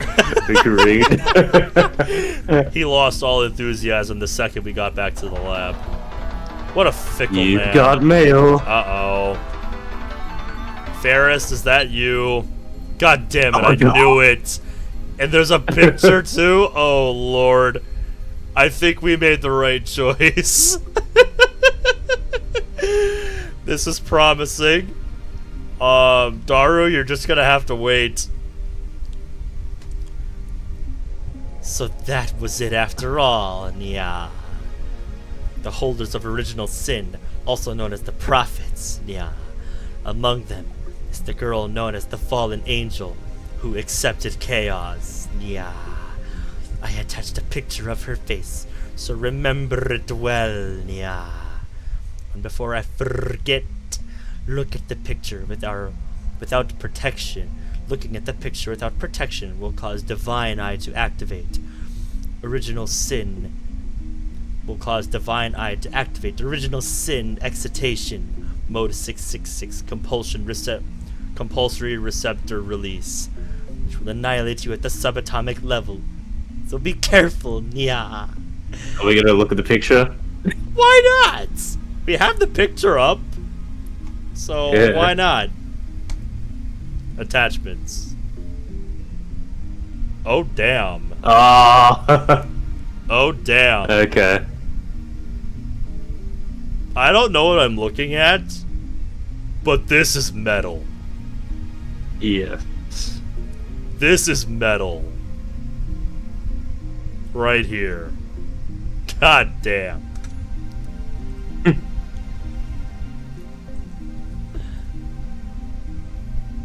Ferris, we made the right choice.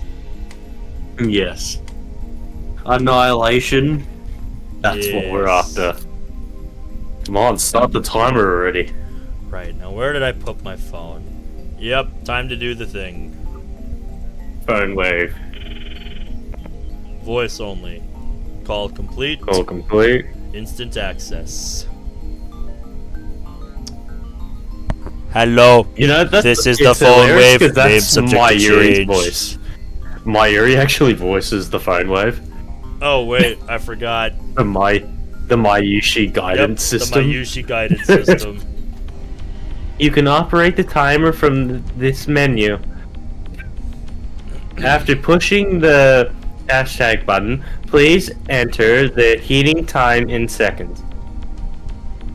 In hindsight, we should have made the Mayushi guidance skippable. Having to wait each time is quite annoying. For example, press at fucking hashtag 60 for 1 minute. Yep. I believe I said it last time, but I think on a phone they call that the pound button.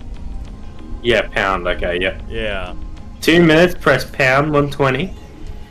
It's finally over. Okay, entering 120 pound. Holy shit! They allow you to type it. Yep. Complete. I wonder what happens if you type something different. Hmm. The turntable inside the phone wave, names of exchange, begins to spin backwards.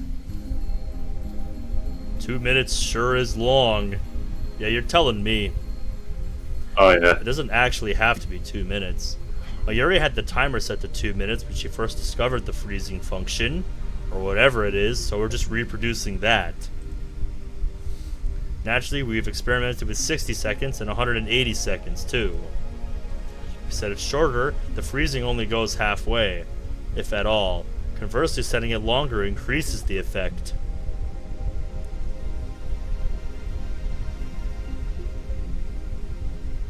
You know, if the microwave's emissions are doing it, then shouldn't our cells be getting jellified too? While still looking bored, Daru finally gets into the discussion at hand. Well, have you ever nuked yourself inside the phone wave? Names of exchange? I can't even fit in there. Anyway, what's your source on the electromagnetic waves? If you must know, it's my mad scientist's intuition. Oh, so no facts. Edison once said, with 1% inspiration, 99% of perspiration is wasted. So, inventors of the world, be inspired! Without 1% inspiration. I read that wrong. Yeah. Wasn't a genius is 1% inspiration, 99% perspiration? Sorry to disappoint, but in recent years it's become common knowledge that that is a misquote. Mwahaha! Sure. Edison said that be inspired. Yes, be inspired, he said. I don't know if that was exactly what he said, but I'm sure it was something along those lines, so you yourself don't even know. At least that's what the wiki said. And yeah, everybody knows everybody knows you can trust wikis on the internet. Oh yeah. Therefore, as a genius mad scientist, I am always The phone wave names exchange rings. This is just gonna jellify the banana like usual, isn't it? We need a new experiment. It feels like I wasted 120 seconds on nothing. Daru opens the phone wave named exchange and peeks inside. What? He rubs his eyes, blinks several times, then resumes staring into the microwave. What are you doing? Well, it's gone. Gone? What's gone? The banana. What is he talking about? I push Daru aside and look into the phone wave names of exchange. It's gone. There's nothing inside. The banana has vanished without a trace.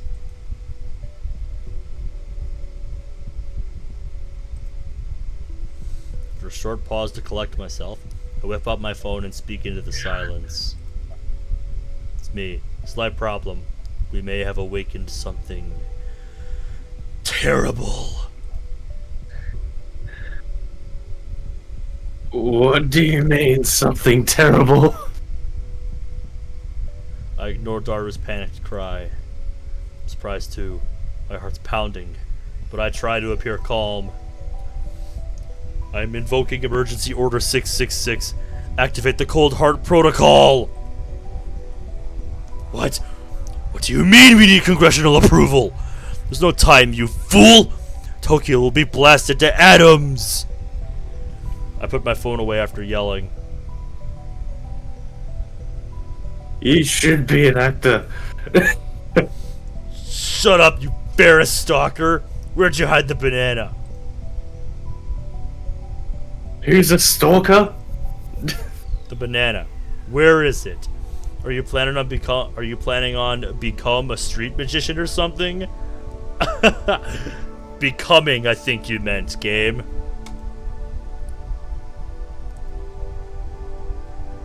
You're the one that hit it, aren't you?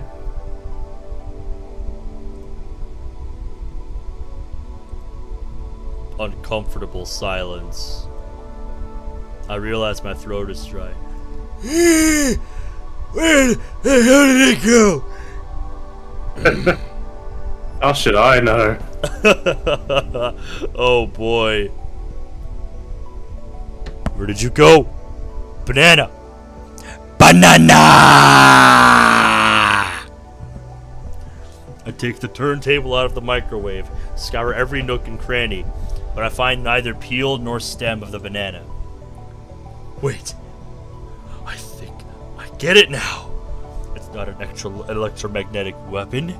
It's a teleportation device. What? Wait, that's absurd. Yeah, but look what we have in front of us. An empty microwave with no trace of the banana. How else could it have vanished? The microwave was closed. Maybe we should just calm down. Yeah, you're right. We each take a deep breath. Oh, I know. I'll eat one of the remaining bananas. That will calm me down. I reach for the bunch of bananas. What the? Oh. Impossible. Impossible! It's gone back in time. Not 3 minutes ago, daughter plucked the banana from the bunch and put it inside the phone wave names in exchange. I love this moment in the anime. There's no sign that a banana was ever plucked. Instead, a single jellified banana has appeared among the regular bananas. Oh, shit. What the hell's going on? Daru notices it too. It's kind of impossible to ignore. He reaches out to touch it, but I quickly stop him.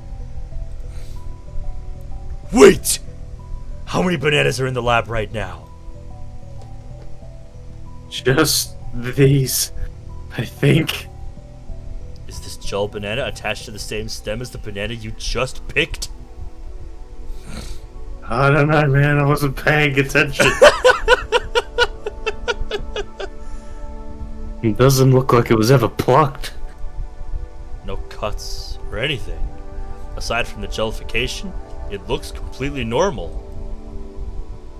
Hey, Daru. Could this possibly be? The word I spoke impulsively a few seconds ago. I hesitate to speak it again, but I must. Because no matter how unbelievable it may be, we saw it with our own eyes. My head's full of question marks. I don't know how this happened, but if I were to explain it as I saw it, the banana that was inside the phone wave names of exchange returned instantly to its bunch. In other words, a teleporter. We've invented a teleporter! Who's this? Uh? I hear a girl's voice coming from the lounge. That looks like an interesting experiment. Who's there? My heart skipped a beat. I run towards the voice in surprise. How did I know? How did I know you would find this place? I think I voice Kirasu, don't I? No, I do. Okay, all good. And you get pierced by a sharp stare. How did I know you would find this place? Impossible! What are you doing here? The 18-year-old genius girl. A sadist who humiliates men in public. Also known as the zombie. By who? Makise. Kurisu. Also known as Lab Member 004.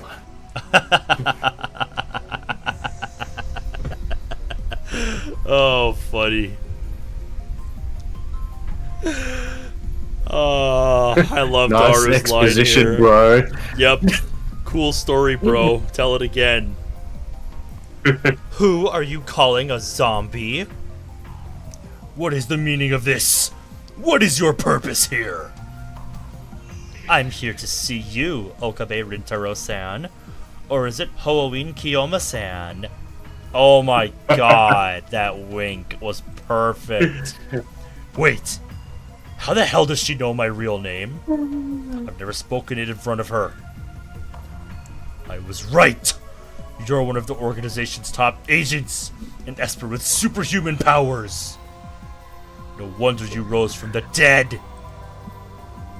I'm not dead, alright? Please stop killing me off. Hashida-san, can you do something about this guy? You came at a bad time, Makise, with Okareed freaking out like this. Yep, definitely a different world line. Daru doesn't seem fazed by this girl's entrance. Why?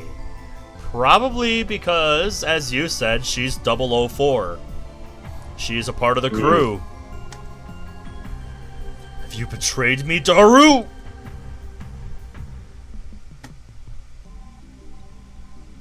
He's so confused. Calm down, man. Yeah, I know I think I remember all the members of the future Gadget Laboratory by heart. Are you being blackmailed? Or did she seduce you? I glare at Kurisu. He's my right-hand man. How dare you! You've crossed the line, bitch! Jesus Christ, boy. Get a hold of yourself. Ooh. Kurisu's eyes flash dangerously. I think. Such intensity from an 18-year-old. Maybe she didn't resurrect after her first death. Maybe she's a robotic killing machine constructed to replace the dead Kurisu. Is that it? Oh my god. For now, I'll do as I'm told. Hashida-san gave me the address after yesterday's lecture. He also told me your name. That's all? The truth is kind of a letdown. Yeah, the truth is often disappointing. So, the truth is often underwhelming from what our minds conjure up. So you're here to see me. Is that it? Yes. You claimed to have seen me die.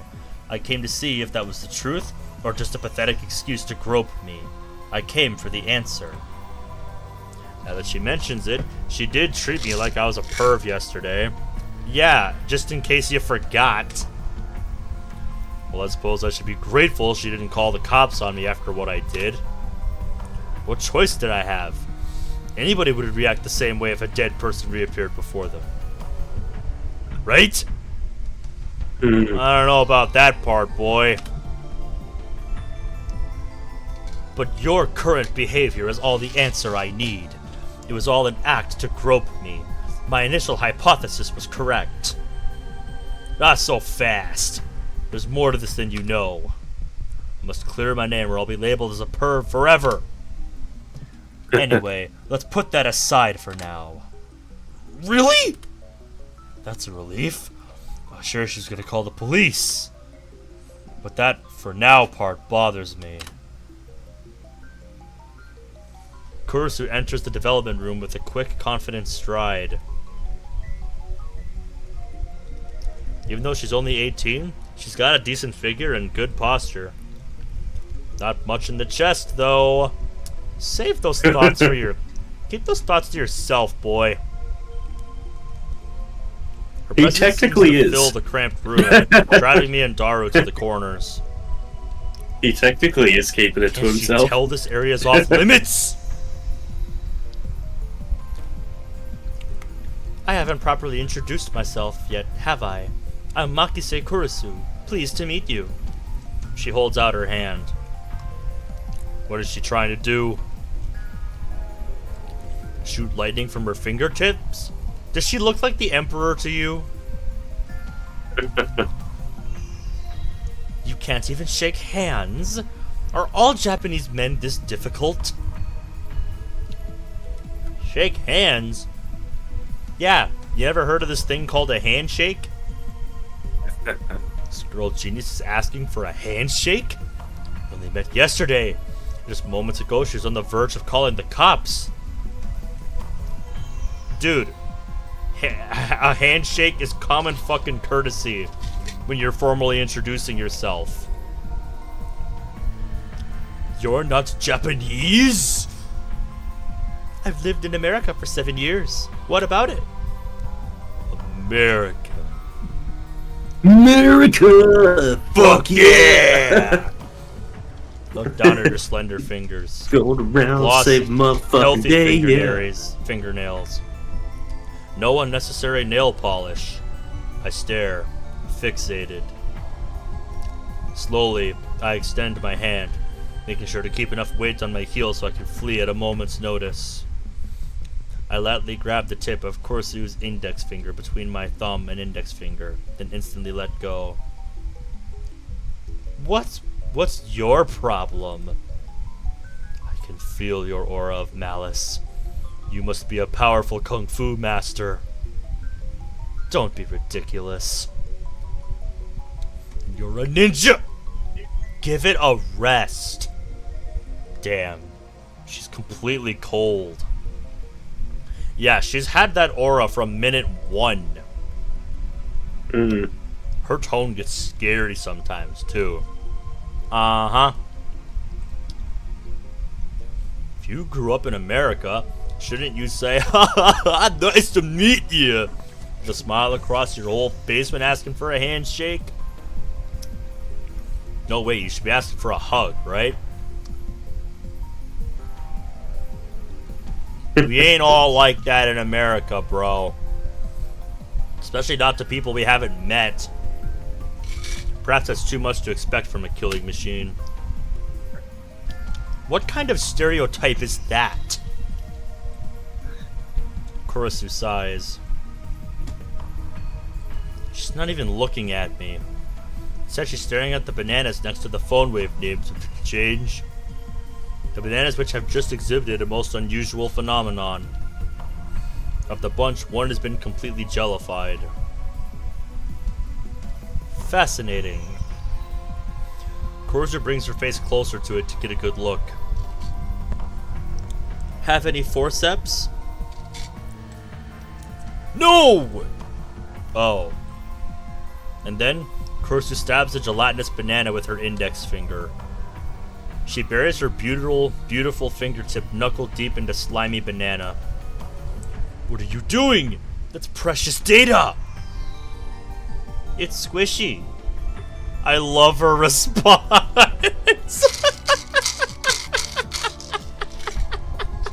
That's fucking fantastic, dude. It's squishy. Oh, yeah. Kurisu extracts her finger. Pieces of gel cling to her fingertip. She puts that fingertip into her mouth without any hesitation. Oh my god. Rintaro is going to explode. No taste. Gross. She says it with a straight face. You have quite the appetite, I see. A side effect of the resurrection, perhaps?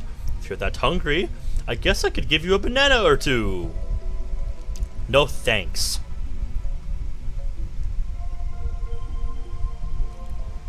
By the way, those bananas are my Yushis. Come, don't be shy. This is an offering. Take it. As if. Who would eat some perv's banana? A perv's banana. Yeah, his thoughts just went to the dark places.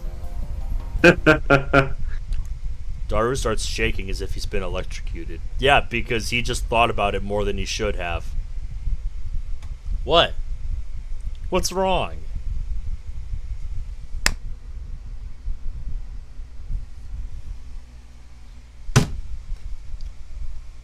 Bro, there's being thick, and then there's being the densest thing in the universe.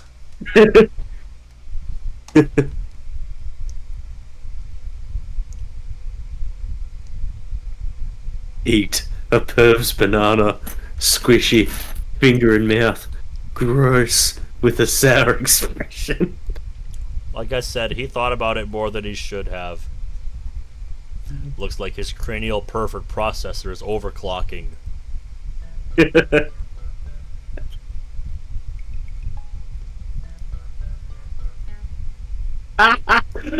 Look how serious he looks. Can you say that one more time with a more humiliated expression, if you please? Huh? Come on, say, who would eat some perv's banana, but if you could add a, but it's so, after that, it would be extra delicious. Huh? Huh? Huh? Kurisu, your sweet, innocent mind must be preserved. Ah! Suddenly, Kurisu's face turns bright red. Oh, Taru, you may be a worthless, disgusting perv, but let me say, well done, sir. Payback is sweet. Now to follow up for maximum combo. Let's show this conceited little girl how true adults fight. So, Makise Kurisu, you just imagined something, didn't you? By all means, tell us what. Don't be shy. Why, you... Come on, say it's genius, girl. What's the imagination of a genius like? I'd love to hear from you. You ass! Kurisu turns her back to us with perked shoulders. Looks like she's capable of expressing human emotion after all. That rules out robotic killing machine. Ah, I feel refreshed. I haven't felt this good in years. Way to go, Daru. That's my right-hand man. Always gets the job done. I get it. You're both pervs. Well, you could say that. Don't admit it, you idiot. I don't want to hear that from you. Okay, if I came off as a little rude, I apologize. Kurisu sighs deeply and turns back to us. Her composure has already returned. I was only acting that way because you molested me, but I'll ignore that for now. I wish she would stop saying for now. It's like she's gonna call the cops on me later. Please tell me what happened to this banana. I'd also like to hear about that. Kurisu glances at the phone wave, name subject to change. Who's emailing us? Oh, it's Mayuri. Mayuri. Daru-kun was taking a nap earlier, and I think he has sleep apnea. It really surprised me when he stopped breathing. I told him he should lose weight, but he won't listen. Oh, Kareem, you should talk to him too. Dangerous subject. It's Mayuri, just casual comments about Daru losing weight. That microwave thing. That's top secret. The one thing I'm not clear to share with unauthorized individuals is that his name is the phone wave name subject to change. Name subject to change? What's that about? Phone wave is weak. Needs a better name. Phone wave is perfect. What do you mean? I couldn't care less about its name. I'm afraid that's the only information you're cleared for. Hold on, Okuri. Makise might be able to explain what's going on. Well, she is a genius. She would have to be to defeat my sharp wit. You can trust her intellect at least, but it's hard to stomach her attitude. Plus, she has danger written on her face. Not to mention, she's a little scary too. Then I get a great idea. That creepy grin. Are you thinking perverted thoughts again? You said your name's Christina, right? Who the hell's Christina? I never said that. Christina sounds like the name of a Hollywood film star. It definitely has more flavor than her real name. If you wish to learn the secrets of this microwave, then you must meet my conditions. Which are... Condition 1. You must become a lab mem. Ramen? No! Lab mem, stupid. Short for laboratory member. You mean you want me to join your research team? I'm supposed to return to America in August.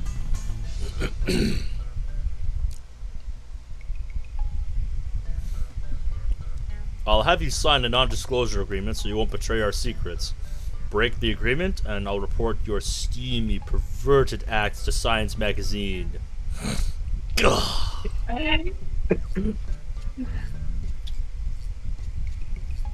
You're a monster, Kareen. I'll take 5 copies. From the moment you become a lab mem to the moment of your departure, your brain shall be used for the benefit of our lab. You're so full of it. Let's see the contract, then. What contract? This is a lab, not a corporation. I don't mind lending you my knowledge, but if there is more pervy nonsense involved, the answer is no. Don't worry, we don't bite. No more molestation? No, alright? You said that was condition 1, so there's gotta be a second one, right? Better not be... Second condition is... It should overlook all past acts of molestation may or may not have committed. God damn it, Ocarine. May or may not have committed. Ocarine, you're so petty, you're the pettiest person I've ever met. That's why we love you, that's why we admire you. I can feel your sarcasm from here, Daru.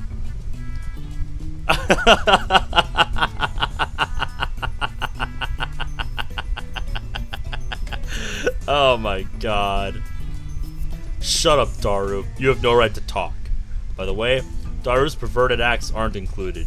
You two can work it out yourselves. The hell, man? Those are the conditions. If you can't accept them, then you must leave at once. So what'll it be? I don't think it's a bad deal at all. You mean for you? Kurisu puts her fingers to her brow and shakes her head in an exaggerated gesture. Jeez, I feel like I'm hyper-secreting noradrenaline.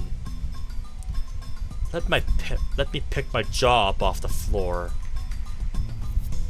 I don't care about your dislocated jaw.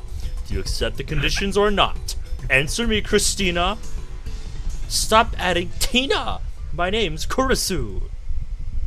Kurisu looks up at the ceiling to calm herself down. Does everyone in America make such exaggerated gestures?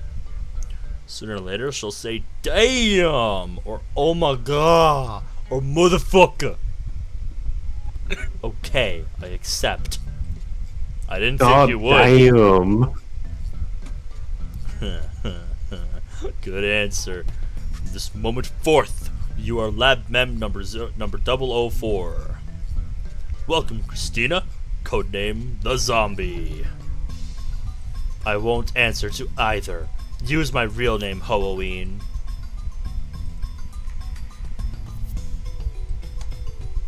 You spend a minute staring each other down. Kurisu is the first to look away. She does so in a way that says good grief. You're such a child. Say something? Genius perv girl. Come on, no more saying perv. I won't treat you like a perv either, so let's drop it already. As long as you understand. Now for the issue at hand. Daru, give Christina. No, Tina either. Give Kurisu-kun an explanation of our experiments so far. But I refuse. He's like, deal with it yourself. In the end, I'm the one who has to explain. Along the way, I also relate to the tale of my heroic deeds. which enrages Kurisu, of course. But I finally tell her everything about the bananas and the phone wave. Damn, subject to change. Kurisu doesn't ask any questions. She's quick to understand, as expected of a genius. Fascinating. Let's hear your opinion. I think we can at least throw out completely worthless theories like electromagnetic weaponry and teleportation. The lady doth protest too much.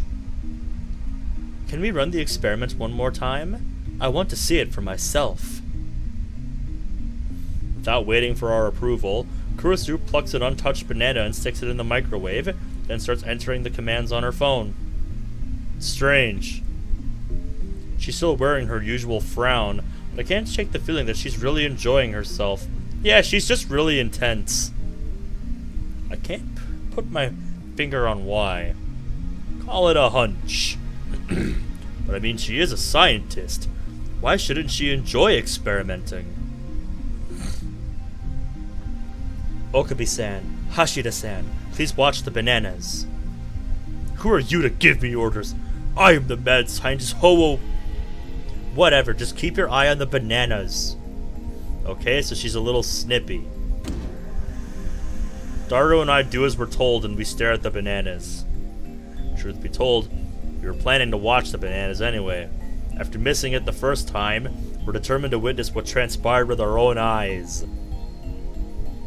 60 seconds have passed. Any change? Nope. Any second now. The jellified banana should reappear on the stem. If it only happens once, we just call it an accident to be done with it. But it happens twice, and that's proof that something's actually going on. And then, Kurisu will have to admit that I, the great Halloween Kiyoma, have invented humanity's first teleporter! I keep staring at the bananas in anticipation. 100 seconds. A few moments after Kurisu's report.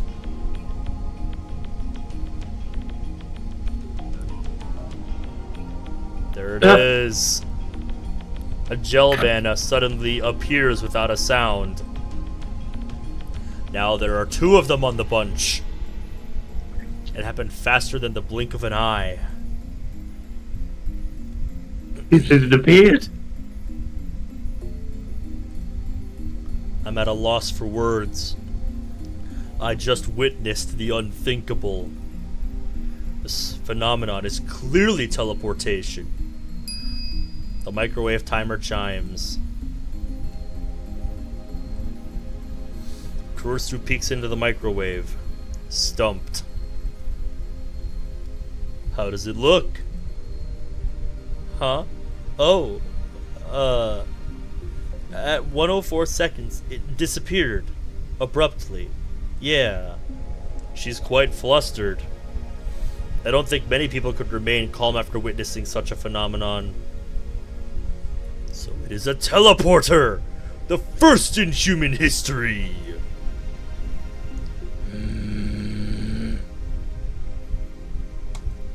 She calms down. She furrows her brow and crosses her arms, tapping her right foot as she mutters to herself. Teleportation. Is that even possible? It did move, no matter how unbelievable that may be. Could it be quantum teleportation? No, that only occurs on the quantum level. Don't avert your eyes from the truth. What you've seen with your own eyes is everything. She gives me a sharp look. Her eyes are like a sniper's, hard and keen.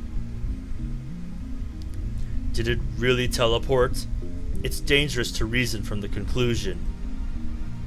Well then, genius girl, what do you call this phenomenon?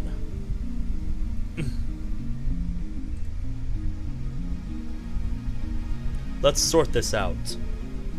Neither the banana bunch nor the frozen chicken teleported, correct? So maybe there's a size limit for objects that can teleport. But aren't those chicken pieces smaller than bananas? You use the same chicken for each experiment. They come in 12 packs. Ayuri only buys her favorite. juicy chicken number 1. When you're on a chicken bender, grab a box of chicken tenders. Buck, buck. Good stuff. That's quite a lot then. What about salt? You experimented with salt too, right? We used a handful of table salt on a plate for one experiment. Nothing happened. Maybe the plate was in the way. Of course we tried it without the plate, but that didn't change anything. Then maybe each individual grain of salt was too small or something? I need a clue. That where it Virginia was sees girls fighting a beforehand. hard battle. She starts pacing the room, looking a little annoyed. Anything else? Have you noticed anything else about the phone wave? Not The phone text. wave. Phone name subject to change. Forget about that. So, have you noticed anything or not? Kurisu's looking at Daru. Messages. Looks like she's asking him, not me. True, he should know more about the phone wave name subject to change than I do. He's doing all the maintenance on it after all. Oh, right.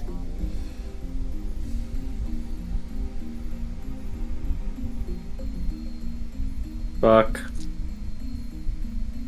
Yep, I know what's going on.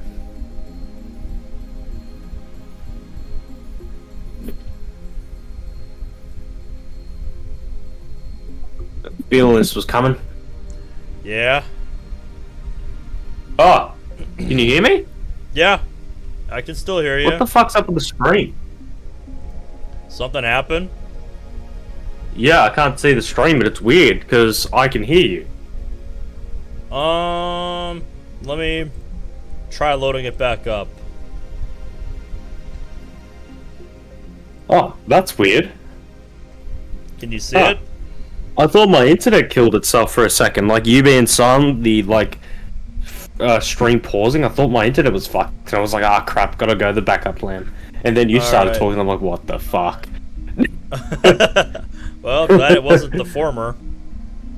Okay, one time because it already happened today, so it shouldn't happen again. Yeah. Yeah, one time it shut off a huge electrical discharge. What? What? I don't know anything about that. Because you weren't around when it happened. Discharge? How much? It was like a fluorescent light lit up the development room. It lasted about 2 seconds, I guess. Oh yeah, good night, Zach. What were the circumstances?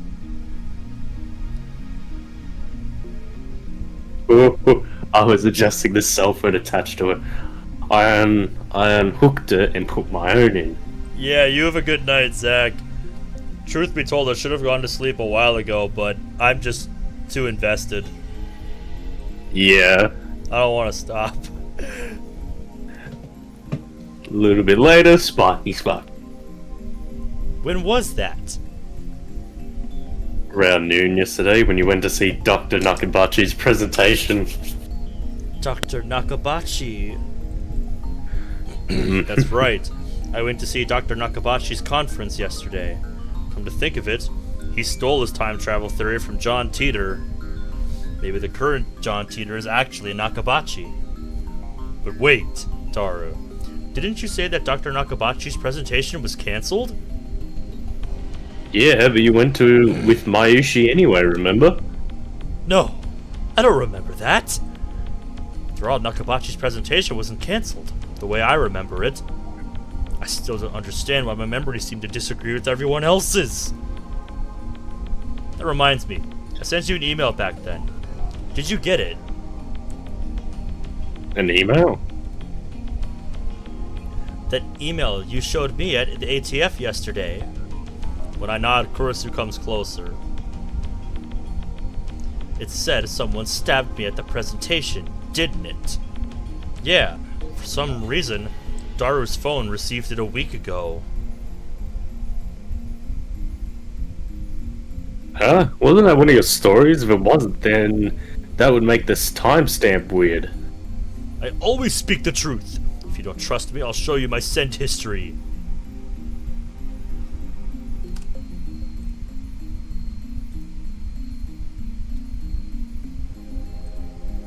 I was about to say... But... It's gone. Not a trace of that mail remains. According to my memory, I think it was about 30 minutes after Dr. Nakabachi's conference. About 10 people, including me, saw Kurisu's body, panicked and fled Radikan. That's when I sent that email. How many times I check, there's no record of it. It should be there, but it isn't. Just like the banana inside the phone wave name subject to change. Where did it go? I could have sworn I sent it just before 1 p.m.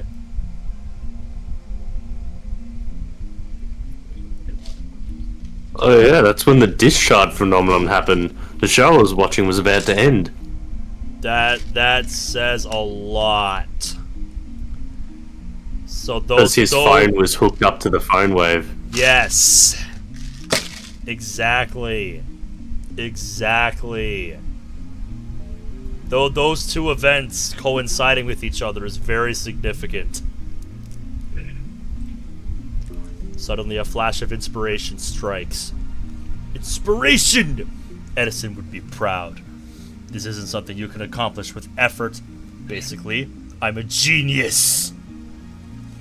I turned to Daru and Kurisu with a huge grin on my face. I get it. So that's what happened. What? This is one of Okarin's usual habits, so don't mind it. Seriously. Silence! I've reached the answer, and now the world will tremble. I slapped the top of the phone wave name subject to change. The disappearance of my mail, the strange timestamp, and sudden electrical discharge must be... related somehow! Yes. Yes, they are. This is the kind of thing that only makes sense to him. Mm.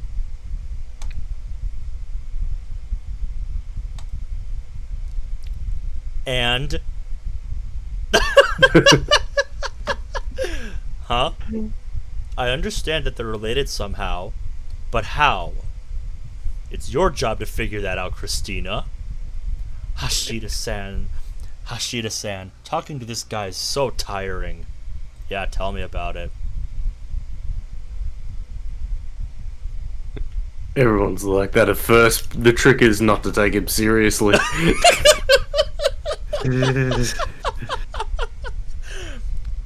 And you call yourself my right-hand man? Whatever.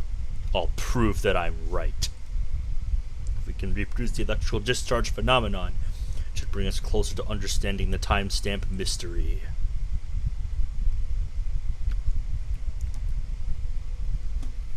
Daru, describe the phone wave name subject to change's status when the discharge phenomenon occurred. It was kind of a mess. I connected my phone to the phone when I was testing if I could control it with the X6 8000. I disconnect the phone plugged into the phone wave name subject to change and replace it with mine. And then I hear the door open in the lounge.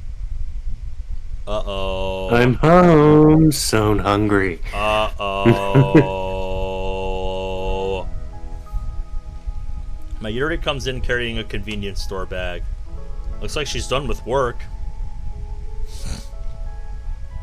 Time to eat some juicy chicken #1.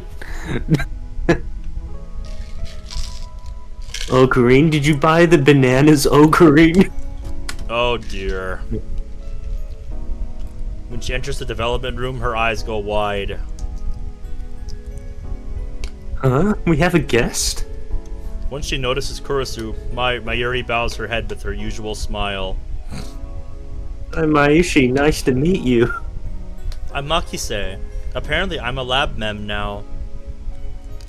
Really? That's great. Another girl lab mem. I won't be the only one. Daru, what were you doing with the X68000? Like I said, I was adjusting the incoming mail settings. I was monitoring the moment it received mail for remote control. Well, I put it on freezing mode for 120 seconds too. Made it so you can start freezing mode by computer. I tested it out yesterday too. Mayuri! Insert the juicy chicken number 1 into the phone wave name subject to change. You all want some? I can give you one each. With her usual ditziness, Mayuri puts the chicken inside the microwave. Daru explains what everything on the computer monitor means. Doesn't look that different from using DOS. Man. Disk operating system, yeah. Yep, I know. But I refuse. That's a JoJo reference. Yep, I figured. I am not reading that right now. It is too late for me to read about quantum mechanics. That is for next time. Okay. Another note to put in my who does what document.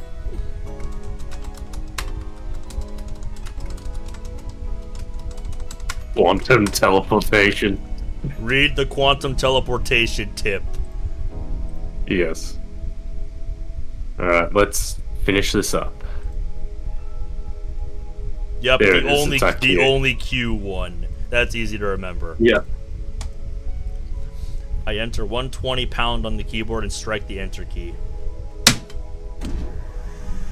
The phone wave, name subject to change, starts up. The juicy chicken number 1 starts spinning backwards on the turntable. Kurisu stares hard at the phone wave, name subject to change, as if to not let any anomaly, no matter how slight, escape her notice. As I would expect. So we've reproduced the conditions that existed when the discharge phenomenon occurred, right? How was it again? You there, assistant? Huh? Me? Huh? Me? Sorry. Who else? When did I become your assistant? Just send something to my phone. If you reproduce the conditions correctly, then if she sends something to my phone while it's connected to the phone wave, name subject to change, it should arrive with a timestamp from the past, not the present. My assistant Kurisu just scowls. I don't even know your email address. What a useless assistant. Don't call me your assistant! Daru, send an email from your phone. Sure, but what? Anything. Literally anything. Anything!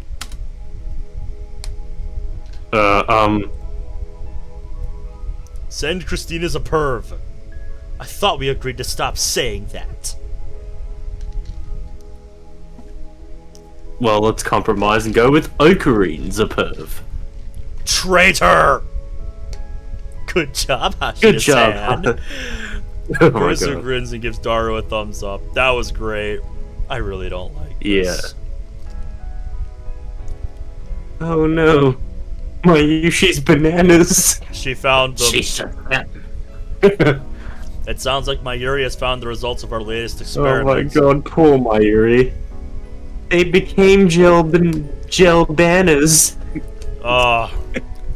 She has no idea the implications that not all of them are. Yes. We experimented on them. But they were Mayushi's. Want me to send the mail now? You'll be reimbursed later by Halloween-san, that is. Why me? Jeez, why do you always have to experiment on Maishi's food? Don't tell me you're experimenting on the chicken too. We are. Oh, Mayuri. I feel so bad for her. That face. Dude. Okay, sending it now. Sending. Mayuri slips past me and steps up to the active phone wave name subject to change. Uh-oh. Before anyone can react, she grabs the handle. Don't open that! Huh? But it's too late. Uh-oh. Blue white light fills the room, crackling angrily like the heat heart of a storm. An electrical discharge! A violent sparking sound. I grab Mayuri and pull her away from the phone wave name subject to change. Are we gonna die? Oh, that's not a good sound. No, that's not good at all.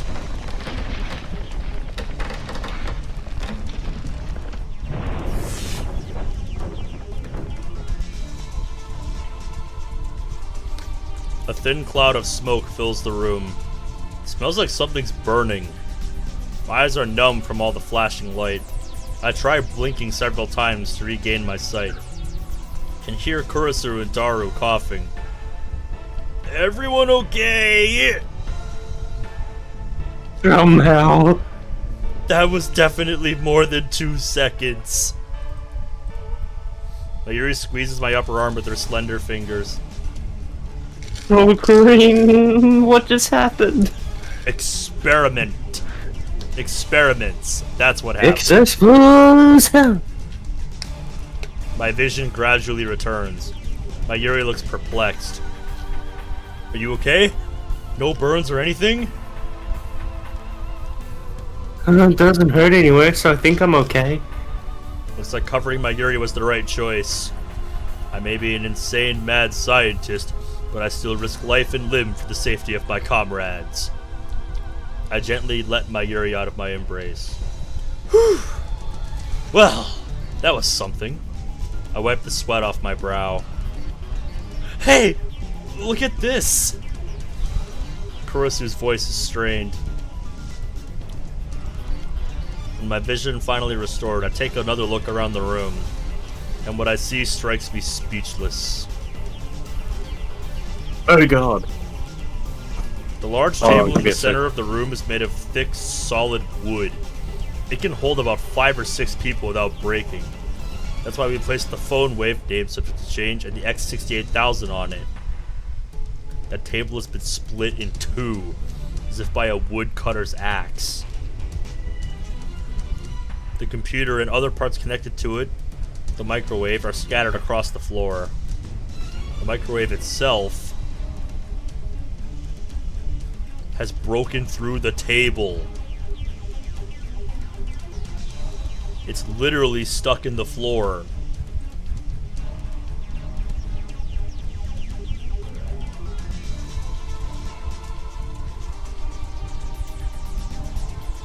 The implications of this are insane. This is wild, bro. Holy shit.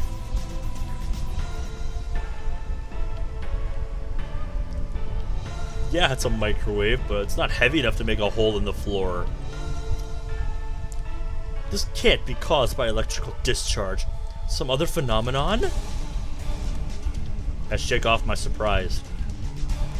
This is no time to be standing a jaw agape, Halloween Kiyoma.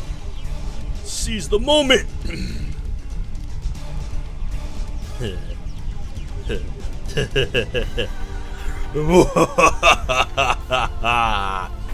Just as my calculations predicted! First, some maniacal laughter.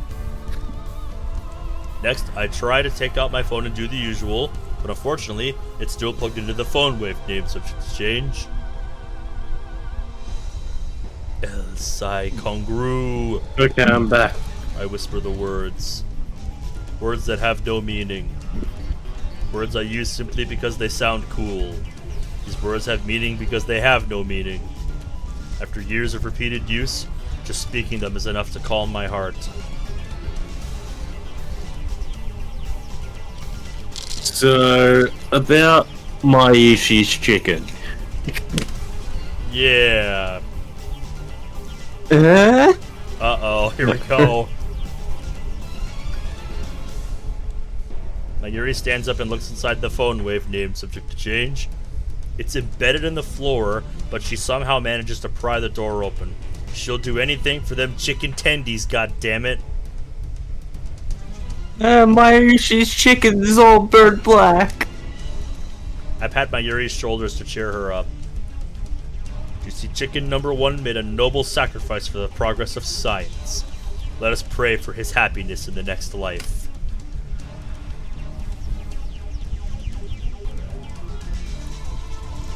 The chicken doesn't matter. Right now, we need to determine what happened with the phone. It doesn't matter. That's so mean, Christina-chan. Hey, Halloween Kiyoma, do something about this. Mayushi-san learned my name wrong. More importantly, we need ventilation. Yep. Did I just find the button by accident? What did I do? Alright, shift. Silence. Okay. All of you! I affix everyone with an overpowering stare. This shall be remembered as the moment that the greatest experiment of the century succeeded, brought humanity a step forward in a new direction. These guys have no right to ruin that with their foolish talk. My heart pounding, I detach my phone from the phone wave name, subject to change. Luckily, it's completely unharmed. I open it. It still works. I bring up the list of received emails. Yeah. Now we've got 2 pages. We did not have 2 pages of inbox before. Yeah, give me a sec. Emails should come at the top. Just gotta figure out something. However, my heart beats even faster. The topmost email isn't the one Daru sent before the discharge occurred. This impossible phenomenon is exactly what I was hoping for. I look back through my email history, and there, I find it.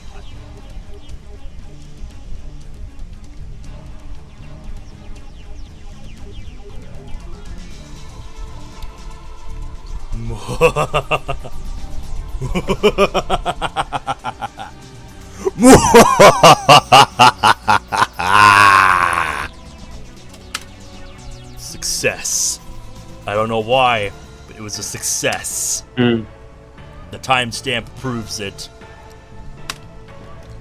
I received this email on July 24th, 5 days ago. This is the same exact thing that happened to my someone stabbed Kurisu email. A mail sent on the 29th arrived on the 24th. Just now, the truth was revealed to me in a flash of inspiration. It all connects. There's a meaning behind this series of events, and only one true answer.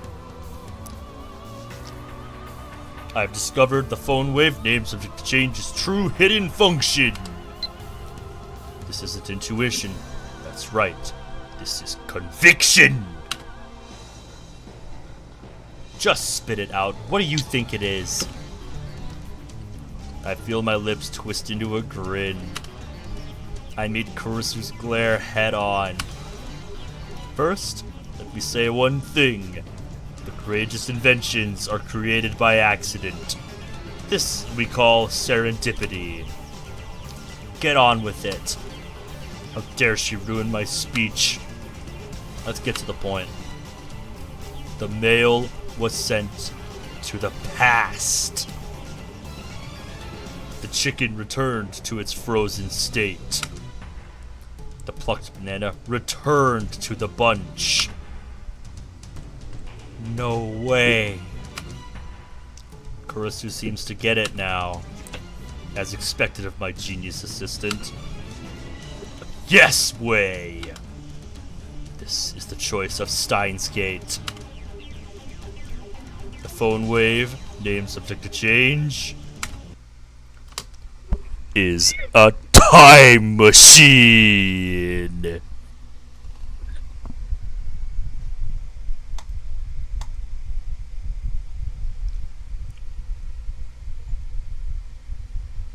And I think that's a pretty good place to end it off, don't you think? Absolutely it is. Receiving mail. Oh shit. Oh god. That's a lot of messages that we got. We'll check that next time. Because I've been going a bit more than I wanted to. It's now 5 o'clock in the morning. But I don't regret anything. Episode. I don't regret anything. This was worth it. Only one save to get through chapter 1. I suppose they will get longer along the way. We'll do page 2 for chapter 2, I guess. Nice. But yeah. Worst comes to worst, we can move some around. Oh yeah, absolutely. That was a great reveal for the microwave. Holy shit. Oh, the phone wave. Yep. He finally figured it out. Oh man. So, did you like the reveal of the microwave? Yeah, that was incredible. Just, the process of experimentation up to that, just everything finally coming into place. Just that was great. That was very like I said, the systems behind the mechanics of like what's going on.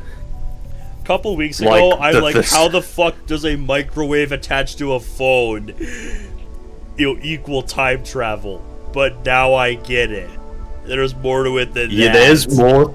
There, mate. Yeah, there's more to get. I'm sure there is. Because there are like, especially up to a certain point, which I'm not going to mention that certain point.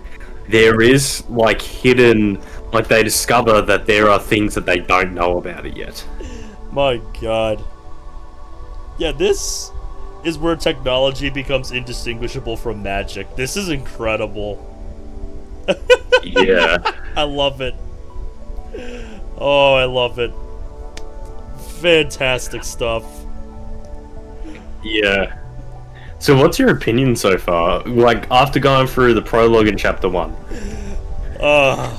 We're in for a wild ride.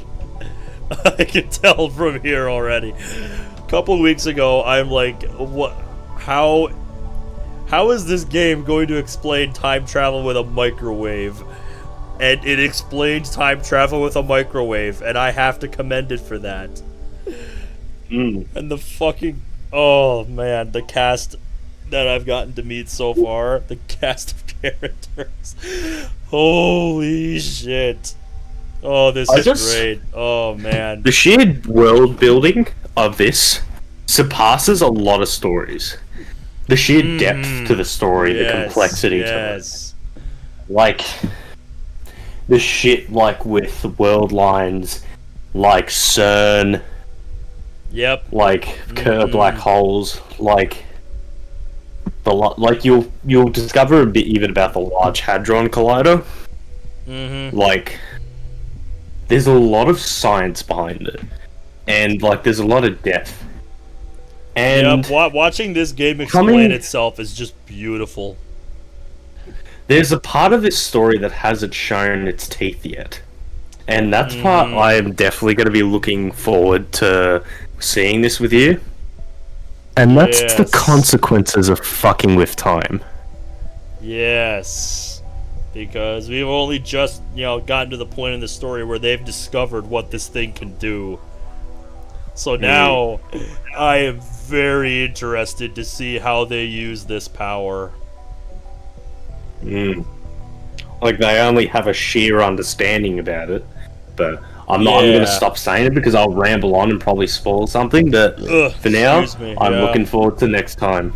Yeah, that is something we got to get figured out when we can. get another episode done. Yeah.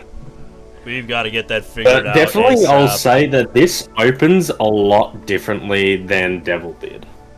Oh yeah, definitely.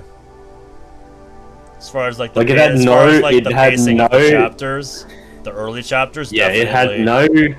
it definitely had no issue delving into the plot quicker than Devil on G-String did, and I think in a way for the plot and style that it is, it's rewarding. And the more you play it, the more what you have played makes sense. That was an interesting part of Steins Gate, was watching it again. All the little things started to tick. You know, as someone completely green, you know, jumping into this for the first time. Yeah, I can see why this is so beloved.